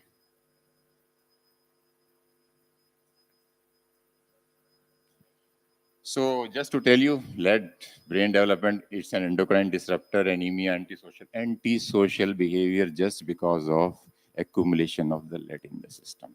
It's not a psychiatric case, it could be just lead poisoned. Learning difficulties, increase in blood pressure.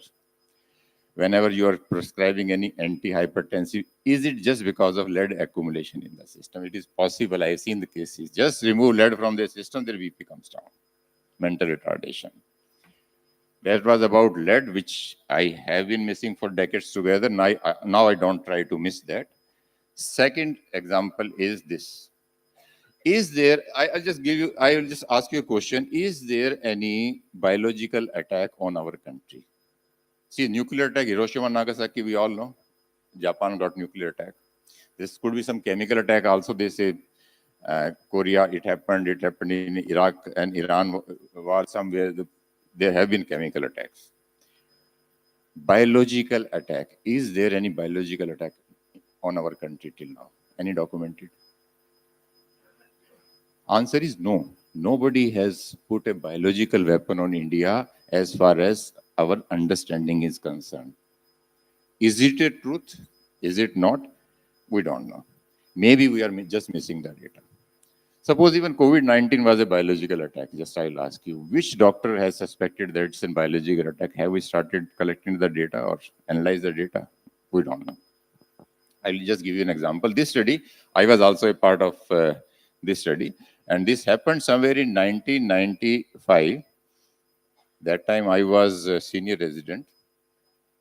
And we just saw in that year that this, and I was in Haryana in PGIMS Rohtak, and we saw there in that year, Plasmodium falciparum cases which were coming to us were totally atypical.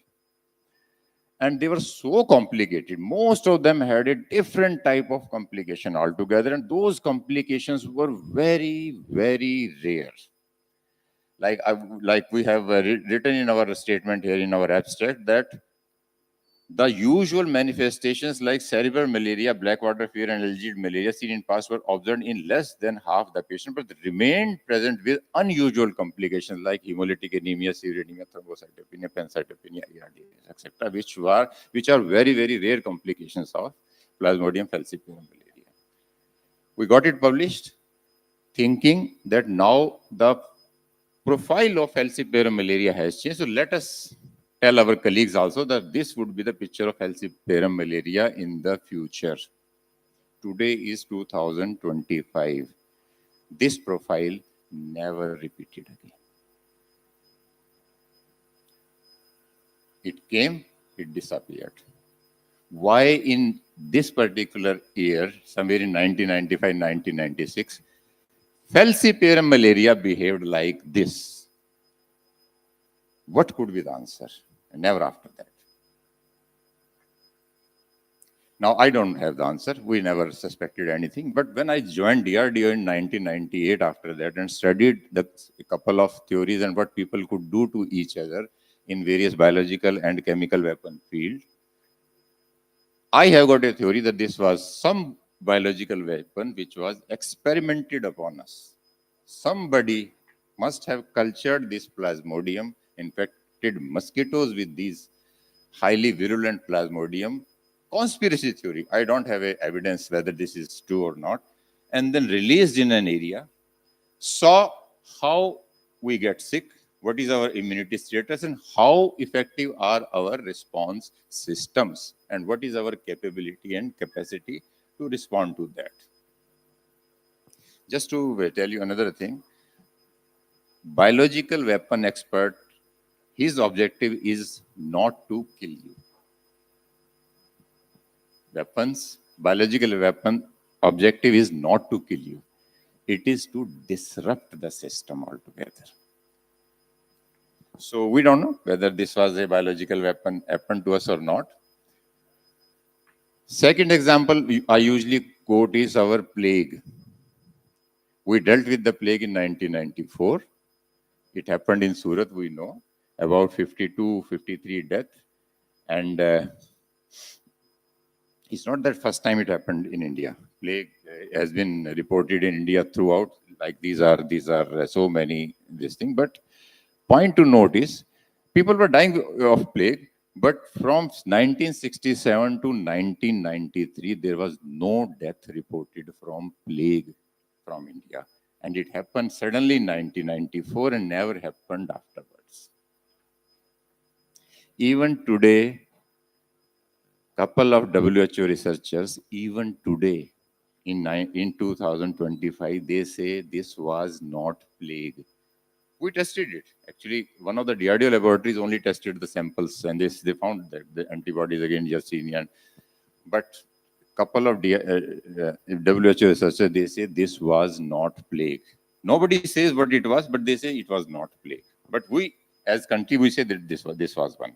But anyhow, so this is a data only for 2 weeks, about 56 deaths to 1,200 cases, but 3 lakhs migrated in 2 days. And these were something happened after that plague thing happened in Surat, some repercussions, how international community, it reacted, and this is what they gave. This 56 deaths. I don't know how many zeros are. I'm very poor in. Can anybody calculate how much rupees of loss we made in 1994 just because 56 people died from so-called plague in Surat? Anybody? I don't. I really don't. I admit that. Somewhere 450. नहीं sir, ये उससे भी ज्यादा है. इकाई दाई सैकड़ा हजार 10,000 लाख 10 लाख करोड़ 10 करोड़ अरब 45 अरब. Is it 4,500 crore or something? पता नहीं कितना है. And this amount is in 1994. उस समय पता नहीं सेंसेक्स इंडेक्स था भी कितना था और आज कितना. अब इसकी डिस्काउंटेड वैल्यू देखिए. आज के दिन में हमने how much money we lost that time. This is published. You can go to this website and this data is published. This is the objective of a biological warfare expert, to disrupt your economy, to disrupt your system. And they were, now again another conspiracy theory, that if this was not plague, then what it was? No samples of these patients, no organization in our country kept these samples of these patients for future analysis. We don't do that. We as medical doctors, we never do that. That यार ये पता नहीं लगा क्या चीज़ है, तो sample रख के फ्रोजन स्टेट में डालिए ना. अब तो आजकल बच्चों के वो स्टेम सेल डाल के भी there are private companies, they keep telling you that 20-30 years they will preserve. Do we preserve samples of these patients for future reference? जब हमारी science evolve होगी, answer is no. So we don't know what actually it was, whether it was a biological attack. But in 2020 also, 2020. Even a couple of years ago, people are revisiting this case study. No, sir, this was a case of bioterrorism. You as a country have forgotten, but we have not. Another, some NS, the other says, plague that never was. Alleged, he uses the word alleged plague. And again, I always say that he uses very, very strong words here regarding this plague. To us it is plague, but he says it was certainly not due to plague. The Beed district or Surat district, whatever happened in 1994 was certainly is a very strong word in a publication. Understand that. It's not probably. It is certainly not due to plague. Another radiation story, I was a part of that. These, I don't know if some of us remember that radiation accident happened in Delhi and Mayapuri, some scrap dealers, and they broke open some irradiator, and then those people were having in personal possession those cobalt 60 pieces, and they were getting radiation in return, and one person died out of that thing. Idea of telling you this story was that no doctor suspected, even after about 1.5 months of those symptoms happening in those people, no doctor suspected a radiation related injury in them, including AIIMS, a couple of other tertiary care hospitals. An orthopedician was consulted by them, a skin specialist consulted by that family or their family. No doctor suspected it was because of radiation, till radiation was discovered at that place by some team of radiation. I think they were students, some BARC, PhD students. They went into that market and they had this radiation meter in their pocket. And by chance, that radiation meter of that PhD student, he was searching for some old equipment, like a poor PhD student, karna hai mujhe, I require some equipment, let me go to some kabadi wala market, let me find some old equipment, I will use it for my PhD studies. He went there, there was a radiation meter in his pocket, and the radiation meter started beeping. He got scared. यार ये radiation कहाँ से आ गया ये? And then he reconfirmed, and then he only pressed the button that there is a radiation in this area. That came into the news, and only then medical doctor team, who were already treating this family, they suspected only after that this could be because of radiation. What does this show? A lack of our sensitization towards these so-called rare sort of etiologies of these common symptoms like skin burn or infection or pain or all those things. We never suspect. We never suspect radiation or other toxic things for these symptoms. The time has come to start suspecting these things. A nuclear attack or a radiation or a dirty bomb is the probability is very, very likely कि हमारी जिंदगी के अंदर ऐसा हम देखेंगे. Okay, I'll just ask you a question. By chance, do you know what is a dirty bomb? Any idea what's a dirty bomb? D-I-R-T-Y, ganda bomb. It's simple, traditional explosive. If you put some radioactive material, just put on that explosive and just blast it. Just radioactive material, anything you can salvage from any radioactive, like hospitals we have got cesium and cobalt machines. If they can do that and just blast it, that radioactive material in the form of fine dust will spread to an area and it will contaminate that area with radiation. That is called dirty bomb. Again, the idea is not to kill you. Idea is to make that place uninhabitable for more than 200 years now. And to spread that panic. जिसको भी पता लगेगा ना radiation आ गया, dirty bomb था, and he will declare that fellow declare कि मैंने radiation dirty bomb कर दिया, and anybody with little bit of dust or that dust into their clothes will start running towards you. Hospitals, clinics, how will you receive them? Now they are full of radioactive dust on them. It's already there. How do we receive them as medical doctors? If they come to your clinic, आपको clinic बंद हो गया, you have to demolish that. You know that it is contaminated. Nobody can decontaminate your clinic. Will you treat them or not? If they enter your ambulance, you have to sacrifice your ambulance now. It's not easy to decontaminate your ambulance. Will you touch these people or not? And anybody, any idea? How to? Doctor साहब ये सब सारी situations हमारे सामने आने वाली हैं बहुत जल्दी. People are going to do such things. And we'll be left अकेला कि डॉक्टर साहब संभालो, ये भीड़ खड़ी है, 500 आदमी खड़े हैं, हमारी इनको संभालिए, और हम थर-थर कांपेंगे, हम करें क्या? Just to tell you, anybody who is alive and with a lot of radiation on his or her body, but who is alive, is not possessing any risk for me. ये आप conclude कर लीजिए. Person is alive, there is radioactive dust, person is not a risk to me or to my staff. Second, there should be a distance, उसको वहीं रोक देना चाहिए, and remove all the clothes. And उधर, if you remove all the clothes, more than 90% of the radiation you are taking away. Then there are some decontamination happening or baki cheezein. But if we don't know the standard operating procedure, we should start searching for them in our practice, because those who really don't know what's a Disaster Management Act, you will not be able to refuse the entry and treatment of these people coming to you. अगर आपने act ध्यान से नहीं पढ़ा तो एक बार पढ़ लीजिएगा, आप मना नहीं कर पाएंगे. Another study, this happened in Kerala.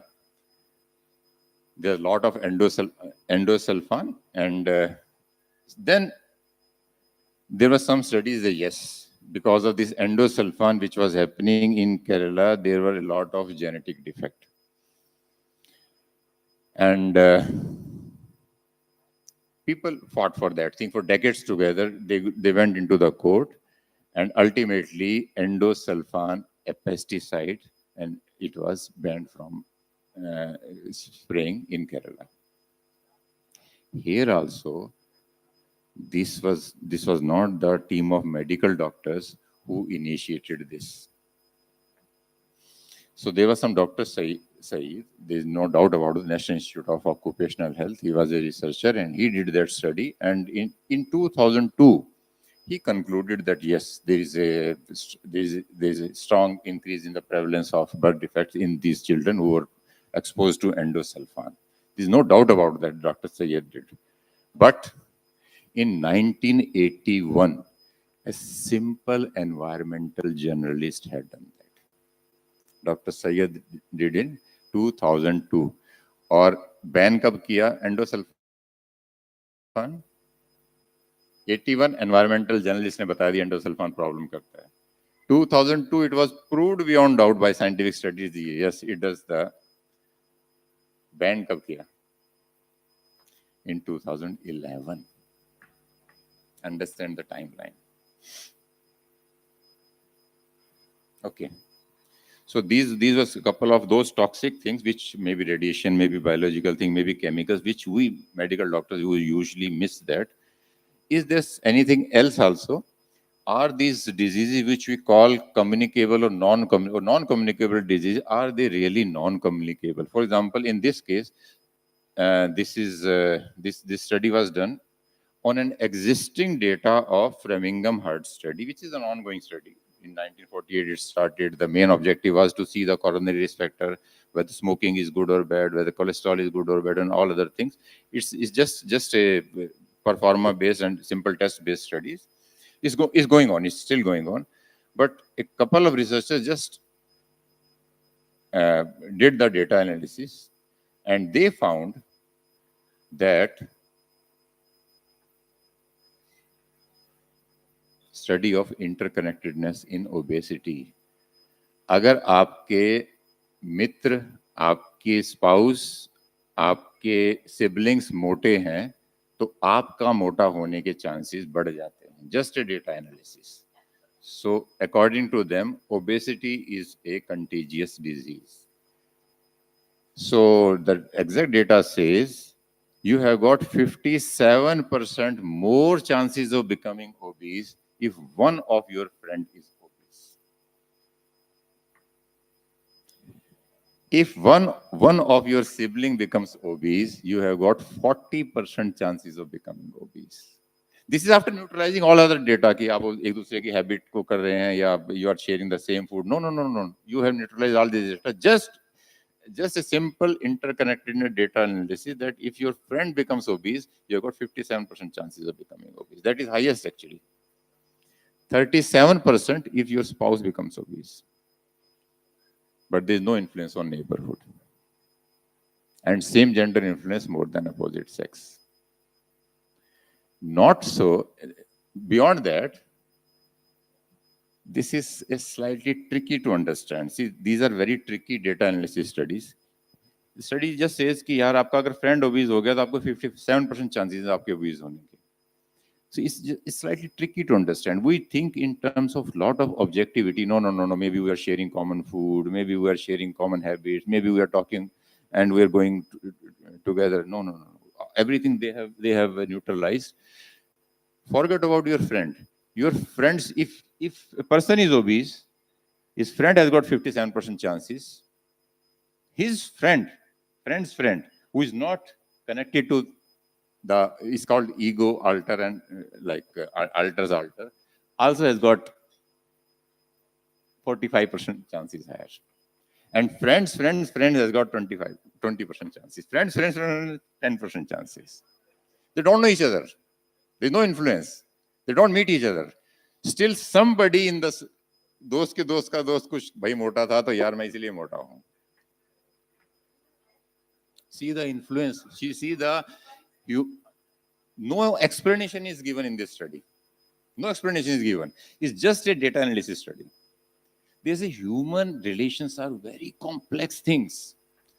As medical doctors, we don't acknowledge those things. That influence of even unknown people in your life.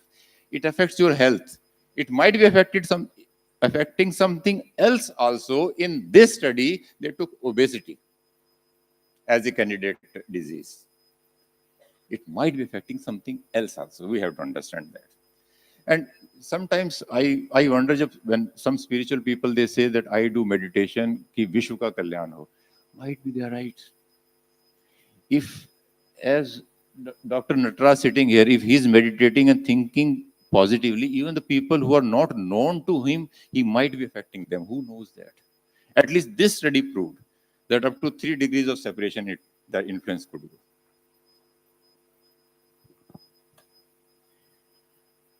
More mind-boggling was distance does not matter. The same 57% chances. Your friend is living with you, his friend is living 760 kilometers away. Same 57% chances of becoming mortal. So running away is not an option actually.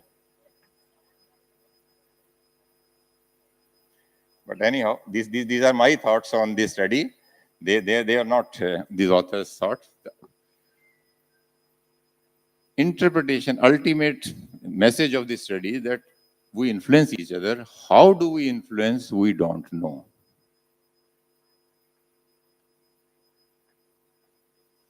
Another thing for us, medical doctor, we should start taking dream history also. How many of us do not dream at all? Karate मार के नींद आती, सपने भी नहीं आते. Is there anybody? सबको आते हैं सपने ना? नाइट मेरे यहाँ. आप बीवी के साथ सोते हैं अलग अलग कमरे में. पर वो बोलते हैं उनको शायद सपने नहीं आते. Actually, we all dream. The people who say कि हमें सपने नहीं आते, usually they forget their dreams. We all dream. That we have to understand. कि हम REM sleep आती है, वही सबको आती है. But if I say that I don't dream at all, means I'm just forgetting my dream. So this is important to ask from your all patients in your general OPD कि भैया सपने आते हैं, आज क्या सपना आया था? वो बोलेगा डॉक्टर साहब याद नहीं. B6 deficiency. Only reason is B6 deficiency. Pyridoxine, yeah. You know, pyridoxine sign and symptom, I Googled it. I got fatigue, irritability, depression or mood changes because of pyridoxine deficiency. Don't give antidepressant, give pyridoxine. Poor sleep quality, neurological symptom confusion, neuropathy in severe cases, and reduced ability to recall dreams. किसी भी और symptom नहीं है, reduced ability to recall dreams.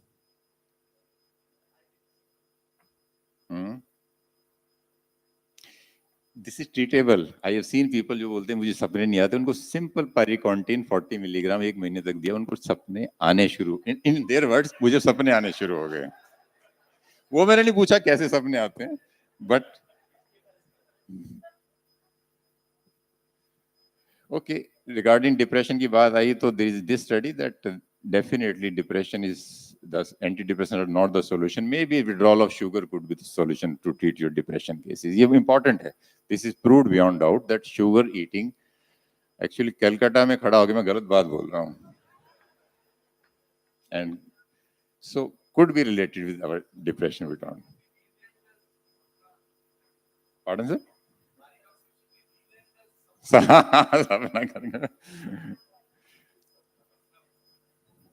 Another thing, I was also a part of this study. We took a couple of samples of like Alzheimer's, Parkinson. Usually, जो कोई Alzheimer, Parkinson का patient आता है, we have got a standard treatment. It might not work.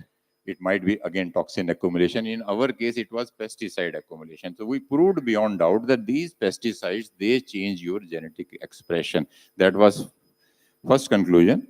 Second was, according to our genetic makeup, we might have some alleles. Some of us might be accumulating these toxins, these pesticides more than others. Now I'm talking about personalized medicine. I take pesticide level of all of you, sharing common food, sharing common place, sharing common city, common water supply.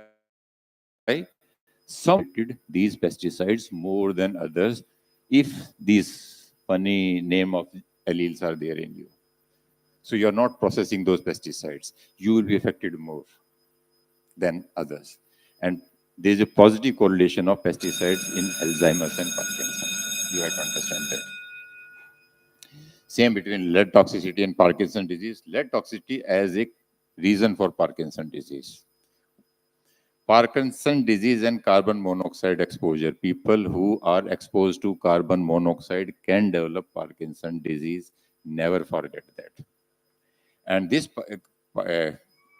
carbon monoxide intoxication is strongest predictor of Parkinson disease. Like in this study, they say it's about 10-fold higher risk of Parkinson disease in carbon monoxide exposed individual than in non-carbon monoxide exposed individual. And how do we get exposed to carbon monoxide?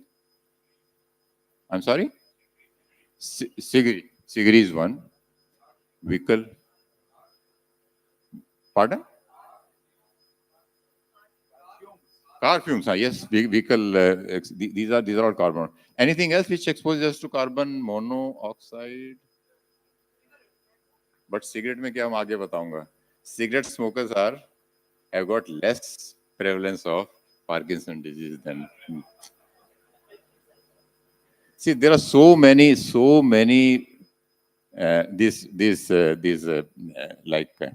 factors which could predispose a person to Parkinson disease, like exposure to pesticide, brain concussion, midlife migraine, exposure to environmental toxins, milk consumption giving you early Parkinson disease, high dietary intake of iron because of the Fenton reaction, excess body weight, obesity, higher levels of education giving you Parkinson disease, and history of anemia. But carbon monoxide exposure की odds ratio सबसे ज्यादा है, 10 के आसपास है, बाकी सबके मुकाबले सबसे इंपॉर्टेंट है carbon monoxide exposure. But cigarette smokers, they have got a lower incidence of Parkinson disease, despite the fact that they expose themselves day and night with carbon monoxide. No explanation given here. Maybe tobacco would be good for some. So this was another thing, that there are reasons for Parkinson's and Alzheimer's, which we try to find out when these patients come to us. Can we time travel to treat our patients? Can we go into the past or in the future? This study has already been published in BMJ. What they did, a group of people in future, like an event happened about 6 to 10 years ago, in future, they prayed for these individuals and the outcome was better. It's very, very difficult for me to explain this study. आप इसको देख लेना. Effect of remote retroactive intercessory prayer is BMJ publication on outcomes in patients with bloodstream infection, septicemia, a randomized controlled trial. Time थोड़ा कम है, इसलिए जल्दी बताऊंगा. What they did, about 3,000 patients. अब ये मानिए, there is a hospital, like railway hospital. Somebody comes to you, a group of maybe priests or spiritualists, अब कुछ भी बोल लीजिए, they come to you and they just ask you for the data of about patients of suffering from some disease. कि sir आप 6-7 साल, 8-10, 15 साल पहले आपके जितने भी ब्लड स्ट्रीम वाले पेशेंट्स आए होंगे ना, उनका डेटा आप हमें दे सकते हैं. आप बोलो क्या करना है? कहते सर वो हो गया ना जो होना था उनका. They are treated, they died, or they lama हो गया उनका, or they improved, or whatever. Now, no harm could be done to them. कहते yes, no harm could be done. Just we want to do our experiment on their records. So you get convinced. कहते okay, क्या करोगे? कहते sir, just what you do? How many are there, sir? You will say 3,000. Okay, sir. आप इनको random, आप मुझे इनके 2 group बना दीजिए. You will be amused कि यार कर क्या रहे हैं मेरे साथ? Exactly same thing happened in this case. कहते आप 2 ग्रुप बना दीजिए sir. This group, you don't tell us. आप just randomly इनको divide कर दीजिए. Okay. So for one group, we'll pray for them. You will again laugh at them. Pray for them. Whatever happened has happened. Past is fixed. वो kung फू पैंडा में बोलता है कि पास तो गया, फ्यूचर आने वाला नहीं है, प्रेजेंट इज अ गिफ्ट. कहते पास तो गया उनका. कहते नहीं सर आप टेंशन मत कीजिए, आपने रैंडमली किया है? यस रैंडमली किया है. आप हमें इसको दीजिए. दे प्रेड फॉर दिस. जब उनकी रिकॉर्ड्स ओपन किए, people whom they prayed for did much better when they were in the hospital.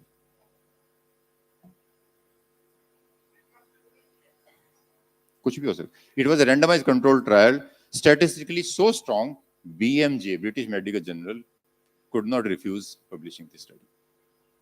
Coincidence उन्होंने कर लिया होगा, उनकी स्टैटिस्टिशियन ने देख लिया होगा सारा, जान ले ली होगी इनकी जो ऑथर्स की पब्लिकेशन से पहले. They had to publish. क्या explanation है? Whatever has happened had happened. Random selection में अब इसकी explanation क्या हो सकती है? Maybe. Suppose today we are sitting here. Maybe after 10 years, somebody will be praying for us. That is going to decide our present now. Maybe. We don't know. हो सकता है जो वो पेशेंट जल्दी ठीक हो गए उनको नहीं पता 10 साल के बाद somebody will be praying for them. Maybe that could be one of the interpretations of this study. No interpretation given. Because this is the data set. This is the intervention done. It's a randomized controlled trial, and this is statistically proved. And it's not one study. मैं एक study quote कर रहा हूँ इसके लिए. आप जब इसको search करेंगे, there are more than 100 studies जिन्होंने time domain में जाके लोगों को treat किया हुआ है. Published, I'm talking about. I'm not talking about those Babajis and those claims. Published studies in good medical journals. How many of us know here in this hall that these studies exist? You know. Why?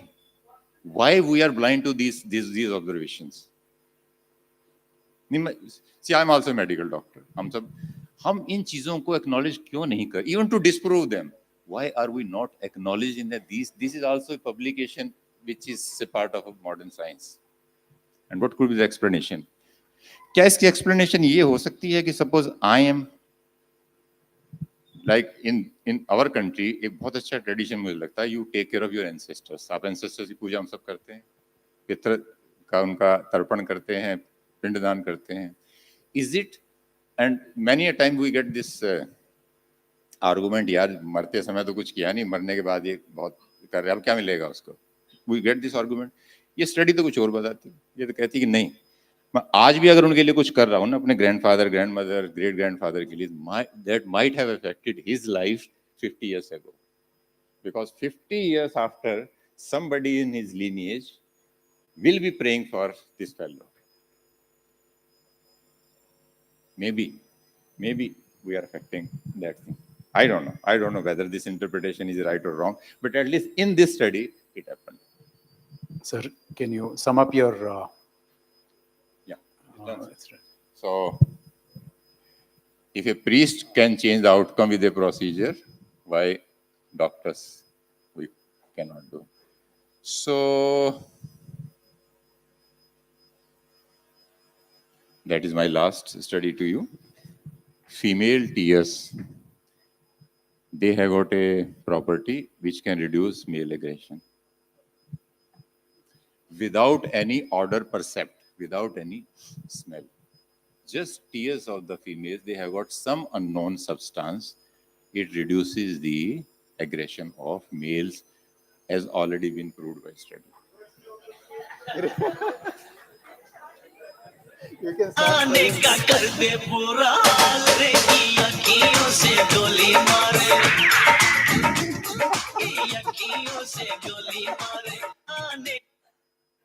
So, those who are research oriented, if you could find that, nobody has found that substance till now. Only effect has been shown.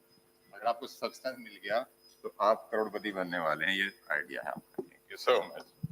So this was just a compilation of a couple of cases or aspects where I thought we doctors might be missing these aspects in our day-to-day medical practices. Never thought of that. Thank you. Thank you. Thank you very much, sir. Actually, this is just a tip of the iceberg, whatever the knowledge is there in the integrative medicine. There is a lot, many things, and there is depth into the molecular mechanisms of these diseases. So there will be lots of questions, is because he's ignited your thoughts. You can, whatever the questions are there, you can meet during. Right now, we are in an era, Thank you, and sir. it is a very, very fortunate era that status quo and dogma we all are challenging. Whether it comes to religion, it's come to politics, it's come to society, it's come to belief. This era, everything is being challenged. We should also come out of the dogma. Whatever was taught to our medical colleges, whatever our organizations, they give us the guidelines. I think this is the time we should start challenging them too. Thank you, sir. Very nice and thought-provoking presentation. It's me. Yeah. So you talked about retroactive prayer, that the effect of retroactive prayer. So what could be the effect of universal prayer we do every day? Like we used to do it in our school. Sabko Shakti Dena Data, and so many prayers were there. I don't know whether they are including it in today's curriculum or not. But it is a proven thing that we do universal prayer. It is like an egregore. It affects each and every person. So we should integrate what Dr. Natraj has said, integrative things, integrative medicine in our curriculum also. I concur 100% that now is the era we all have to admit that what we don't know might be much more than what we actually have been taught by our formal education or by our experiences. There's a lot of unknown there. And maybe what was taught to us should also change its form.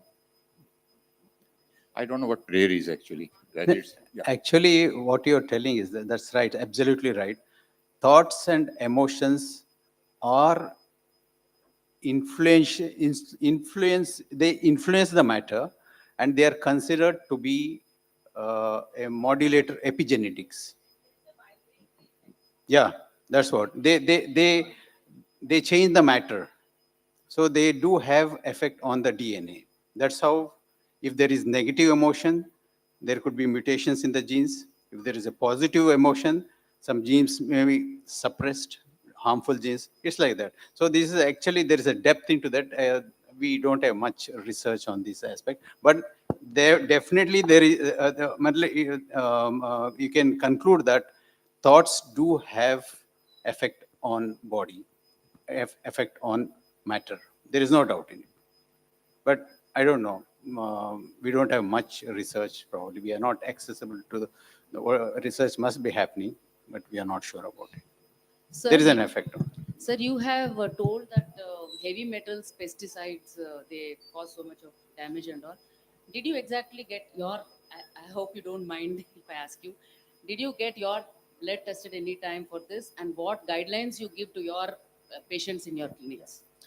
As a routine, anyone who enters into the door of my clinic, all of them I get their heavy metal tested. First thing, even the person comes for a headache, heavy metal test karwao. It's not that I'm curious whether they have got heavy metals or not. I already know that all of us have got accumulated a lot of heavy metal inside our system. It is just to document that to in front of him. लोग मानते नहीं. आप अपना test करवा के देखिए.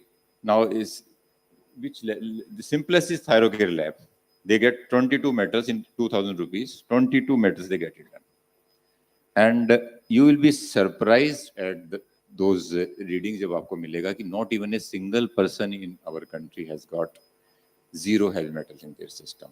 My whole family, my daughters, my son, my son-in-law, myself, my wife, and my extended family, we all remove these heavy metals regularly from our system.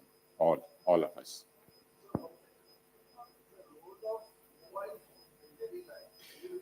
Yes, sir. Mobile phone, yes, there is no doubt that these microwaves, they affect us. They not only affect our thinking processes, they also affect our cells in a way that it's a non-carcinogen. Especially temporal lobe tumor could be related with this mobile radiation. In animal, there are a lot of animal experiments which they have proved that these microwaves are carcinogenic. There's no doubt about that thing. How do you remove? 1 or 2 sentences. Like for example, you can use a couple of compounds. Like for example, if you want to remove mercury from the system, mercury is hungry for sulfhydryl group SH. So then you accept, okay, sulfhydryl group. If I put something into that, maybe cysteine, N-acetyl cysteine, I can use to remove mercury. I can use glutathione to remove mercury. I can use where else you will get sulfhydryl group? Will be ALA, alpha lipoic acid. If I use it, will start removing mercury, like that. And traditionally, succimer and other. Then lead and other compound, manganese and other compounds you want to remove. Okay, EDTA. EDTA can take out lead from our system. calcium EDT is available, sodium EDT is available, like that. There are protocols. Dr. Nataraj told me once his extended protocols, how he sometimes remove these heavy metals from the patients what he gets. So now those protocols are very mature. So you can remove vitamin C.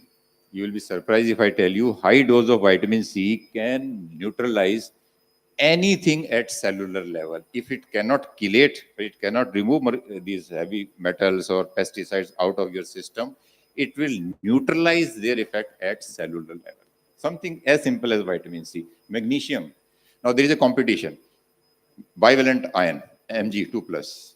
Bivalent iron, lead 2+. Calcium 2+. Copper 2+, 3+. Iron 2+, 3+. Like that. Arsenic 2+. All these bivalent cations, they compete for each other for various processes. Aapne ek ko strength, you give the person a lot of magnesium, especially ionic magnesium. Ionic magnesium means any magnesium compound with an ionic bond. Magnesium chloride, it's an ionic bond. You give a lot of magnesium chloride, it is going to displace other positively charged heavy metal from their place. Once they're displaced from their system, kidney takes them out. So you take care of magnesium. Like that you think about how do you. Ozone, you'll be surprised that ozone, which is considered as a toxic molecule, a pollutant, can take out so many heavy metals and neutralize so many toxins in our system. Read about ozone, you'll be surprised the way therapeutic uses of ozone could be there in our practice, and we are missing that.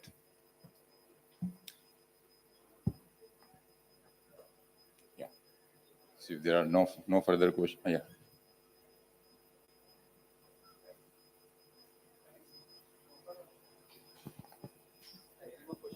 Yeah.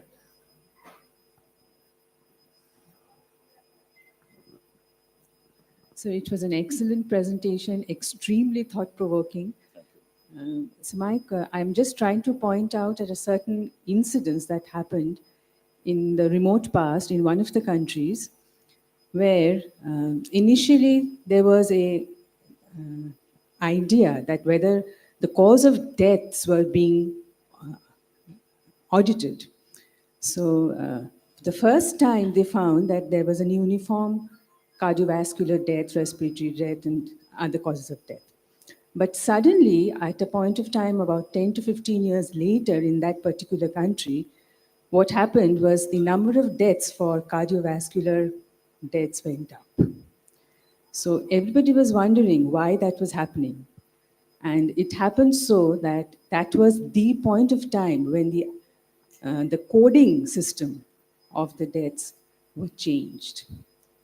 So that's one of the examples where we can think about all the topics that you spoke of, and maybe if someday, sometime, we'll find an answer for that. Coding system for that. Yeah, so we have this ICD codes. Correct. So that was one of the reasons why the audit system got whatever they got. Interesting. And sir, extending from where you had stopped by saying that this was not plague and falciparum malaria did not have fever. So we are, I'm not sure whether other people will agree with me, we are finding many patients of dengue which are afebrile. Without any fever, only low platelet counts. Absolutely, sir.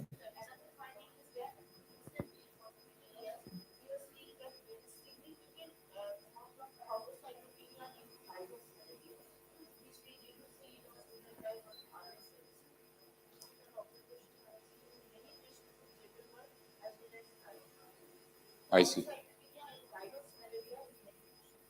Vitamin C, give all these patients vitamin C. Now, people who are vitamin C, there is a group of researchers, medical doctors across the globe who are strong proponent of high dose vitamin C. According to them, there cannot be even a single case of death by even like dengue, you talk about any viral infection, whatever you feel like Ebola, if vitamin C is sufficient in the body. So the dose is a bit higher here, right? I give somewhere around 50,000 milligram, 25,000 milligram per day, that type of dose I give.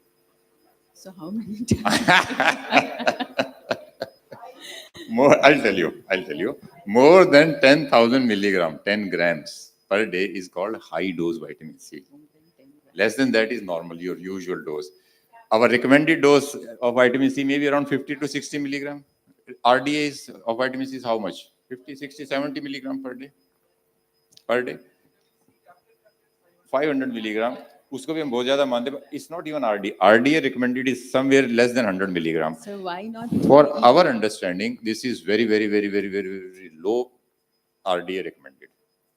We Sir. might require somewhere around 5 to 10 grams of ascorbic acid or any of its salt per day. So with vitamin E, No, vitamin C. only C. Vitamin C. Thank See, you. vitamin C, vitamin E, glutathione, alpha lipoic acid, all these are antioxidants of our body. They can replenish each other. Like glutathione, your body produces glutathione. Once it donates an electron, it's an antioxidant because it is going to donate an electron, it gets oxidized. To salvage glutathione, you require another antioxidant. Vitamin C will salvage your own glutathione. Thank you, sir. As I'm an endocrinologist, I'm just pointing out high dose vitamin C interferes HB1C assay. This is one thing, very important. yeah. That's why there was many HB1 when in COVID season, people were taking more vitamin C. There were many alterations in HB1C. This is one point. And another thing, HbA1c was measured higher or lower? it is in the lower side. In the lower side, it's measured in the lower side. Yes, sir. And another thing is that what you were talking about, these prayers and all those things, these moods which affects our, which are still not researched, but which affects our general health well-being, might be the facts that there are some, we tell about this endorphins and cytokines, those regulations, those neurohormones regulations, or they may be altered with these prayers and all these good moods and all those things which needs to be researched, because we nowadays we are always listening to those called happy hormones, which actually the non-medical persons are telling. So there are certain neurohormones which actually might be playing roles in these things, but which it needs more research, as you have mentioned, sir. And also in certain mental illness or certain depressive illness, there is some changes in the cytokines, which may lead to some alteration in the physical illness also. These are the postulations, but more researchers are needed. Yeah, these are very strong arguments. And see, as far as vitamin C and HbA1c is concerned, vitamin C molecule is very similar to glucose molecule. There could be an actual reduction of HbA1c when a person is taking a lot of vitamin C, because it is going to stimulate your insulin.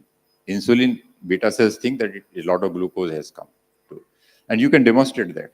You can give vitamin C IV and just measure your serum glucose. Serum glucose will come down because of the higher insulin production. That is one explanation. Secondly, all over those glucose patches, CGM patches or glucometer, they will measure ascorbic acid as glucose. So moment you give vitamin C, they will show that your glucose is rising. But it is not that glucose is rising, it is measuring that vitamin C as glucose. That is a confounding. So third is your cytokines and hormones. I sometimes make this very loose statement that no doctor understands hormones, including endocrinologists. And maybe this is a fact, maybe it is not, but I think hormones are the least understood domain of medical sciences. So we have to admit that we don't actually understand how these hormones they act. And I don't know whether my prayers will change cytokines of somebody in the past or in the future. Those explanations we need to find out. What actually must have happened.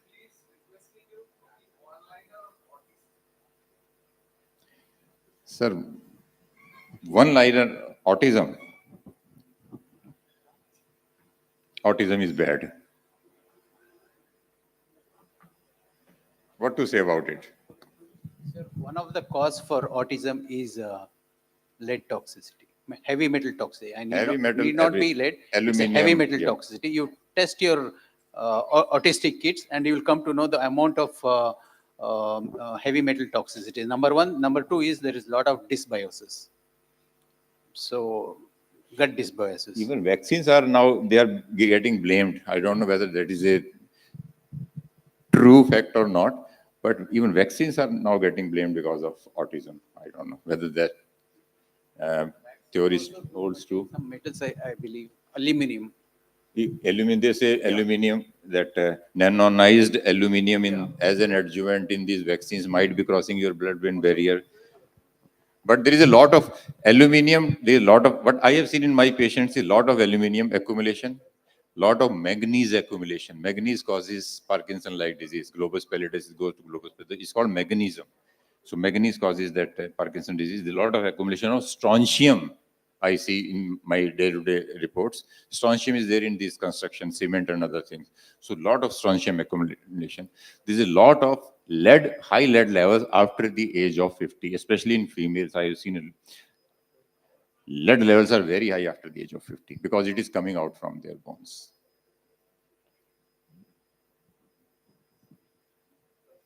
Thank you, sir. Thank you so much.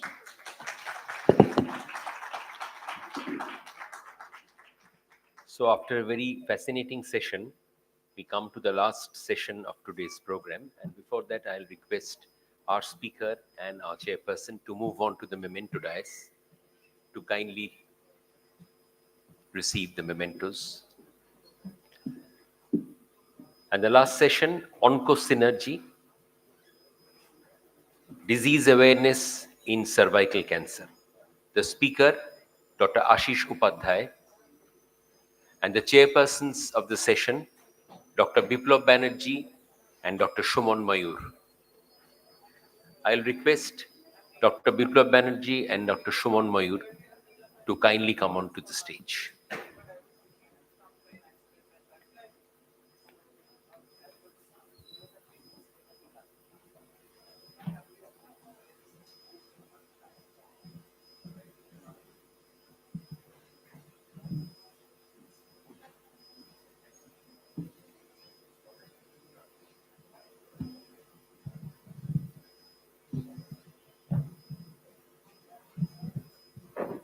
A very good afternoon to everyone. I think most of us will be busy in the lunch, but this is a very good and very important session because the marvel of cancer science has gifted us with immunotherapy, and with the advent of immunotherapy, I think we have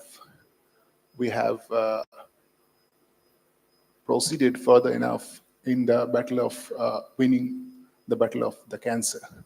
So let me introduce Dr. Ashish Upadhyay, a very eminent medical oncologist, who will talk about the use of immunotherapy in cancer. Good afternoon, everyone, and thank you, Dr. Suman Mayur, for the kind words. First of all, I would like to thank B.R. Singh Hospital, Indian Railways, for inviting me. So after an excellent talk by sir regarding one of the major issues which is often neglected, this is another major issue which is again often ignored. That is the cancer awareness. So I'll be talking about disease awareness, especially focusing on cervical cancer. Also, I'll be giving an overview of the disease and management. Along with that, the newer advances. So this talk is sponsored by MSD. So basically, firstly, I'll be talking about the global burden of cervical cancer with a special focus to India. After that, an overview of cervical cancer, then the management of cervical cancer, and lastly, I'll be talking about the few advances which we have in cervical cancer management. So global burden, we all know cervical cancer is the fourth most common cancer globally. As per the 2020 data, every year worldwide around 6 lakhs new cases of cervical cancer are diagnosed, and every year around 3.5 lakh of patients they lose their life because of cervical cancer. And this data will again move from 2022 as projected that by 2040 the estimated number of new cases of cervical cancer will be around 8 lakhs per year, and every year around 4 lakh 80,000 of the patients will be losing their life because of cervical cancer. And India contributes around 20%. 1/5 of the total global burden of cervical cancer is contributed by India.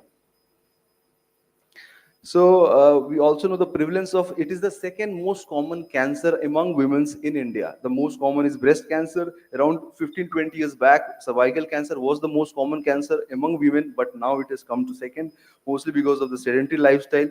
So breast cancer has become one, and now this is the second most common cancer among women. So what about the burden of disease in India? So we all know all the women who are beyond 15 years of age, they are at higher risk of having cervical cancer. So around 511 million cases of women, they are at risk of having cervical cancer. And every year around 1,23,000 new cases of cervical cancer are diagnosed. And every year around 78,000 of the people, they lose their life because of cervical cancer. So, and what about the estimates of the precancer lesion? We all know cervical cancer has precancer lesion, CIN, SIL, both are same only. So if you talk about those squamous intraepithelial lesions, so low-grade dysplasia is seen in more than 30 million cases every year, and high-grade dysplasia in another 10 million new cases. So overall, the prevalence of precancerous lesions is around 1.3 to 7.8%. So 1 out of up to 8 women out among 100 is having this prevalence of pre-cancer lesion of cervical cancer. So, and it's also been documented, basically 1/4 of the world's cancer death is contributed by cervical cancer. And in India, it is said that every 8 minutes, one woman lose her life because of cervical cancer. And it's also very important, the median age of cervical cancer is around 50 to 55. But that is because most of the cancer patients, they present in a very advanced stage. Usually strike at around 35 to 45, which is a very integral part of the reproductive period. We can see the burden of the disease. Beyond 30, the incidence is increasing and the maximum is around 50. So it takes away a major part of the reproductive life of the patient. It is the most common cancer which affects the reproductive period part of the patient. And also, if you talk about cervical cancer, one patient, if diagnosed with cervical cancer, loses around 25 years of reproductive health life, which is a significant number. So, and it also has significant psychological impact on the patients, firstly regarding the disease, as it affects younger age also, and also it has a significant impact on the sexual life, and also the psychological effect regarding the treatment implications. We all know people are very reluctant about the different side effects which chemotherapy or different types of systemic therapy provides to the patient. And along with that, it also have impact on body image and self-esteem. So now talking about the overview of cervical, so basically it can either be squamous cell carcinoma or adenocarcinoma. Majority of the patients, they have squamous cell carcinoma, around 80 to 90% of them, and 10 to 20% of them, they are around adenocarcinoma. So the single most important causative agent we all know is human papilloma virus. Around 95 to 99% of the cases, they are contributed by HPV virus. So what about the pathophysiology of cervical cancer? Then we have to understand that HPV being the most important contributor to a cervical cancer, HPV, what it does is its DNA gets integrated into our cell's DNA, and that integrated produces two oncoprotein, that is E6 and E7. E6 and E7, they degrades our tumor suppressor gene, P53 and P53 and RB. These are two tumor suppressor genes which are disintegrated by E6 and E7. As a result of which, from normal epithelium, it gradually progresses to intraepithelial neoplasm, and from there to invasive carcinoma. So what are the risk factors of cervical cancer? So of course, smoking is an important risk factor, which amounts, if a person is smoking, then the incidence is twice. Age at first priority is again very important. Sexual intercourse at early age, that also increases the chance of cervical cancer. Multiple pregnancies. Immunocompromised, just because immunity is one of the major contributor towards cervical cancer, immunocompromised patients, they have higher tendency to develop cervical cancer. And oral contraceptive, there are studies which says patients who are taking, or people who are taking OCB for 10 or more years, they have twice the incidence of cervical cancer as those who are not taking it. And again, those patients with cervical dysplasia. So how does it usually progress? So any normal tissue, after continuous infection, we all know HPV virus infection starts as the sexual activity of the patient starts, mostly around 15 to 20, even earlier for those individuals who are involved into early sexual practices. So after initial period, a lot of infections, they get self-resolved. But if persistent infection is there, if the patient, because of immunocompromised state or other causes, have continuous infection of HPV, then it leads to precancer lesion, and from that it can progress to invasive carcinoma. So the lead time, the time duration which from infection to the development of cancer usually ranges from 10 to 20 years. So how does it usually present? So it depends on the stage of the disease. Of course, early patients, which is usually very rare, most of the patients in our country, they present in advanced stage. So early patients can have irregular menstrual bleeding, post-coital bleeding, and also non-specific vaginal discharge. And those patients in advanced conditions, they can have backache, bilateral pedal edema. In again, those advanced conditions which can either involve anterior bladder or posterior rectum, can have again blood in stool, blood in urine also, and even multiple fistulas. And in again metastatic cases, in those cases who have progressed to bones or lung, liver, the patient can have backache, cough, and other visceral crisis symptoms. So basically, what are the diagnostic texts of cervical cancer? So if you have any abnormal finding, and if there is no visible lesion over there, then basically we go for cone biopsy. And if there is a visible lesion on examination, then we go from biopsy from that mass, along with the routine test which we do. Apart from that, we go for colposcopy and imaging. Mostly CT scan is sufficient, but in those patients with pelvic nodes or advanced, where we suspect the patient can have metastatic condition, even PET scan helps. And also those patients where we suspect that either bladder or rectal involvement is there, in those patients, again, cystoscopy and proctoscopy is done. So basically, NCCN recommends, what is the workflow? Basically, any patients will be evaluated clinically, then routine blood investigation. After that, we go for biopsy, then staging of the patient, which involves imaging, and also scopes. And as per the stage of the patient, the treatment is provided. So what about the pathological assessment of a CS cervical specimen? So mostly as we all know, any cancer have TNM staging. So in his post-op histopathology, we have TNM staging. So tumor is important, the size, the grade, lymphovascular division, grade of the disease, and about the number of nodes that have been removed, and what are the number of nodes that have been involved by the disease, along with the extracapsular extension of the disease. And if you talk about the imaging, we all know FIGO staging before 2018. 2018, it was again modified. We had clinical staging. CSFI service was a clinical staging. Now we have imaging. So imaging has been an integral part now. Because of that, there have been several modifications in staging also. So mostly imaging, CCT is sufficient. Again, for those patients with pelvic nodes, usually you go for PET scan, because there are patients which can have para-aortic lymph nodes also, or even bone metastasis or other metastasis. So now what about the biomarker? Now Dr. Suman was talking about immunotherapy. So historically, in advanced condition, basically we had only chemotherapy. Then came targeted therapy, and now we have immunotherapy, both in advanced as well as early, not exact early, from stage 3 and stage 4 with radical intent treatment also. We can provide their data that with the integration of immunotherapy, the outcome has increased, both PFS as well as overall survival.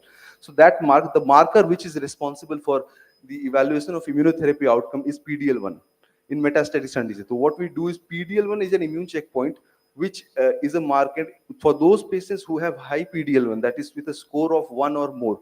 What is this? The PD-L1 score can be given either by TPS or CPS. Usually we follow CPS. CPS is combined proportional score, which has PD-L1 positive and immune cells divided by the total number of tumor cells that we have. So if the CPS score is more than 1, in advanced condition, we have immunotherapy for that. So PD-L1 is a very important marker for immunotherapy. So now talking about the FIGO staging, we all know FIGO 18 has few modifications. One of the major modifications was the integration of subcategorization of tissue between 0 to 4 centimeter. Usually we have to understand when to differentiate if we should go for surgery or radical treatment, chemoradiation. Even chemoradiation is a radical treatment for cervical cancer.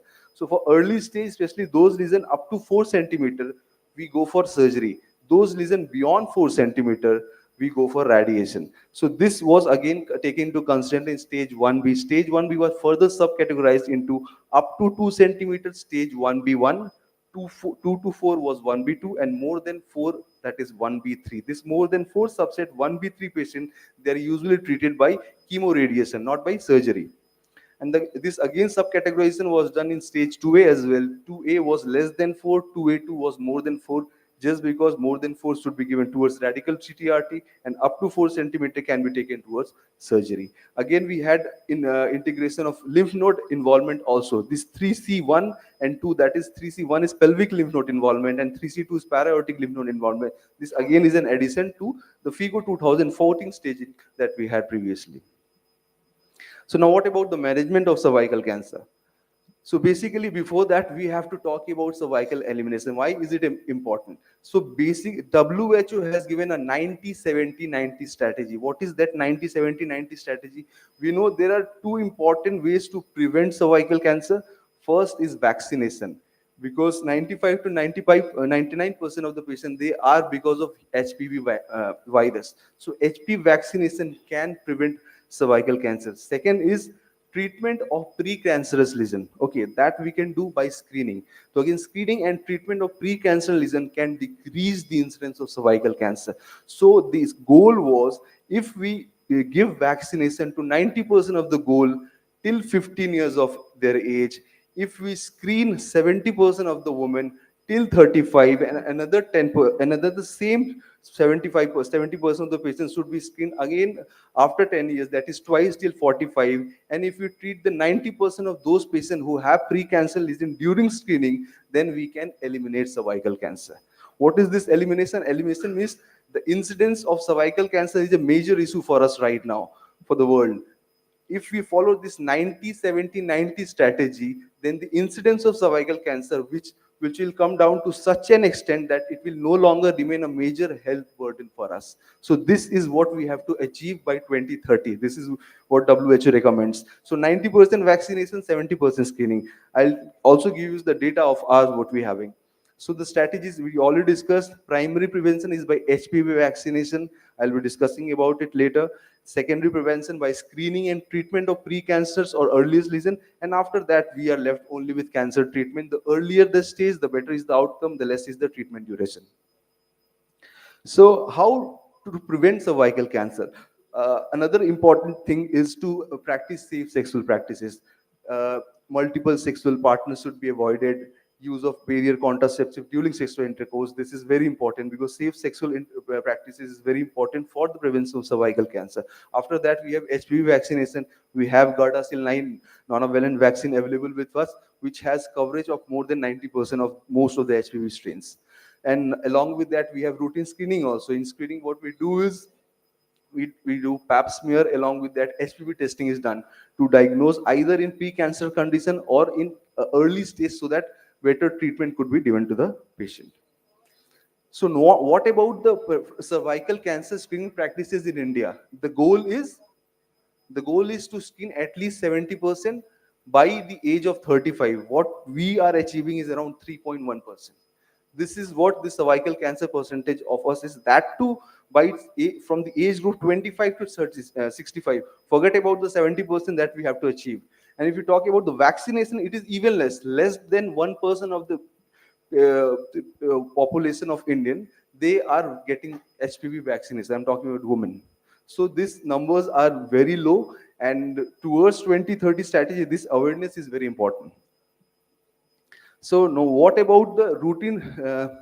Why is screening important? As we already discussed, firstly, it can diagnose condition in precancerous condition. And if not in pre-cancer, it can also diagnose cancer in early stage. So early is the stage, the lesser is the treatment modality involved. Stage 1 requires only surgery. Stage 2 requires surgery and radiation. Stage 3 requires surgery, radiation and chemo. And stage 4 will be palliative treatment at all. So the earlier this stage, lesser is the treatment modality, lesser is the treatment time, and lesser is the treatment cost. So better quality of life along with better outcome. You can see stage 1 outcome is more than 98%. As the stage increases, the outcome obviously becomes inferior. So now what is the rationale of routine cervical screening? Of course, the rationale being, as we already discussed, HPV vaccine usually starts from the sexual activity of the individual. So basically from around 15, it starts. Those individual which has good immunity, they can self-resolve HPV, but those with persistent and other factors like multiple sexual partners, poor hygiene, immunocompromised conditions, and there are other co-carcinogens like estrogen, which also contributes to a cervical cancer. Like people who are taking OCP for prolonged period, they also are increased risk of cervical cancer. So these multiple events leads to first intraepithelial lesion, and which basically progresses to cervical cancer. So, and how can it help? You can see a study suggests that those individuals with vaccination and screening at least twice, they have more than 95% risk of reduction in cervical cancer chances. So this is highly ignored. What we are doing is screening only 3% of the individual, vaccination less than 1. If I would ask how many of you are vaccinated, I know very few hands will be there. So this is again often highly ignored. So this is so the best way to deal with cancer is to prevent it. If you're not working towards cancer prevention, the treatment obviously will be painful for the patient. So now what are the vaccines do we have? The first one which we had was a bivalent Cervarix, which covered only 16 and 18 strains. These are the two strains which contributes to around 70% of the cervical cancer. This bivalent HPV vaccine has a coverage of around 70%.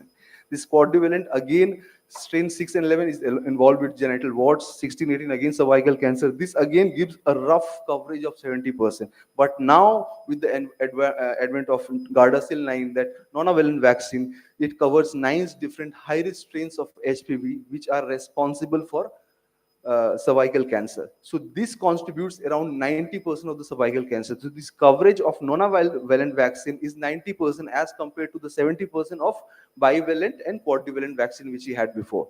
If you talk about the short schedule, usually up to 15 years, 2 doses are sufficient, 0.6. From 15 to 26, that is the age group which is usually approved for HPV vaccine, you have to take 3 shots, 0, 2, and 6. And bivalent vaccine is taken 0, 1, and 6 vaccine. And so if you talk about the right age of HPV vaccination, it is usually said around 11 to 12 years is the ideal age for HPV vaccination.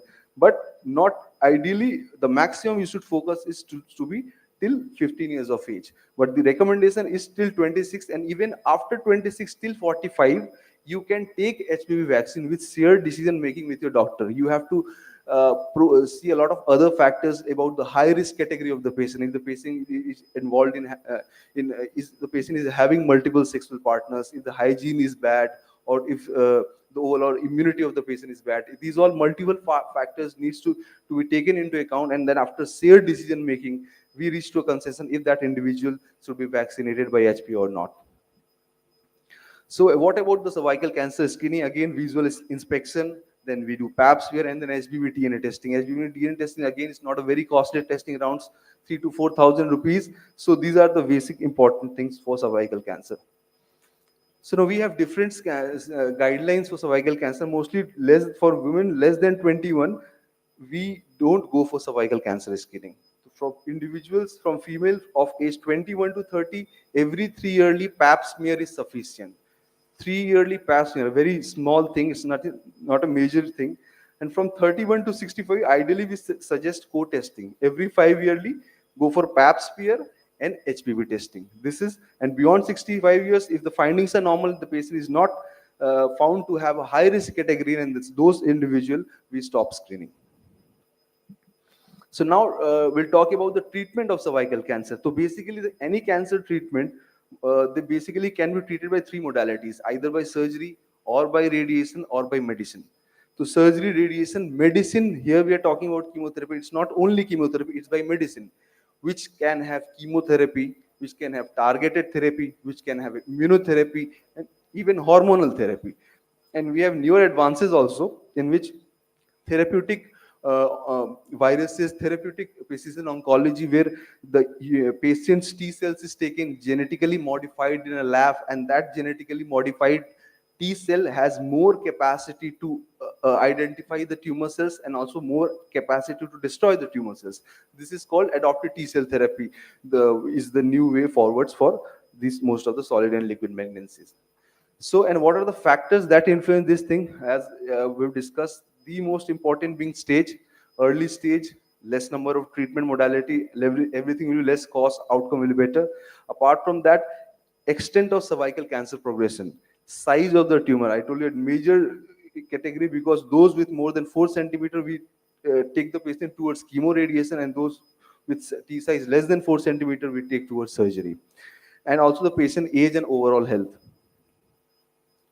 So now, after surgery, we give adjuvant treatment in few of the patients, which can be either adjuvant radiation or adjuvant chemoradiation. There are different risk factors for that. Those patients with lymph node involvement, with positive margins, with parametrial involvement, we give both chemotherapy and radiation.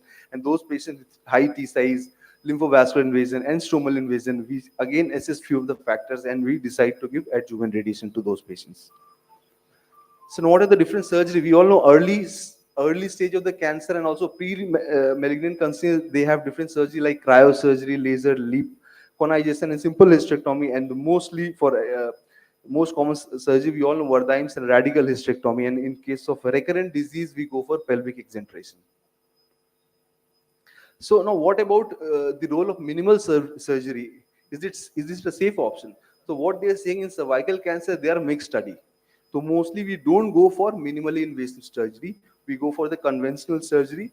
But in few of the cases in very early stage, for those patients with less than 2 centimeter, with shared decision making, again, we can go for robotic assisted minimally invasive surgery. The reason, because a lot of studies, they have many confounding factors. They have multiple variables which have affected the outcome. So the data is mixed, but with shared decision making, very small lesion, robotic minimally invasive surgery can be planned. Now, after surgery, there comes radiation. So radiation can again be given adjuvantly, that is after surgery, or by itself as a radical treatment. That radiation can be by external, that is EBRT. It can be internal, that is brachytherapy. So this radiation also is given in combination with chemotherapy. We give weekly chemotherapy with radiation to increase the effect of radiation.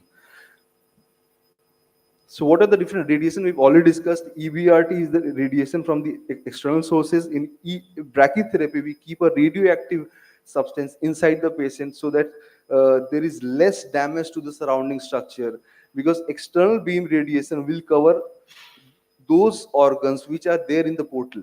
However, brachytherapy, that is the radioactive substance that is kept inside, which only will cover small amount, around 2 to 5 centimeter of the distance where the radioactive sources is put. And what is IMRT? IMRT is again a refined version of EBRT, in which the field of the patient is adjusted so that minimal radiation to the critical structures which are not to be affected by radiation are given, so that the outcome is better, quality of life is better, and the treatment side effects are very less. So now, what about the systemic therapy? Chemotherapy again can be given in combination with radiation in adjuvant setting for those patients with lymph node parametric invasion and margin positivity, and also as a part of radical CTRT in those patients that have stage beyond 1B3, that is T size more than 4 centimeter. So now there are different chemotherapies. Those patients who are not fit enough to take double agent chemotherapy, we start with single agent. Those patients who are fit, that they can be given double agent is also. If they are given with radical intent, that is concurrent chemotherapy, that is radical intent chemotherapy. If the intent is palliative, that is advanced staging, where the entire goal is just to prolong the life of the patient and also provide a better quality of life, that is called palliative chemotherapy. So this is an overview of cervical cancer management. As we have already discussed, CIN, early pre-malignant condition, surgery is the standard of care. And again, in early stage up to 1B2 and 2A1, we go for surgery, and as per the histopathological finding, we go for adjuvant treatment, either radiation with or without chemotherapy. Stage 1B3 or 2A2 beyond, we go for radical chemoradiation with brachytherapy. And now pembrolizumab, as per the study A18 keynote, we have data that pembrolizumab for stage 3, stage 4 patient with concurrent chemoradiation, after that for total 2 years of duration, it increases the overall survival for even stage 3, stage 4 patients. And for advanced condition, we go for PDL1 testing, as we'll discuss. PDL testing, if it is like the CPS score is more than 1, one or more than one, then we give chemotherapy with targeted therapy with immunotherapy. The net outcome is that the overall survival increases with this outcome and also the quality. The reason why we are giving immunotherapy, what is the difference between chemotherapy, targeted therapy, and immunotherapy? Basically, you have to understand. Chemotherapy is one drug which goes into our body. It can either be a tablet or injection, and it will work like a bomb. It will destroy every single cell of our body. It can be normal cell as well as cancer cell. So as a result of which, post chemotherapy, we have multiple complications. We have mucositis, we have alopecia. The faster the normal cell is dividing, the more will be the effect of chemotherapy on that particular cell. Just because the enteric coat, the GI system lining, they have rapidly proliferating capacity. So the effect is more on them, as a result of which we have mucositis. Blood cells, they divide rapidly. So we have cytopenias, anemia, thrombocytopenia, leukopenia. Hair follicle cells, again we have alopecia. But with targeted therapy, this is not the case. They have targeted approach. They only target the cancer cells, they don't target the normal cells, as a result of which the side effects are very less. So that is why gradually from chemotherapy we are moving towards targeted therapy. And what about immunotherapy? Immunotherapy is again such an agent which is given from outside. It stimulates our own immune system, and our own immune system goes and destroy the cancer cells, so the side effect is even less. So what we do is we give first 3 to 4 cycles of chemotherapy, either in combination with targeted and immunotherapy, because chemotherapy gives prompt response. Maybe immunotherapy will take 2 to 3 months to act. In Indian condition, we know most of our patients, they have huge burden of disease. So we have to give prompt relief to them, because if you are not giving them relief within 1 or 2 months, then you're not treating them. The patient will go to some other doctor. So basically, we have to start with chemotherapy to give prompt action, and after 3 to 4 cycle of chemotherapy, we continue only targeted and immunotherapy. So the side effect is less, quality of life is better, and the outcome is also better. So now whatever the newer development that we have, the newer development, again, target therapy we discussed. There are multiple target therapy. One of the major target therapy which increases the overall survival of cervical cancer is bevacizumab. In advanced condition, we are giving bevacizumab, which is again increasing the overall survival around 3 to 4 months. Apart from that, we can go for NGS, that is next generation sequence testing, which will see different mutations. And if the mutations are positive, as per the mutation, we'll give the targeted therapy. So this is the data which we talk about. The median overall outcome, median OS, increased with the integration of target therapy from 13 months to 17 months. And also the complete response also increased from 6% to 12%. Now we also discussed about the immunotherapy. Immunotherapy basically integrates and it increases our own immune system, which gives to better quality of life and better outcome also. So how does it act basically? If you see the diagram, we have tumor cells.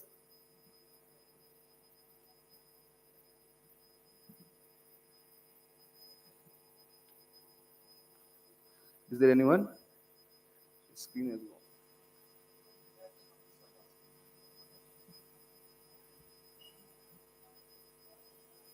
So you can see the diagram. We have tumor cells, we have T cells. The tumor cells have a receptor called PD-L1. These are checkpoint immune. So this PD-L1, it inhibits our T cells to kill our cancer cells. So these PD-L1 are the target for checkpoint inhibitor. What we give is we either give PD-1 inhibitor or PD-L1 inhibitor, which doesn't let this pathway to act, and as a result of which the T cells of our body, they are not inhibited, and those T cells go and destroy it to our body. This is how they act. This is called checkpoint inhibitor.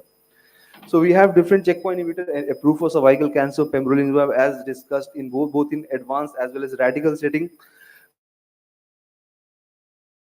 These are the different immunotherapy that are approved for cervical cancer. So now immunotherapy, as we all know, courtesy 8626 trial keynote, pembrolizumab in combination to chemotherapy with or without bevacizumab is increasing the median overall survival for stage 4 cervical cancer patients. So the emerging therapeutic options, we all know these are therapeutic vaccines and adoptive T cell therapy, in which our own T cells, they are taken, genetically modified, they are given to the patients with a better capacity to recognize and kill tumor cells. That is called, again, T cell therapy. So again, the key takeaways: India is a major contributor to global cervical cancer cases. Approximately every 8 minutes, one Indian woman loses their life because of cervical cancer. Combining cervical cancer screening twice per lifetime along with vaccines can help eliminate cervical cancer in low middle income countries. In 2022, the WHO called the Elimination of Cervical Cancer campaign by 2030, in which we have to follow the 1970-90 strategy. The NCCN again recommends surgery, radiation, and chemotherapy alone or in combination for the treatment of cervical cancer. Immunotherapy represents an emerging treatment option for patients with cervical cancer. An improved outcome have been observed in patients with persistent, recurrent, or metastatic stage in patients with PD-L1 more than one, in which chemotherapy with pembrolizumab is given. And also, we have improved outcome in those patients of stage 3, stage 4, if immunotherapy is given concurrent to chemoradiation after that also. Thank you.